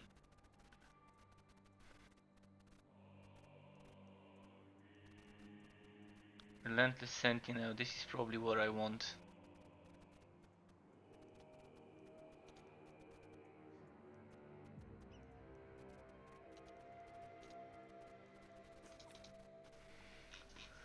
Right, blades. Which blade would I wanna use?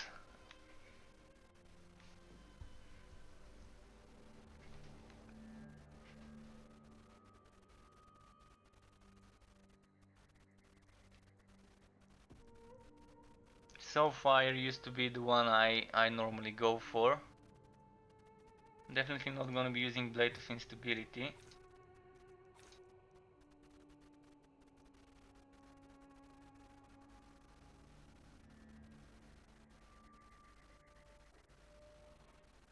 Rift Eater is not bad. Might try and experiment with it. Let's see, cooldown and crit chance I want. I want both of those. Well, I still don't have one. Okay.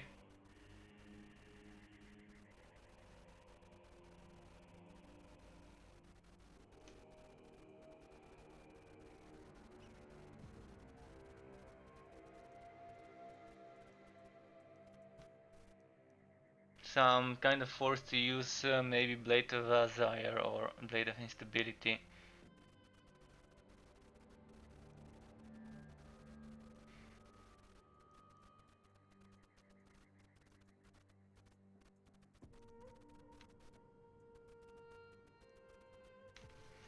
I do really need something with cooldown and crit chance though. This one doesn't have cost reduction.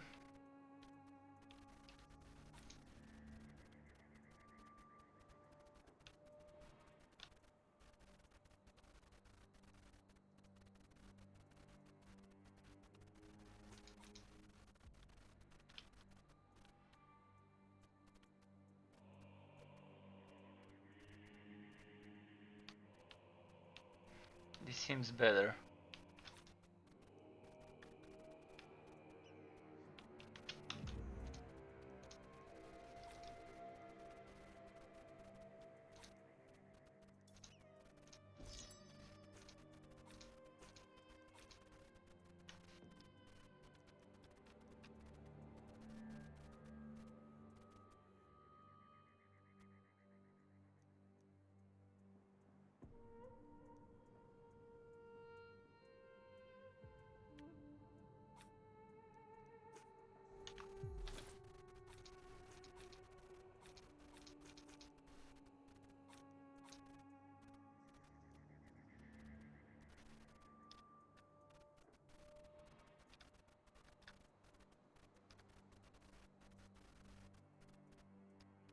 This one's slightly better.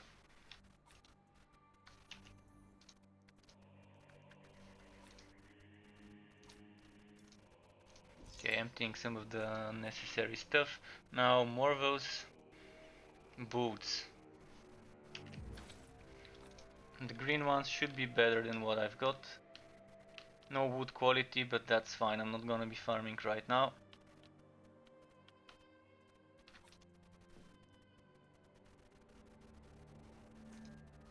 And this one goes there.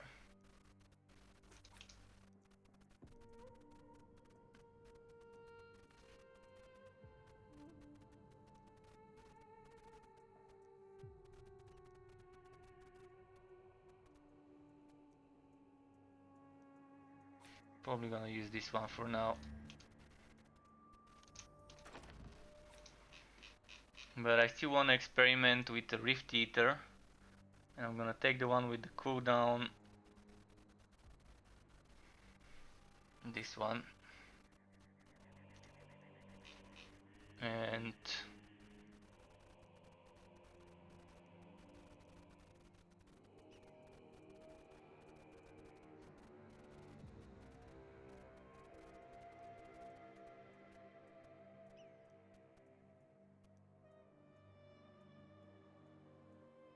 with this one.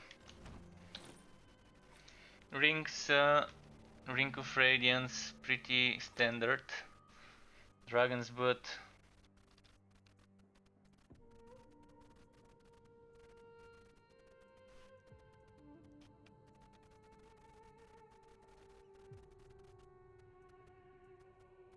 I'm gonna lose cooldown reduction if I use this, but maybe it's gonna be worth it.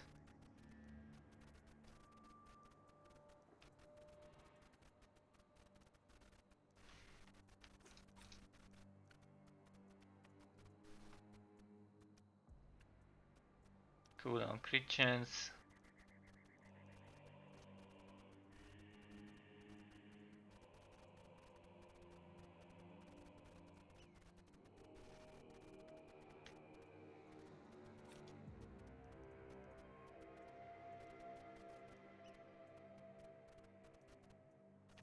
So now I have 44 crit chance and not any crit damage at all, and I don't have many fragments to add crit damage.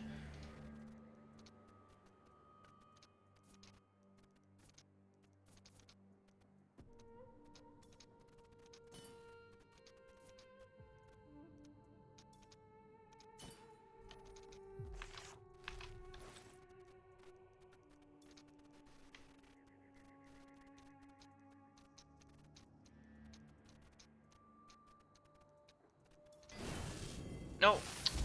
Shit. Yeah, I messed this one up. I forgot the god token. Well, let's not mess the other ones. If I have enough fragments left, I can try again.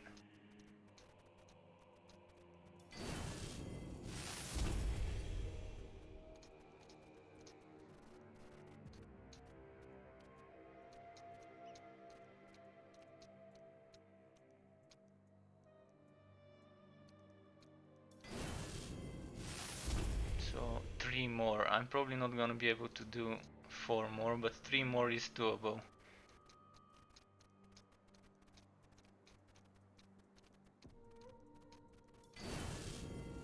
I can exchange some of the red ones for yellow, and then I can re-bless this one. And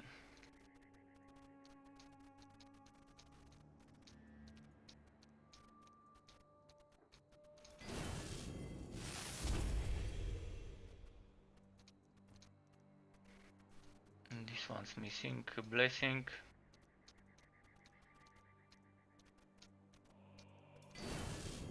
And I'm gonna have just enough to re-bless the other one.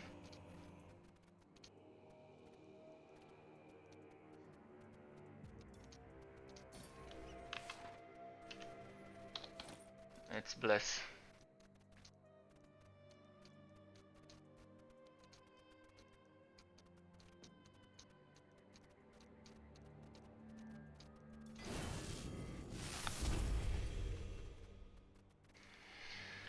Okay, a bit more crit damage now, much better.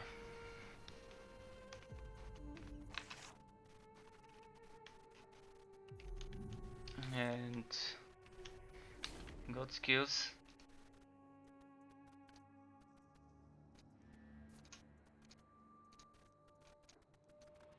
Do I need to do it again? Okay.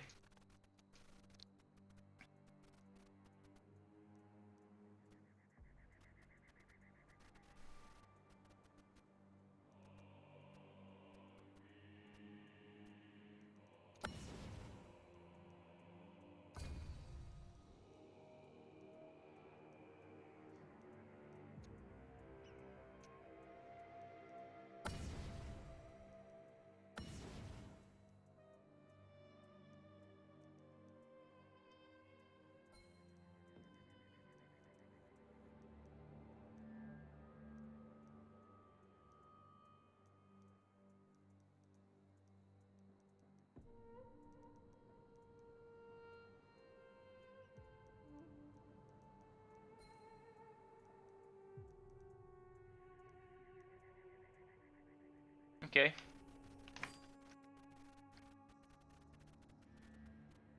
Much better.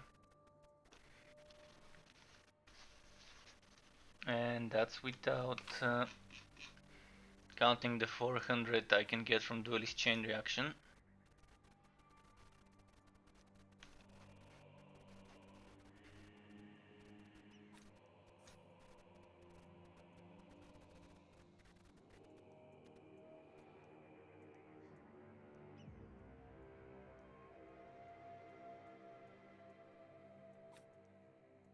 Maybe that's gonna be fine.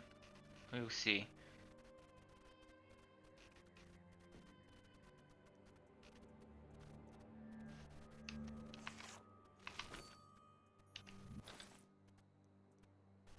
Wondering if I want to use Blade of Fazire rather than... Actually, I'm not Blade of Fazire. What was the name? Scepter of Ice. Probably not. We'll see.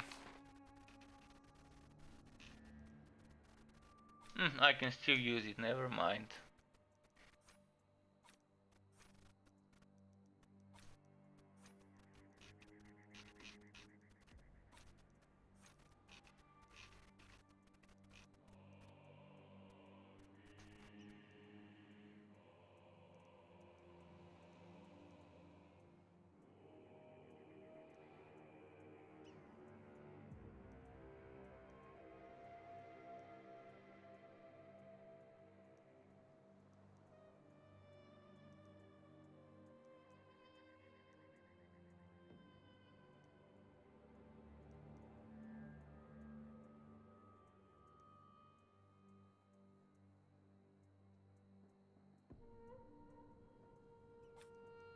I want this one.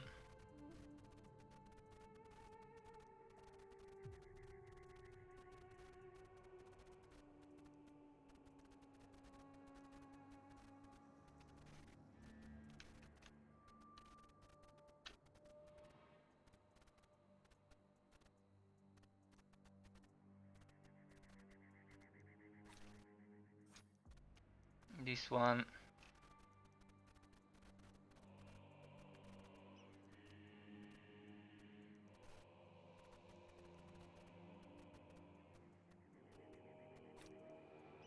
Maybe that one.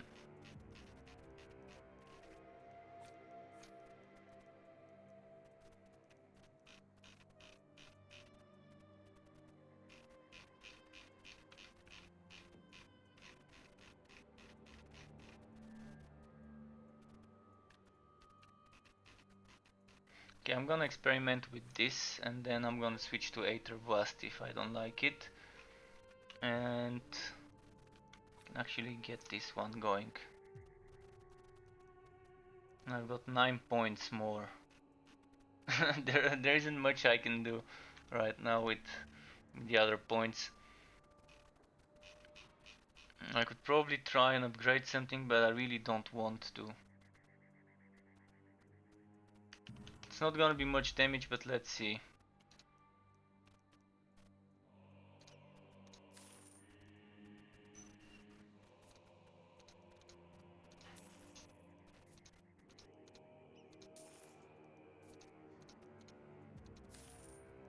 Come on, give me the good one. Look at how many tries it's gonna take to get the new one. This is the good stuff, RNG. RNG, RNG, fuck you RNG, now I don't have money.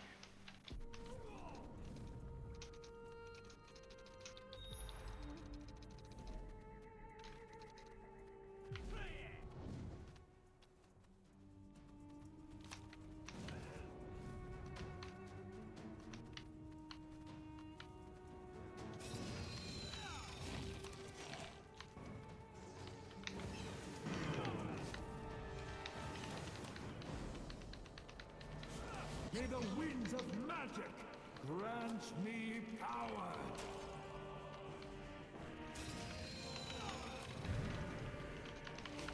Come on, come on.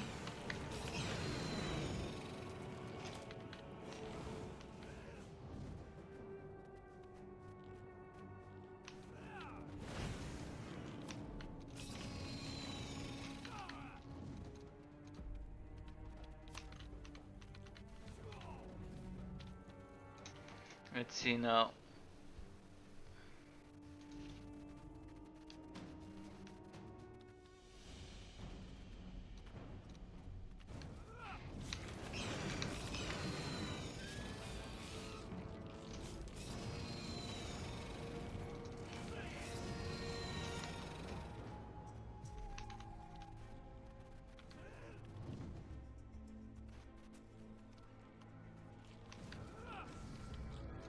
May the winds of magic grant me power!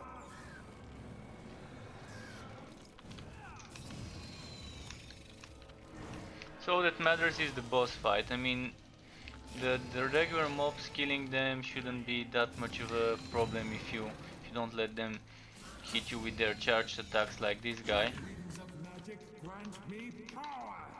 But yeah, if I can do the boss, then I need to change stuff around.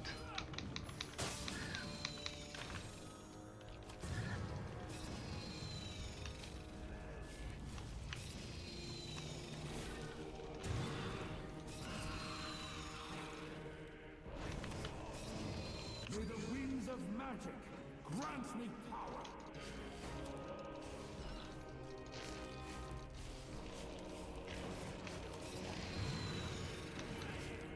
Alright, Blinding White has changed its animation. It looks much better now. It's like a whole ray.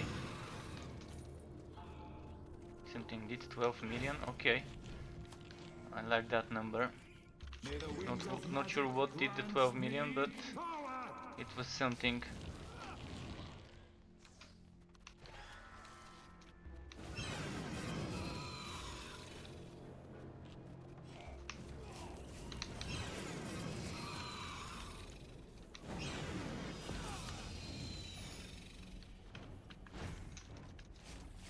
May the winds of magic grant me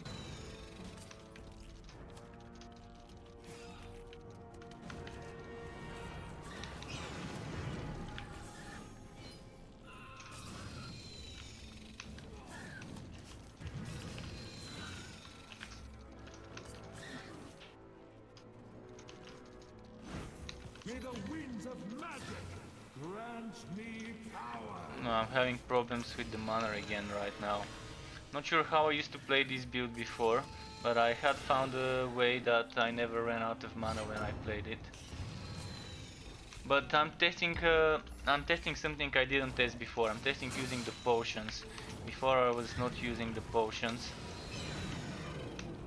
May the winds of magic grant me power!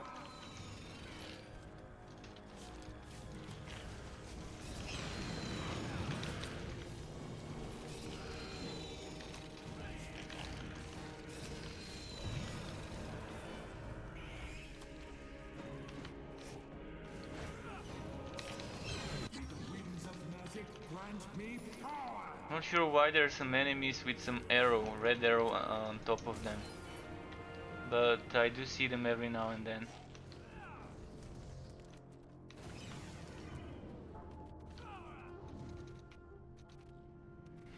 They seem to have fixed the bug where you end up seeing some wood on the ground that's not there. I used to see a lot of green items on the ground that weren't actually there. It was showing me this, but the green version, where there wasn't one such item.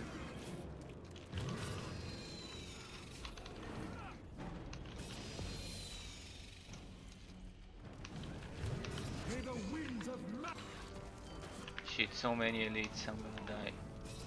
Shit, I went where there's more elites.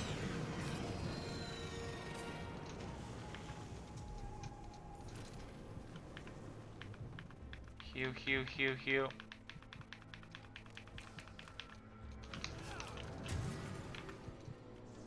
May the winds of magic grant me power!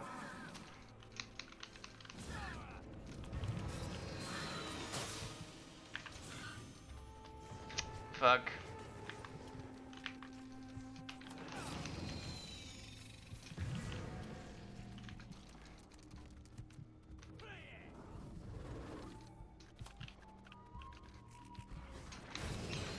Winds of magic grant me power!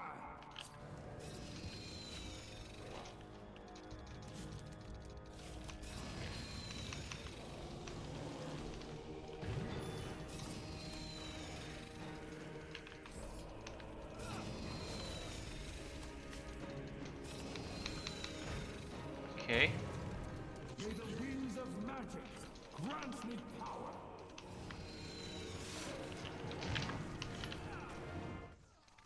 Damn. So close to getting it. I need to get rid of those archers because that's who actually killed me. May the winds of magic grant me power!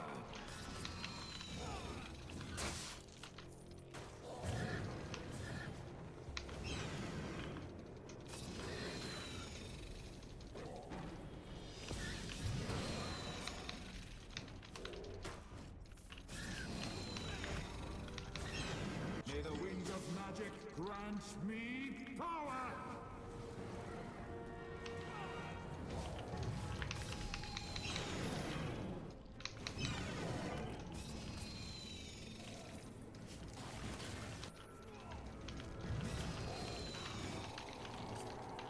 Okay.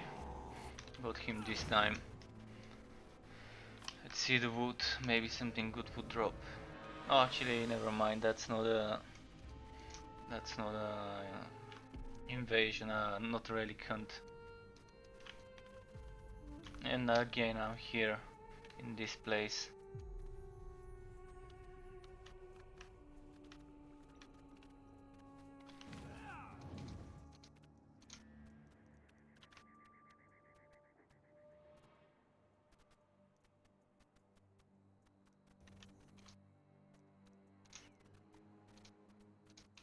Let's see. Still unlucky.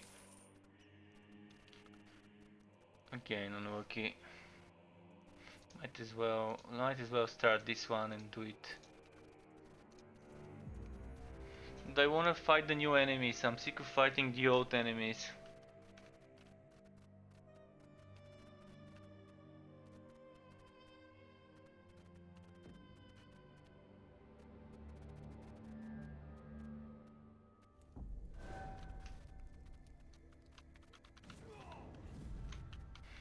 So I normally don't use this firewall, but I was experimenting how it would fit this build. And I probably should change some of the things.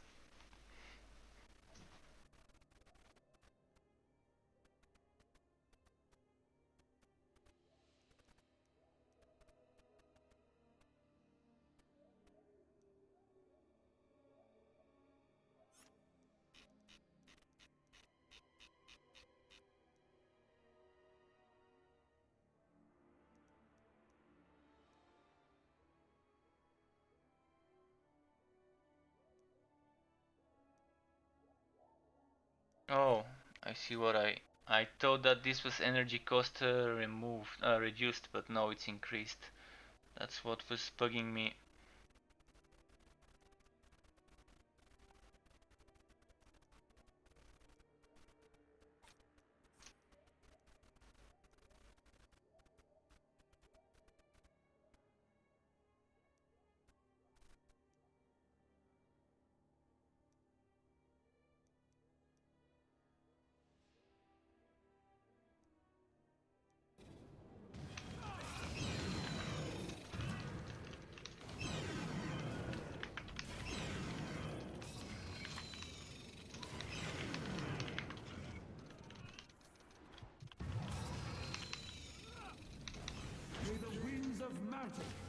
grants me power.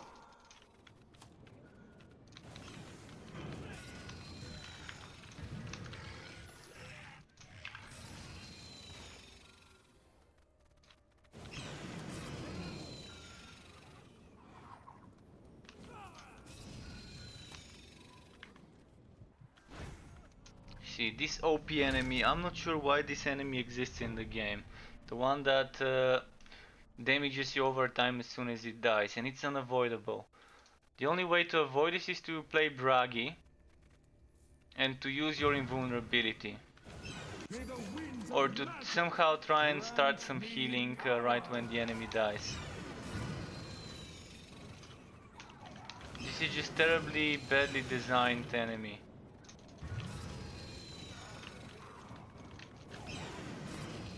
You have to be some sort of sadistic freak to make an enemy like that. The winds of magic grant me power.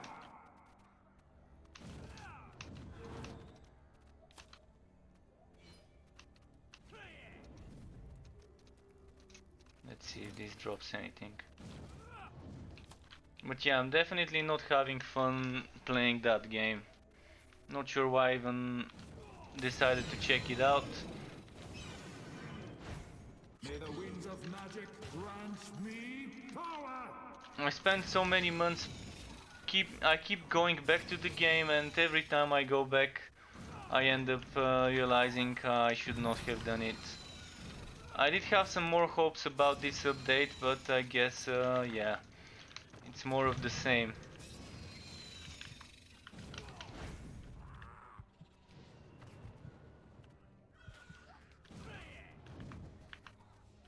May the winds of magic grant me power.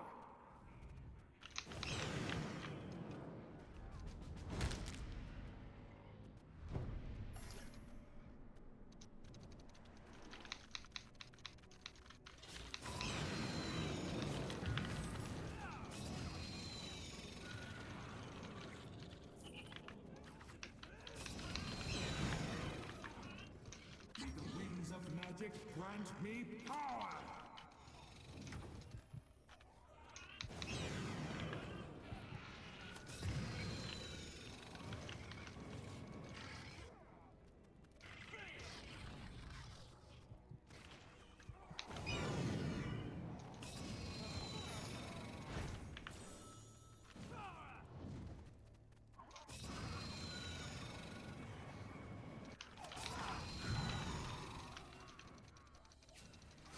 These little enemies I can just kill with my basic Phantom Blade, I guess. May the winds of magic grant me power.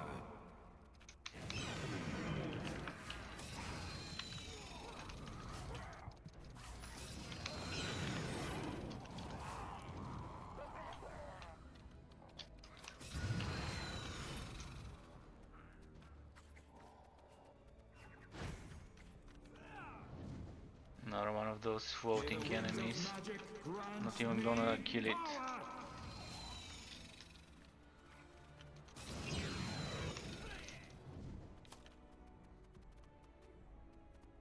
Oh, seriously, it was the other way. Okay.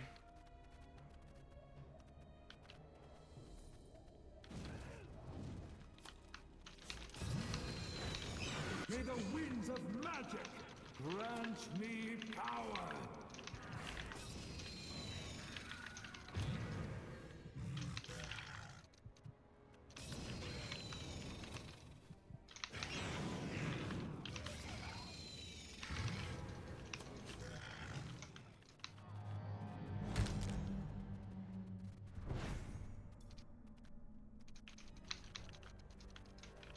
Come on, come on. May the winds of magic grant me power.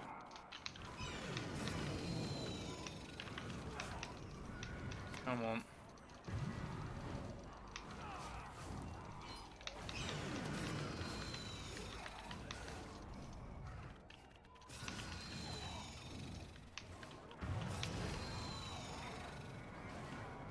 May the winds of magic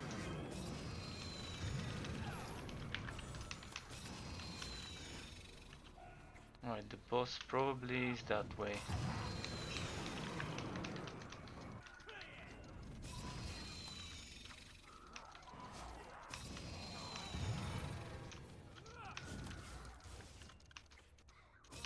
May the winds of magic grant me power.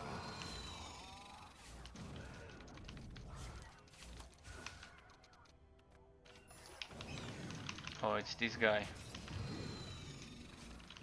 The wingy guy. Oh, we actually see the names. That's something nice. That's something I've been wanting since the game released. To be able to see the enemies of the names of the enemies. So that's one good thing they've added as a quality of life. Kudos for that. That's definitely a good improvement. That's definitely something that should have been on the launch. But since they launched a beta instead of a full version, took them 6 months to fix it. Magic grants me power.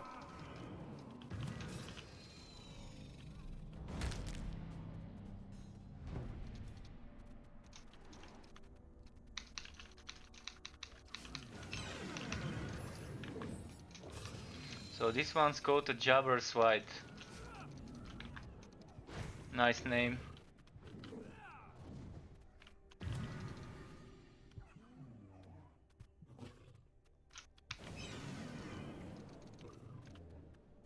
The winds of magic grant me power.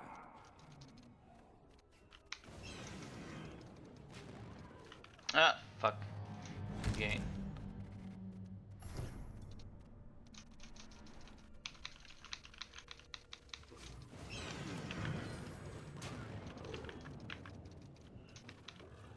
And again.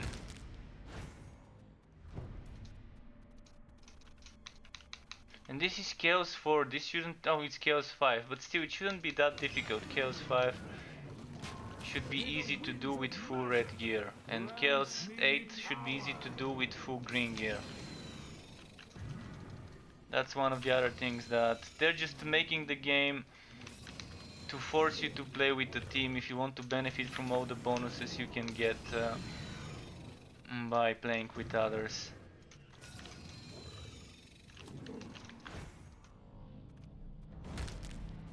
Or to use the one and only build that every class has, and some classes don't even have such build still, that can do Chaos 7. I mean, Bragi can do Chaos 7, probably even Chaos 8 with the Undefeated, even after the nerfs and everything. So, but I'm not seeing other classes doing Chaos 7, so even with full green gear, even with the new skills, the only way you would be able to do it is always with shit tons of kiting and healing and kiting and healing. And yeah, it could take a while. May the winds of magic grant me power.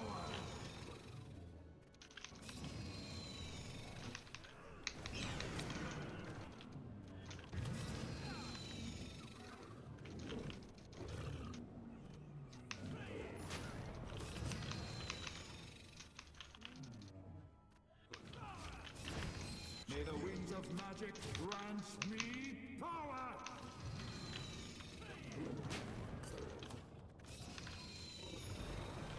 Alright, got this one. Let's get this one here as well.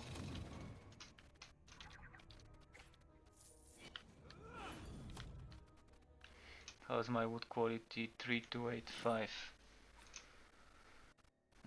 Let's increase it a bit. 3559. Green. Shit.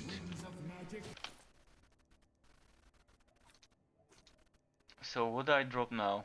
Kalidor's boots. Dragon Tamer boots. I'm gonna drop those then. Fuck, what did I pick up?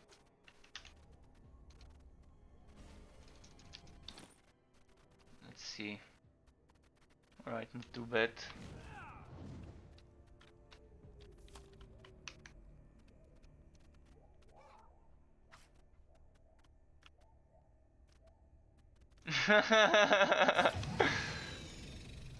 It's not about just the drop work, man. I mean, if the game is bad, no matter how much wood drops you give me, even if you give me fully geared min-maxed characters with green items, etc., I'm still not gonna enjoy the game if it's a bad game.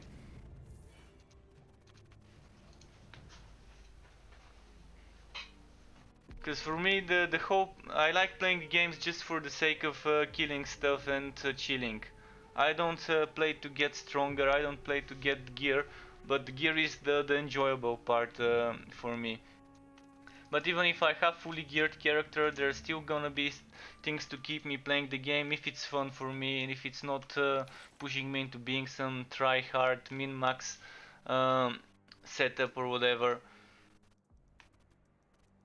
Before, even before, when I had full green setups and I was destroying stuff all the time everywhere on Chaos 5 and 6 and with Brag even on Chaos 7 because there wasn't Chaos 8. Before I lost my saves, I was still enjoying the game, farming every now and then, but then then I start seeing how bad some things are, how repetitive it is and how badly balanced it is. So let's go and put some stuff in the warehouse, I guess. First of all, let's compare here. Losing speed and crit damage and gaining... what am I gaining? Resistance to damage over time and energy.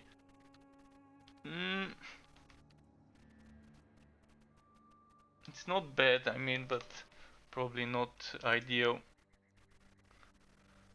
I'm gonna have to delete some of the other stuff then.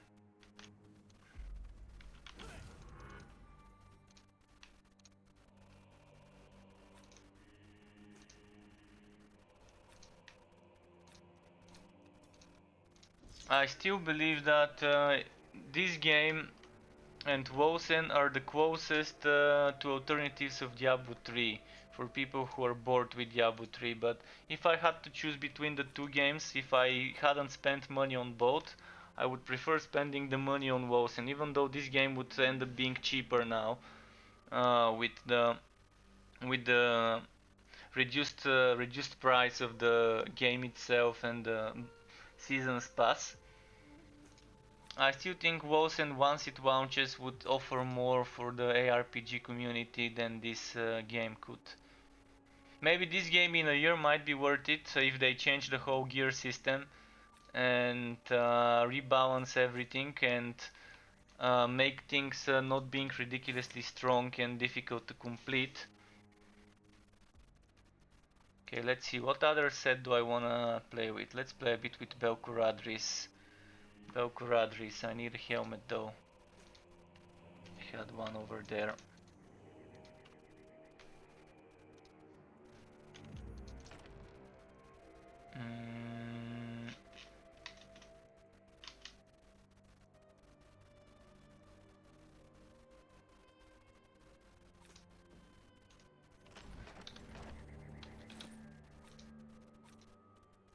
I'm gonna change to Chaos 4 just to make sure that it's not that difficult to complete stuff.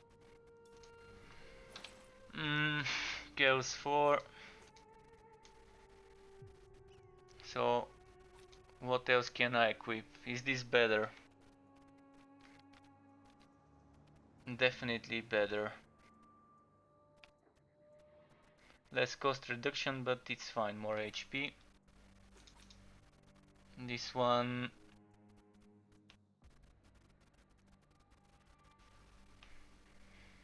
I'm gonna keep what I've got.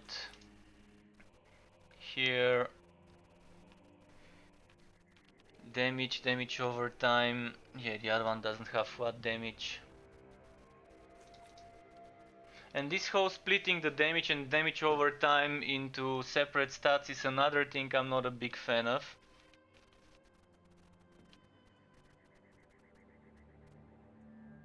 So I'm gonna lose energy, but yeah, I'm gaining a whole bunch of other stuff with this.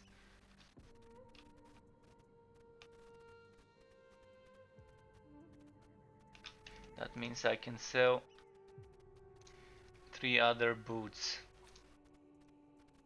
I'm gonna save the one with 23 energy, the rest goes away.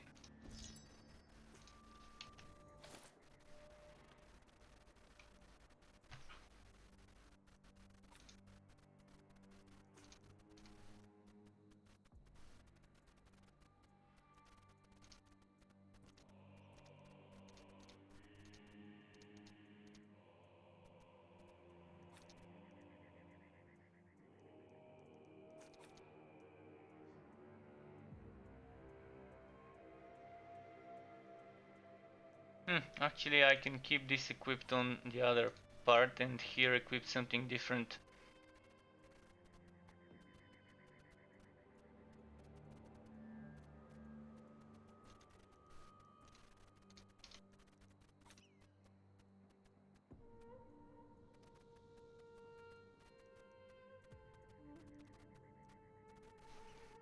Let's compare.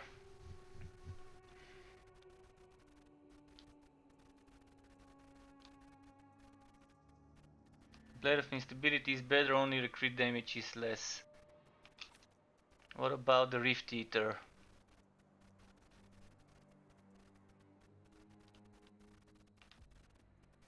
Or maybe a Soulfire would be the better option.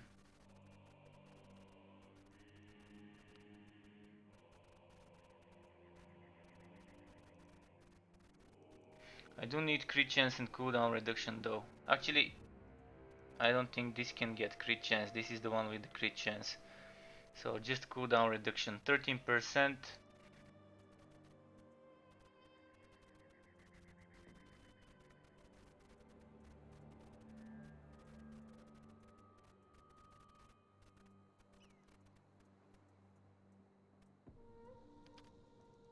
Alright, I'm gonna try and use the Soulfire maybe.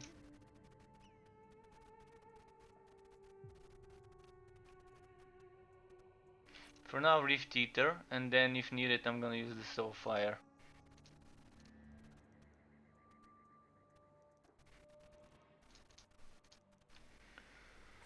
And here, which one was it? That one.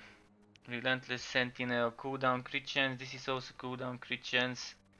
So the differences are minimal.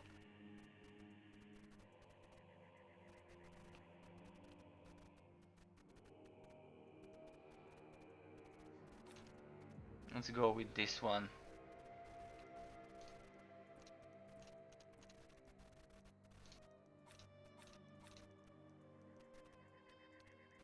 So I don't have enough stuff to bless everything on the other set. So we're not gonna bless stuff now. God skills.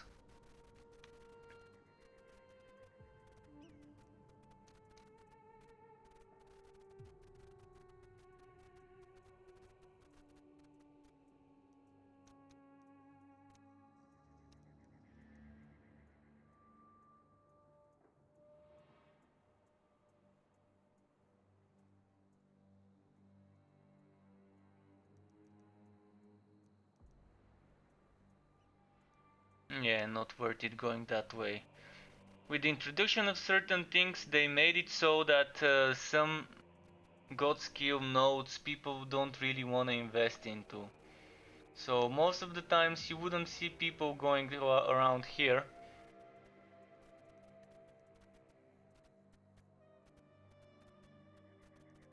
Or going towards this way here.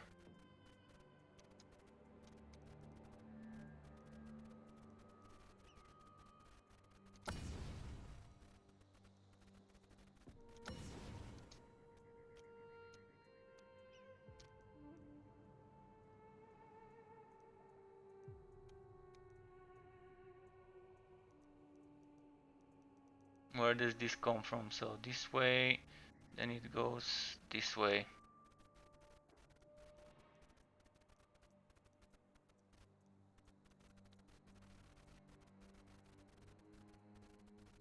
Yeah, I definitely prefer this way better.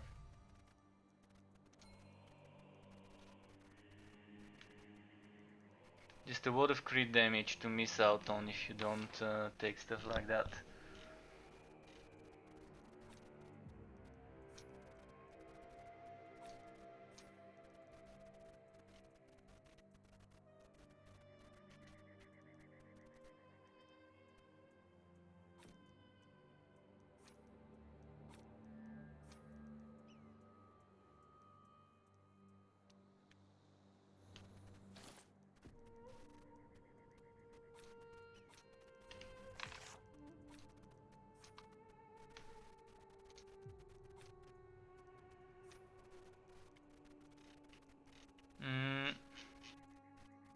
Number 2, what was my number 2? Oh yeah, the healing skill.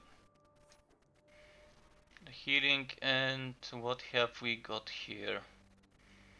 Passives again. Well, this definitely wants to do this chain reaction. I also want equilibrium.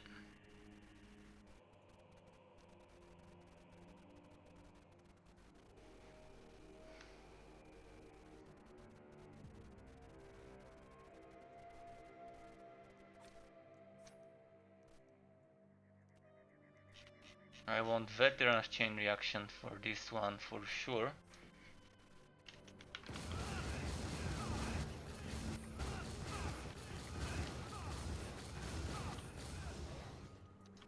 Okay.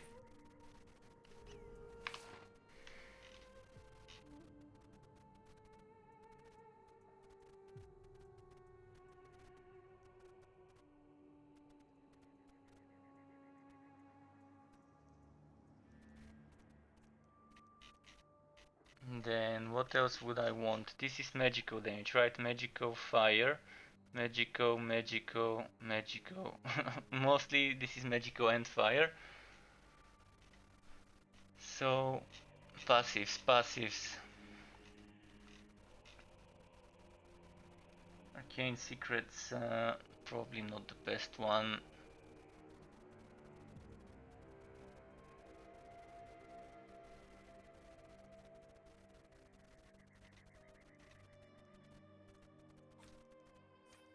I want that one for sure. This is the only fire one that I'm using, those two.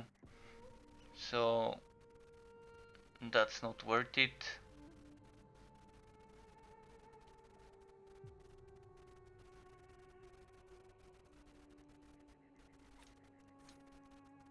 %, versus swallowing.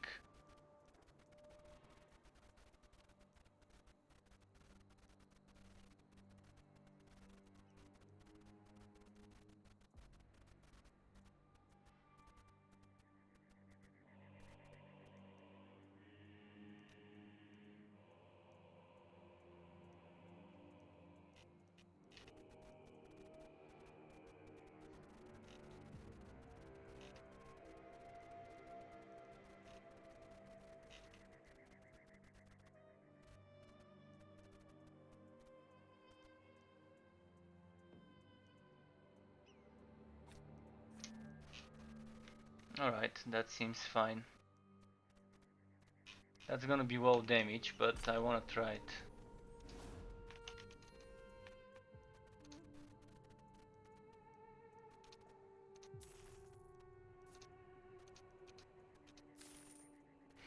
It doesn't wanna give me the new map. Just annoying. I really wanna do the new maps. I don't wanna be doing the old content.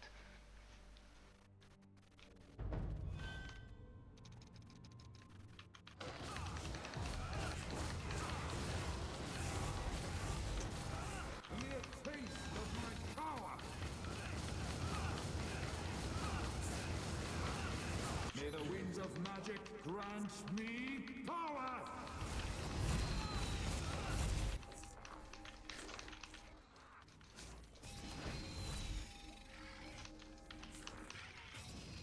A mere taste of my power. May the winds of magic grant me power!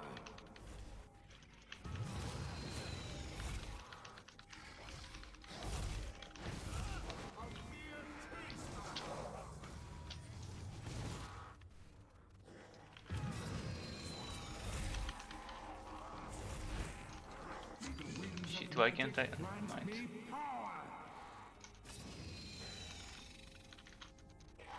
A mere taste of my power.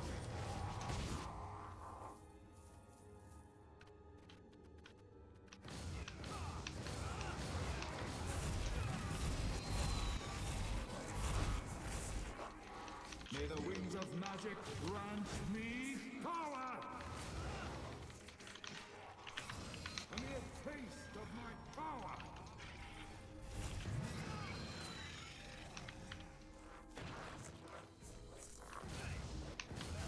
But yeah, that's an interesting setup that I've just... it's kind of like my veterans chain reaction equilibrium, whatever I was calling the build. Veterans equilibrium of chain reaction or something like that. It's similar, but of course this was nerfed, so you can't unlimitedly spam this step between two worlds, but you can still spam it for quite a while. And I didn't know that the Rift Eater would be that good with this build. So a bit more crit chance, crit damage on this setup would make the build pop. So if I add some more crit chance to make it around 50% and some extra crit damage, that's gonna be quite nice. May the winds of magic grant me power!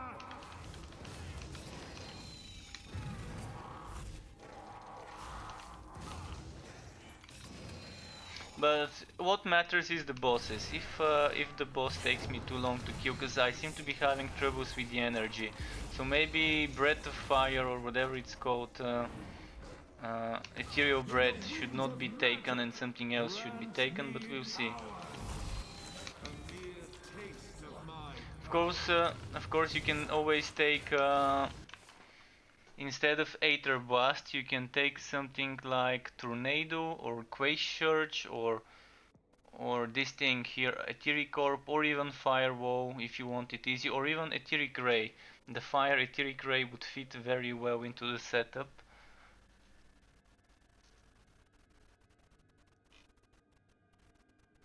But I think for now I'm just gonna go with that. This is also nice, Etheric Vortex, you can take that for extra utility.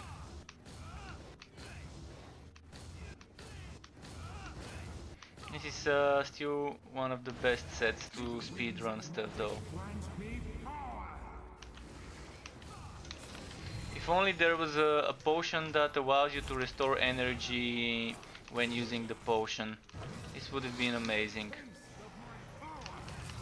For a setup like this for speedrunning stuff. Wait, am I using the... Oh, I'm using the wood quality amulet. Okay. I need to use this one. Actually, I've got 2 god skills that can heal me. Yeah, I really need a better amulet, because that's not the best amulet stat.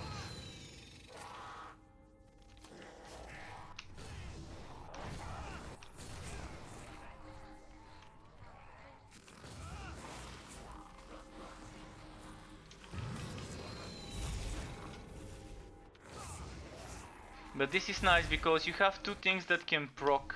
You have Phoenix Herald and the Belcoradri Storms that can proc Rift Eater. And that's just damage that stacks up just from you moving around the enemies.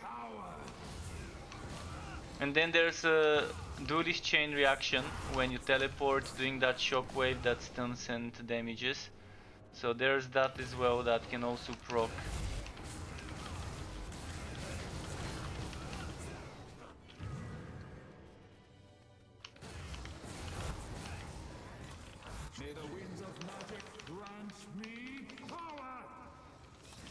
This is definitely a good setup.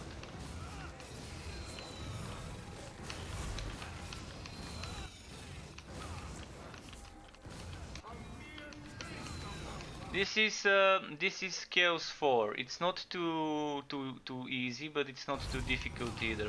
I'm gonna try it on Chaos 5 after this. I just wanted to see how this setup performs.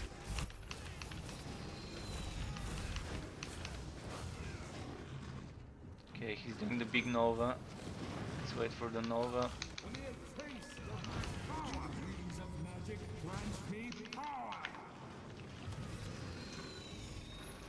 Alright, so Chaos 4, no trouble. 4, mind you, 1, 2, 3, 4, 5 items are not blessed. And I only have 1 green piece of gear and the things I've got are not the perfect, so this seems to be a good synergy. Very decent synergy. I'm liking this.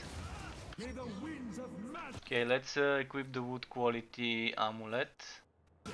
and see the wood. Okay, nothing too fancy. Alright, let's try Chaos 5 now. And this was a basic, what's it called, relic hunt. It was a lesser relic hunt, so let's change to Chaos 5. Select, continue, and now I'm doing lesser relic hunts because I don't have money to reroll on the expensive ones. And I'm trying to get the new zones because I want to play more with the new zones. Unfortunately unlucky. There we go, Tomb King invasion, finally.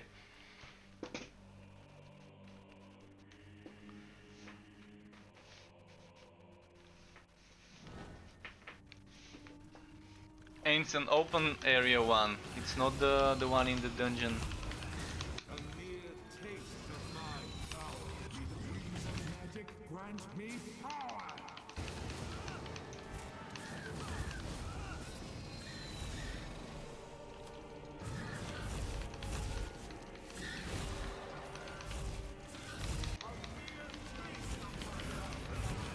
May the winds of magic grant me power.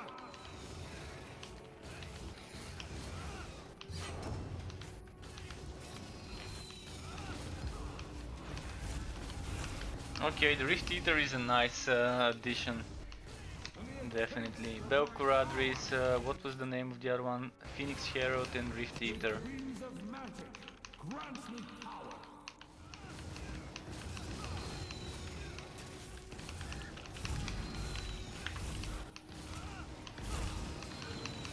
And the god skills are like this.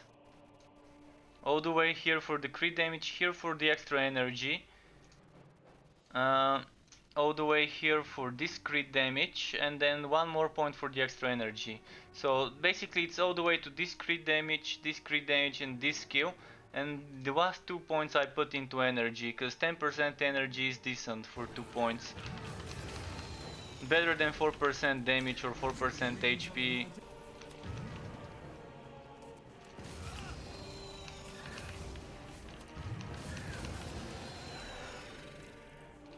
But I'm using god skills from the second tree, which is only accessible with buying the extra god skills or buying the season pass, which includes the extra god skills along with this content and other stuff like XP and gold boost, which is really very basic.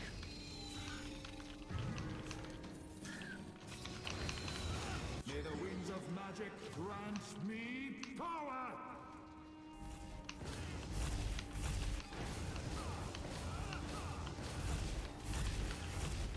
A mere taste of my power. May the winds of magic grant me power.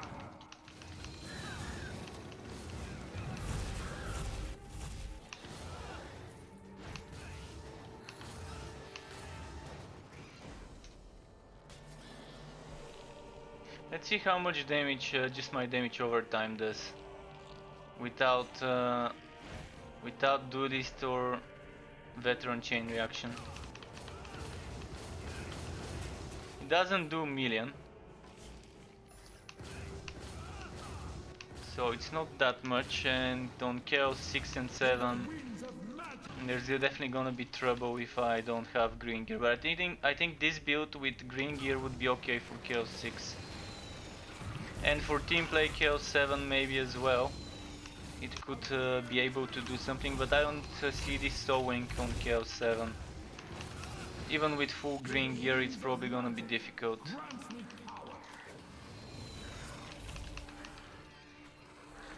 Okay, I need to deal with the... Need to deal with the rangers first.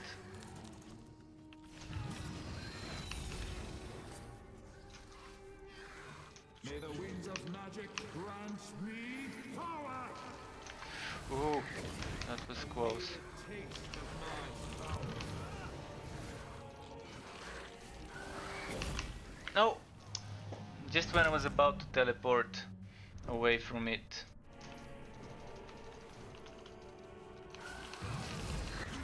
honestly, this game at least has invulnerability when you resurrect. This is something that Wosen could actually pick up from this game and add it. Because in Wosen you can end up getting spawn killed by bosses. This game not only gives you invulnerability, but it gives you phase shift or phase walk or whatever it's called. The ability to walk through enemies. This is how it should be when you resurrect on the place you've died in ARPGs that have such a mechanic.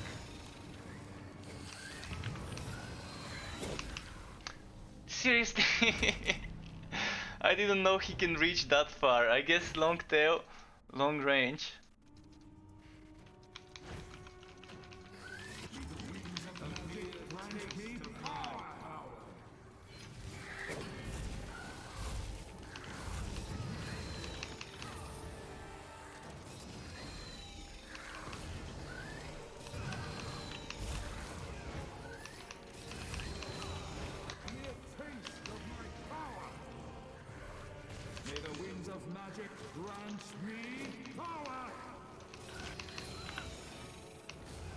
I do need more HP though. Currently you can see I've only got 76,000 HP, so I definitely need more gear with more HP. Green gear with HP would help. I can get HP from fragments, but I'd rather get crit damage and crit chance from fragments and flat damage. But crit chance I only need like 5 more %. I've got 43. If I get it to like 47, 8, maybe 50, then I can focus on the crit damage part. Because the crit damage currently I can get it to... I should be able to get it to 1000 with 4 stacks of... Oh, never mind. This is considered a skill with energy cost. So I can only get extra 100 from Duelist Chain Reaction because I don't have 2 skills with cooldown. What can improve this is, instead of Aether Blast here, picking up something with a cooldown. And the shorter the cooldown, the better. This is something with cooldown. So this would work. Something like that.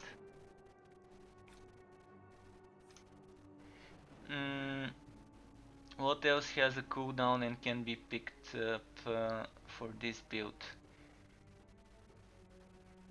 There aren't many skills with cooldown, honestly. This one kind of has no cooldown now. So it got turned into a skill with energy cost instead of a skill with cooldown. So that's why it doesn't proc Duelist Chain Reactions, not Duelist Chain Reaction, but what's it called? Ring of Resonance. So if you use Ring of Resonance, this would not proc. And it also doesn't proc Duelist Chain Reaction. So that's how they nerfed this skill. They nerfed it to be a skill with energy cost. Before you could infinitely spam this because you kept regenerating energy by casting it. That's fine though, it's a balance, it's a kind of not a real nerf, it's actually fixing things that were broken. So let's see what else can I figure out here. Instead of this desert resilience, maybe something else could be good once I unlock it. Hero of the Desert is not a bad option, because it gives a bit of everything. Especially that movement speed would stack very well with other things.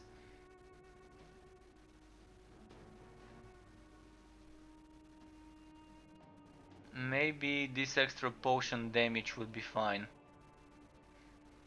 The potion damage would be fine, probably, instead of Duelist Chain Reaction, but the 100% is still not bad.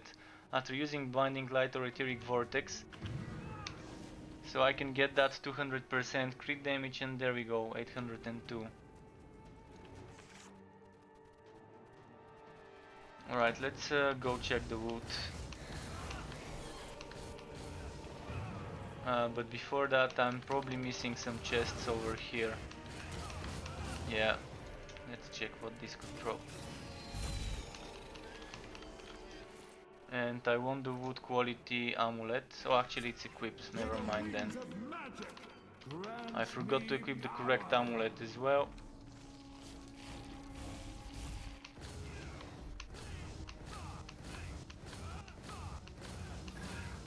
There's still great mobility with this build though.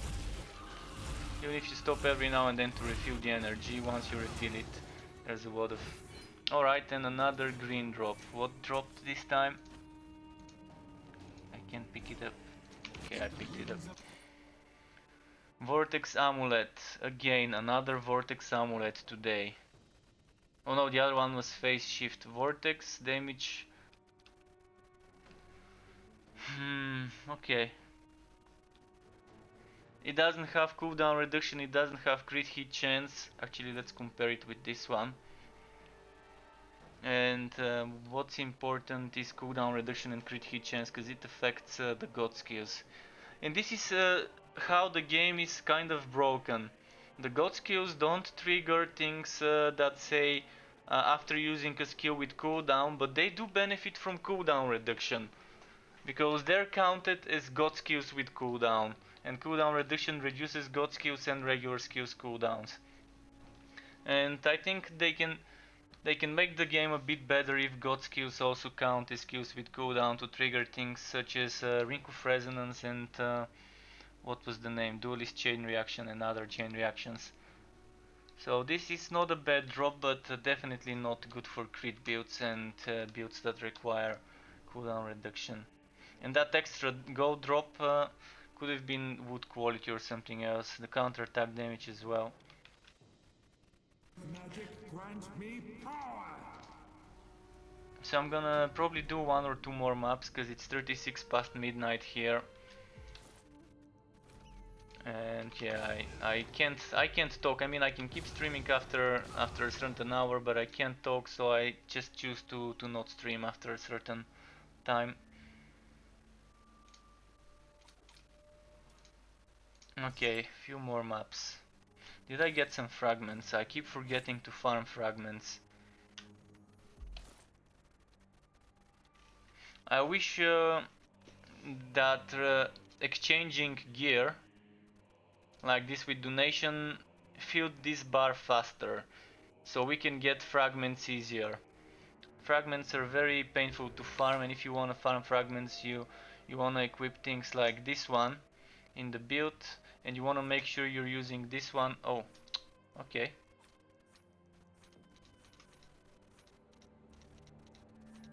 So this changed, because when I changed the build, this changes as well. I did not know that.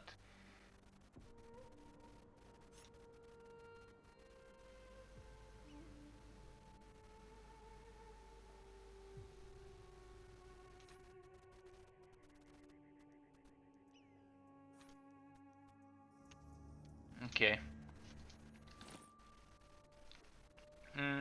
Next off. Let's try and get another one of those maps. Maybe a Grand this time. Corn. I'm gonna have to do corn maybe.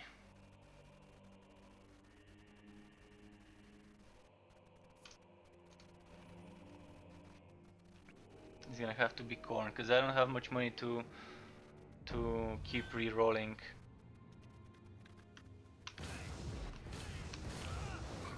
May the winds of magic grant me power! There's different ways how to make this better. Oh, I forgot to increase to Chaos 5, or was that Chaos 5? Oh, this is Chaos 5, never mind. So I should have probably tried Chaos 6 then, just to see if I can push it with unblessed red gear.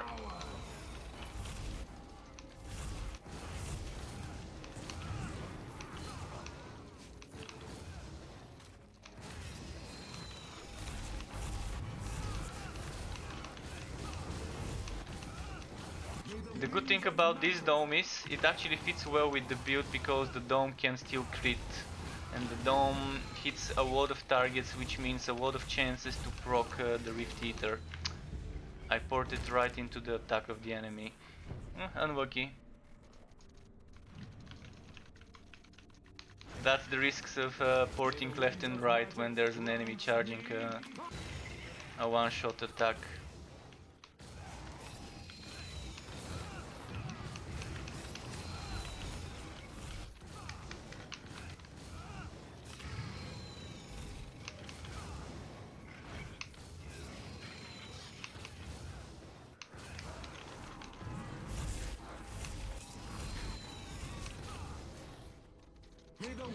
of magic grant me power.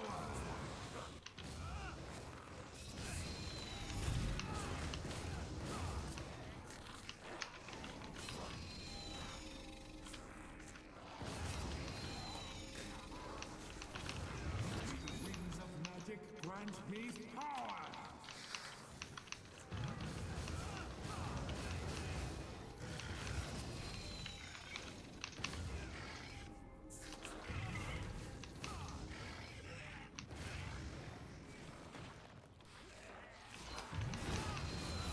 May the winds of magic grant me power! There should be a chest down here maybe. Or maybe not. Yeah, no chest, never mind. Let's go back up there.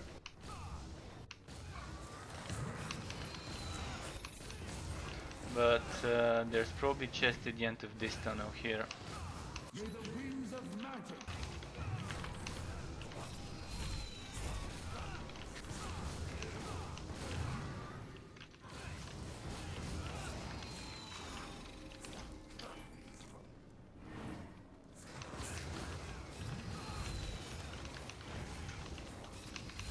May the winds of magic grant me power. Okay. Oh fuck, fuck, fuck, fuck, fuck, fuck, move. Shit, I got stunned or something for a moment. I forgot that this map has a modifier that makes it harder for me to stand in one place and survive those death marks or whatever it's called.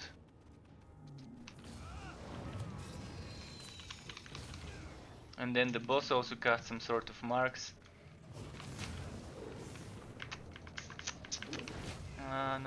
No, survive.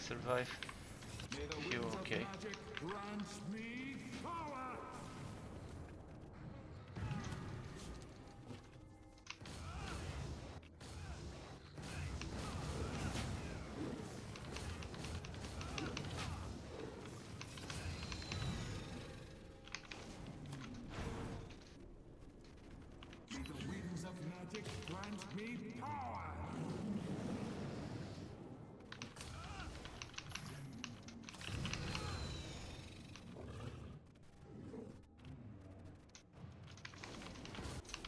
No! Shit, I accidentally pressed the wrong button there.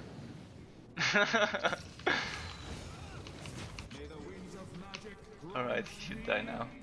Alright, there we go. Spouters. Do I have good spouters? I do have green ones that weren't very good, but I wanna try those. Okay. Ah! Damn. I forgot. Forgot I shouldn't stay on one place. I'm gonna do one more map maybe. Let's quickly check this. Wood quality. I'm losing energy, so not the best. I was keeping this one with resistance to damage over time for doing invasions. And it's also cost reduction. Alright, I can sacrifice the one with the wood quality and just not take it. Let's see if anything good drops at the end. Also, I need to make sure I've got the correct amulet equipped for extra wood quality. 4,200. That's a lot of wood quality. I can also show you something quickly with this build. Something you can try yourself to farm items that way. Let's go Chaos 8, select, continue. Let's do a Grand Relic. Oh, not Swanesh, anything but Swanesh. Well, it's gonna have to be Swanesh. Swanesh is the worst for this type of chest farming. Chest farming is basically you not killing enemies, just going for the chest on Chaos 8 with maxed out wood quality that you can get. So you definitely need this amulet and a lot of crit chance. So with this amulet, and if you stack in all that gear crit chance, you're gonna get more wood quality. This goes all the way to 600 wood quality with 80% crit chance. And 80% is the hard cap for crit chance. You can't get any more than that. And this build is probably one of the best ones for farming that. Another one would be a Bragi setup with a lot of what's its name, that immunity to damage skill on Bragi. I forgot the name.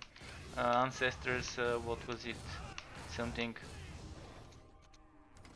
And you just open the chests, and of course there's gonna be dying, so prepare for that, because it's Chaos 8. But the thing is, you're not killing enemies, you're only opening chests, especially the big ones. The big chests with 4 big horns on the sides are really great for this.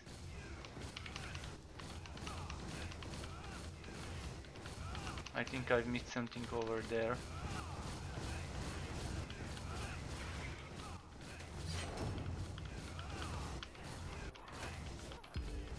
Just look at the wood quality now, 5.111 thousand, and on Volen, by the way, you can get it to like 6,000 almost, 5.8, 5.9 thousand, because on Volen you have a build that gives you crit chance based on block chance and whatnot.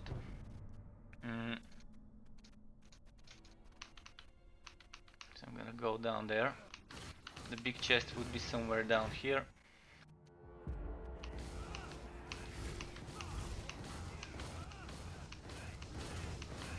If you're wondering why my cursor is that big, the game currently has an option, by the way. That is a new option. I think was it in game options? Cursor size. Before we only had the one, but now you can go all the way to ×2 and ×4. So very good quality of life. I think was added with this patch. I did not notice it before with the old patches. There should be a chest pretty close to me. Somewhere, maybe down there.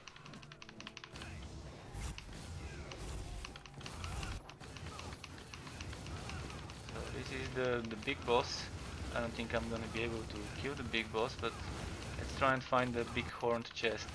There should be one. Every map has at least one big horned chest.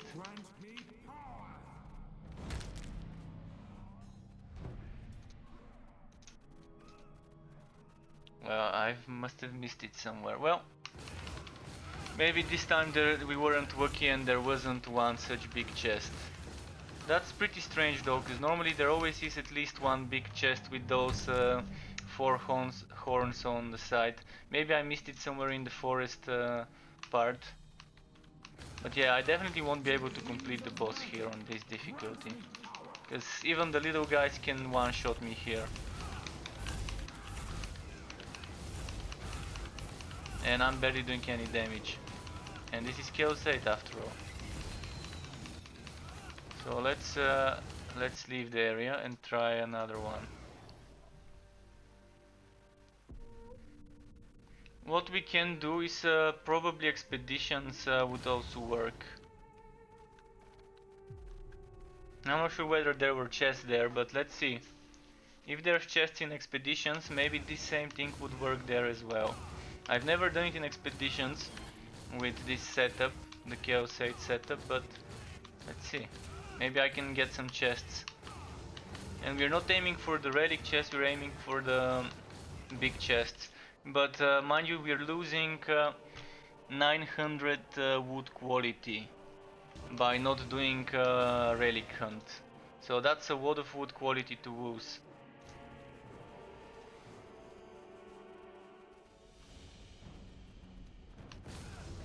And I strongly suggest taking the...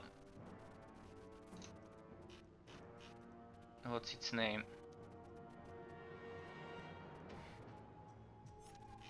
Taking the wood quality 200% passive, if you're doing that.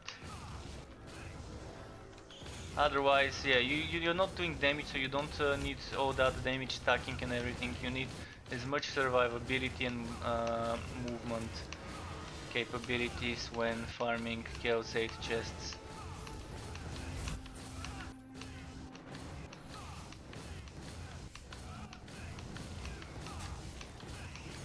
I'm not sure whether there would be any here, but let's see. I'm just gonna check all of it, and if I find a chest, then I'm gonna know that it's also a viable option. even though 900 less. So there's a small chest. Of course, a bunch of junk.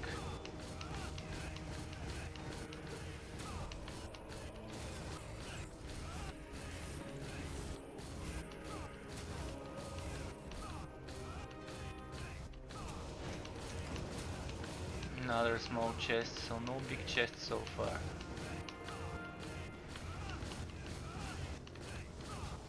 May the winds of magic grant me power!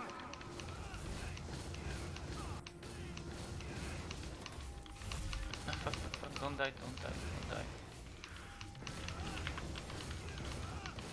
And you would probably want a lot of HP.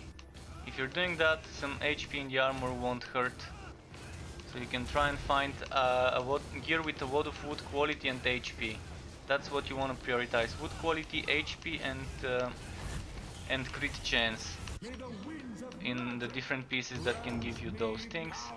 And keep that as a secondary farming set if you really feel like doing this, because overall maybe it's better to just keep farming relic hunts on Chaos 5 or Chaos 6. I'm gonna quickly leave and maybe do an expedition. Not expedition, but a Chaos 5-6 map. You can actually see I can kill enemies here. With 76,000 HP I can still try and kill some enemies and get some stuff, but it's not gonna be much. Because the good stuff is from the chests maybe, or the bosses. May the winds of magic grant me power! Shit, I got stuck, couldn't teleport. Wasted all my energy.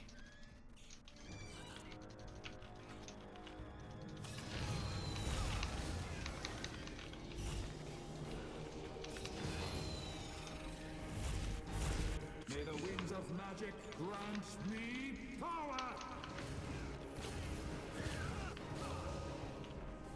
Alright, let's leave the area and do one more Chaos 5 map.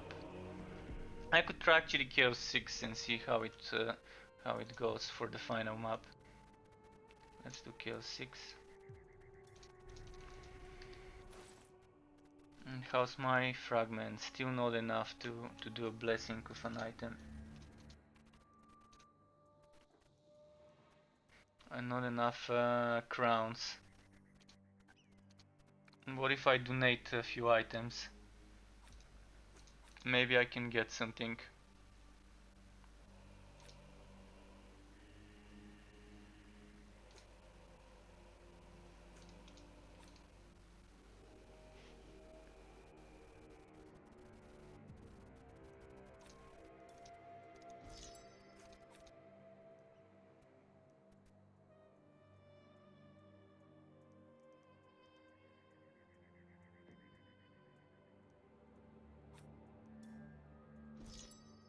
Ah, so close.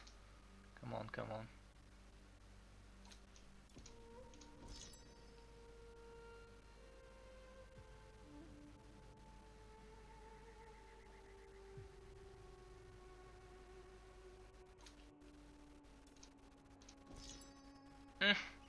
Come on, one more maybe. Okay, let's get rid of this one. Hopefully it fills it up. Belgradris helmet. Any cooldown reduction on it? Oh, more cooldown reduction. Great, that's a nice upgrade.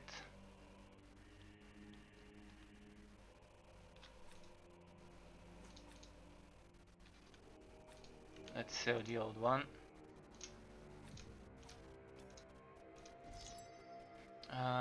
Maybe one more.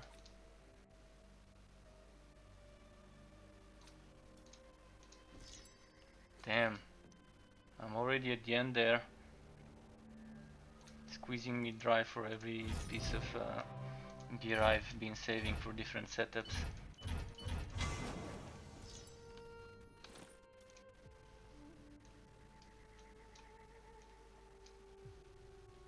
So, what do I want to get now? Extra HP for survivability or crit chance, crit damage combo?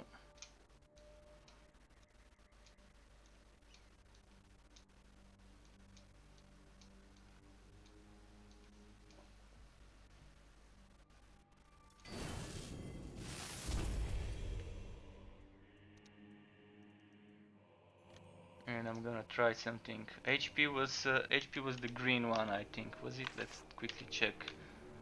Bless an item. Let's pick the armor, for example. HP, okay. I need 20 more green ones.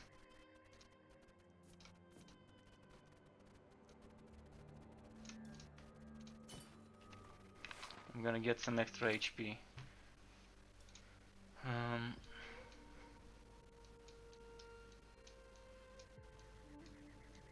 Just a little bit.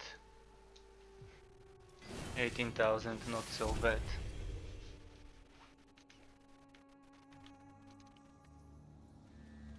And for new players, by the way, if you don't care about being with a lot of damage, you can always try going for a setup that implements a lot of HP in the build. You can stack up shit tons of HP, but it's in my opinion that's only good for people who are not confident that they can survive. Who think that they're too squishy. You can always sacrifice some crit chance, crit damage, etc., and to get some more HP. When I actually first started playing the game, that's what I was doing. I was playing a almost full HP build on the mage. And then I gradually switched to more damage oriented setups when I got used to controlling the character.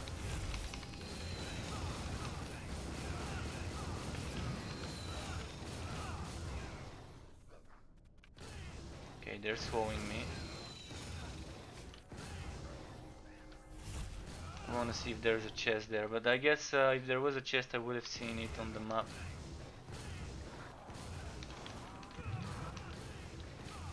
May the winds of magic grant me power.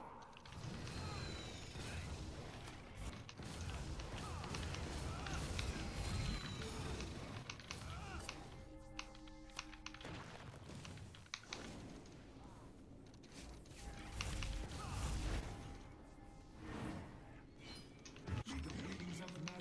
grant me power.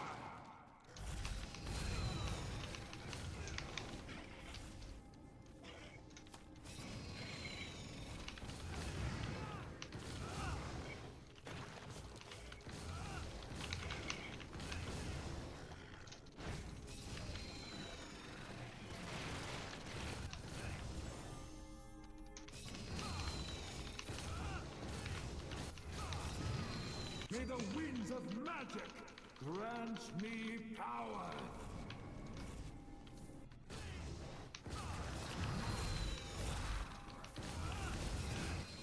So far, Chaos 6 it doesn't seem too bad, but as I said before, the bosses are what matters. In the end, if you can't beat the boss, you can get the relic at the end, the big chest.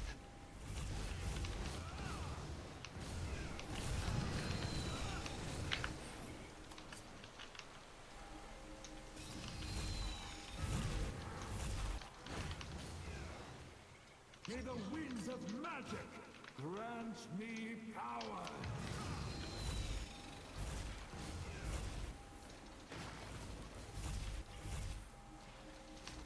Oh, he puked on me. Feels like high school parties.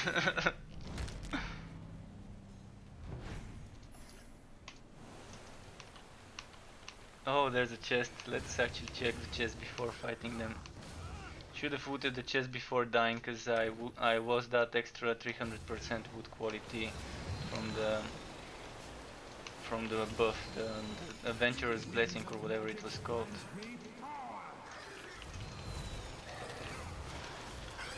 How's my wood quality now? 4.4.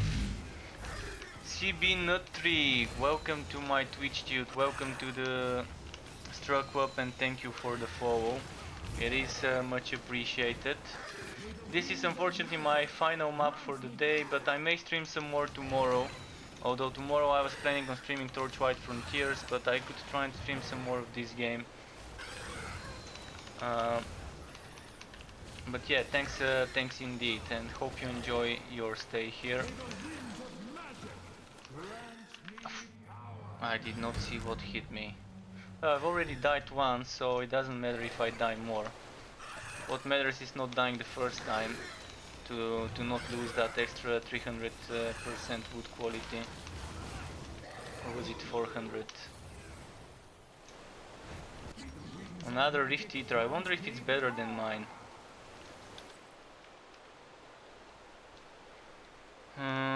More cooldown reduction, less crit damage, less flat damage, all no HP bonus. Definitely not worth it.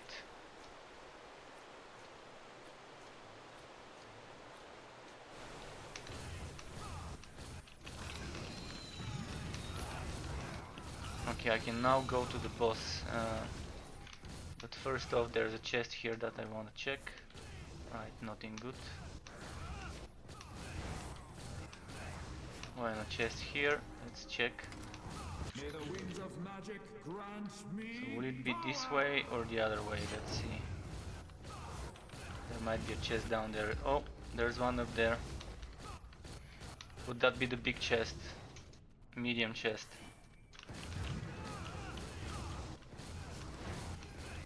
So the boss should be, I think, here. Let's see which one we get. Probably the hardest one. Jabber's Fight, not the hardest one, but still not someone to underestimate, especially on Chaos 6. Without green gear whatsoever, just what, 2 pieces? Yeah. Winds of magic grant me power.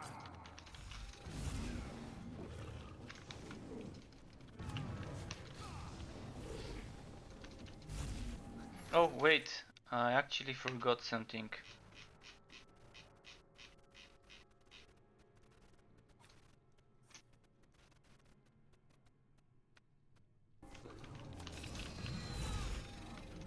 Want that extra 100% crit damage after all.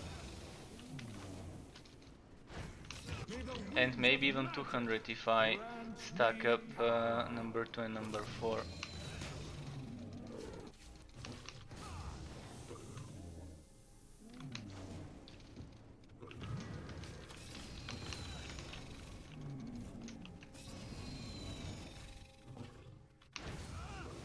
May the winds of magic grant me power. I'm thinking about something here for this build. Let's try this. Not enough points. Okay, let's try this.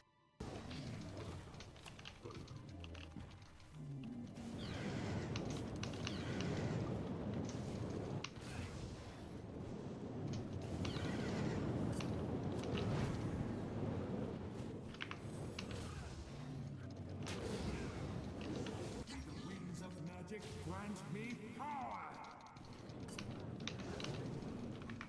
Oh shit, no energy.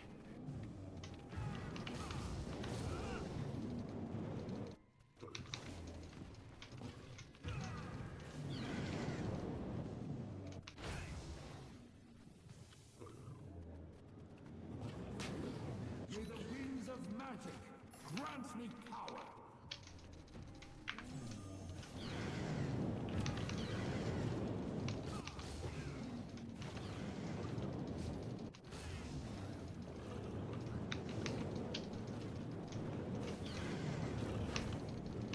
Don't die, not now, not now. May the winds of magic grant me power.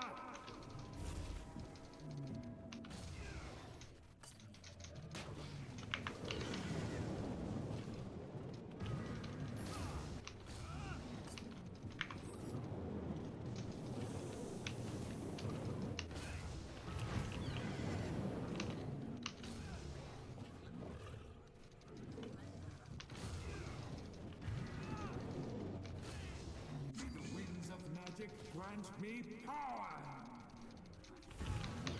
No, so close. Oh man, so close. Alright, I don't think the firewall would work. Let's try and go back to this one. Or maybe a tornado would be fine.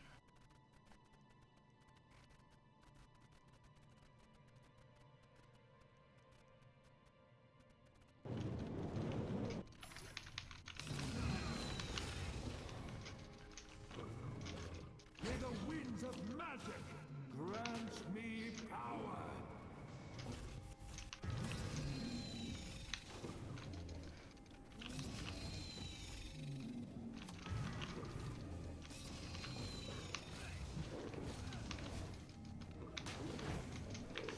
No, no, fuck.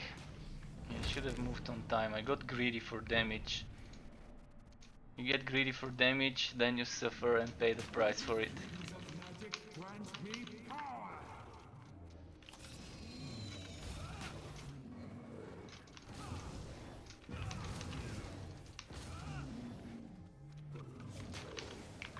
Shit again, move.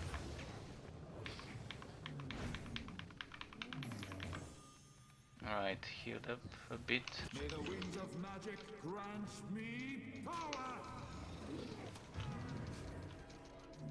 But it is doable, it's definitely doable. I mean, I almost had it. And the ads, when the ads are spawning, they're actually helping me. Because they're proccing more of those orbs, what's it called? The Rift Eater orbs, beams.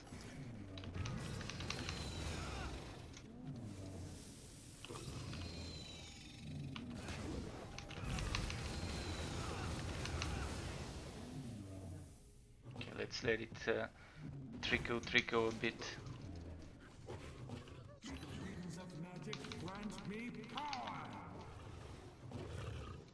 I shouldn't waste all my energy quickly though. I should always keep some energy in reserves and just wait for my opportunity to do something like this and then go away, because this leaves marks on the ground which damage him. It's not much, but it's a bit, and all of those trickles can proc those Rift Eater orbs. Same goes for the burning for this. Maybe even this burning can be stacked with that. So maybe with damage over time this would be a better match than flat damage. If I were to choose between the two on an item.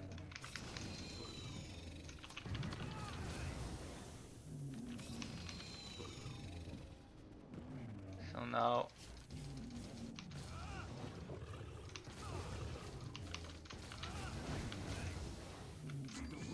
keep forgetting my Phantom Blade is pretty strong when I need energy, and I can just use it for both damage and energy regen. Alright, got it.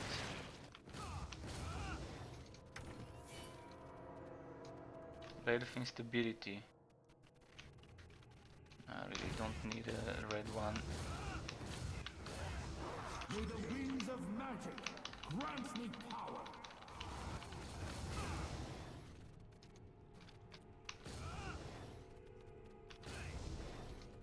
Let's see here. Alright, nothing too fancy, but I'm gonna pick that up and compare it with my current one. So yeah, losing a lot of HP. Actually it's winning HP, never mind, it's winning HP, losing health regen and winning wood quality. It's actually a better one if I were to bless it. But that's gonna be it. It's 1 in the morning here. 1:08 past midnight. I'm gonna end the stream now. Thanks everyone for tuning in, and I'm gonna do my best to start streaming early tomorrow, but I wanna do a YouTube video about the update and my impressions of it. So thanks again, keep it cool folks, and until tomorrow or next time you are here. Goodbye.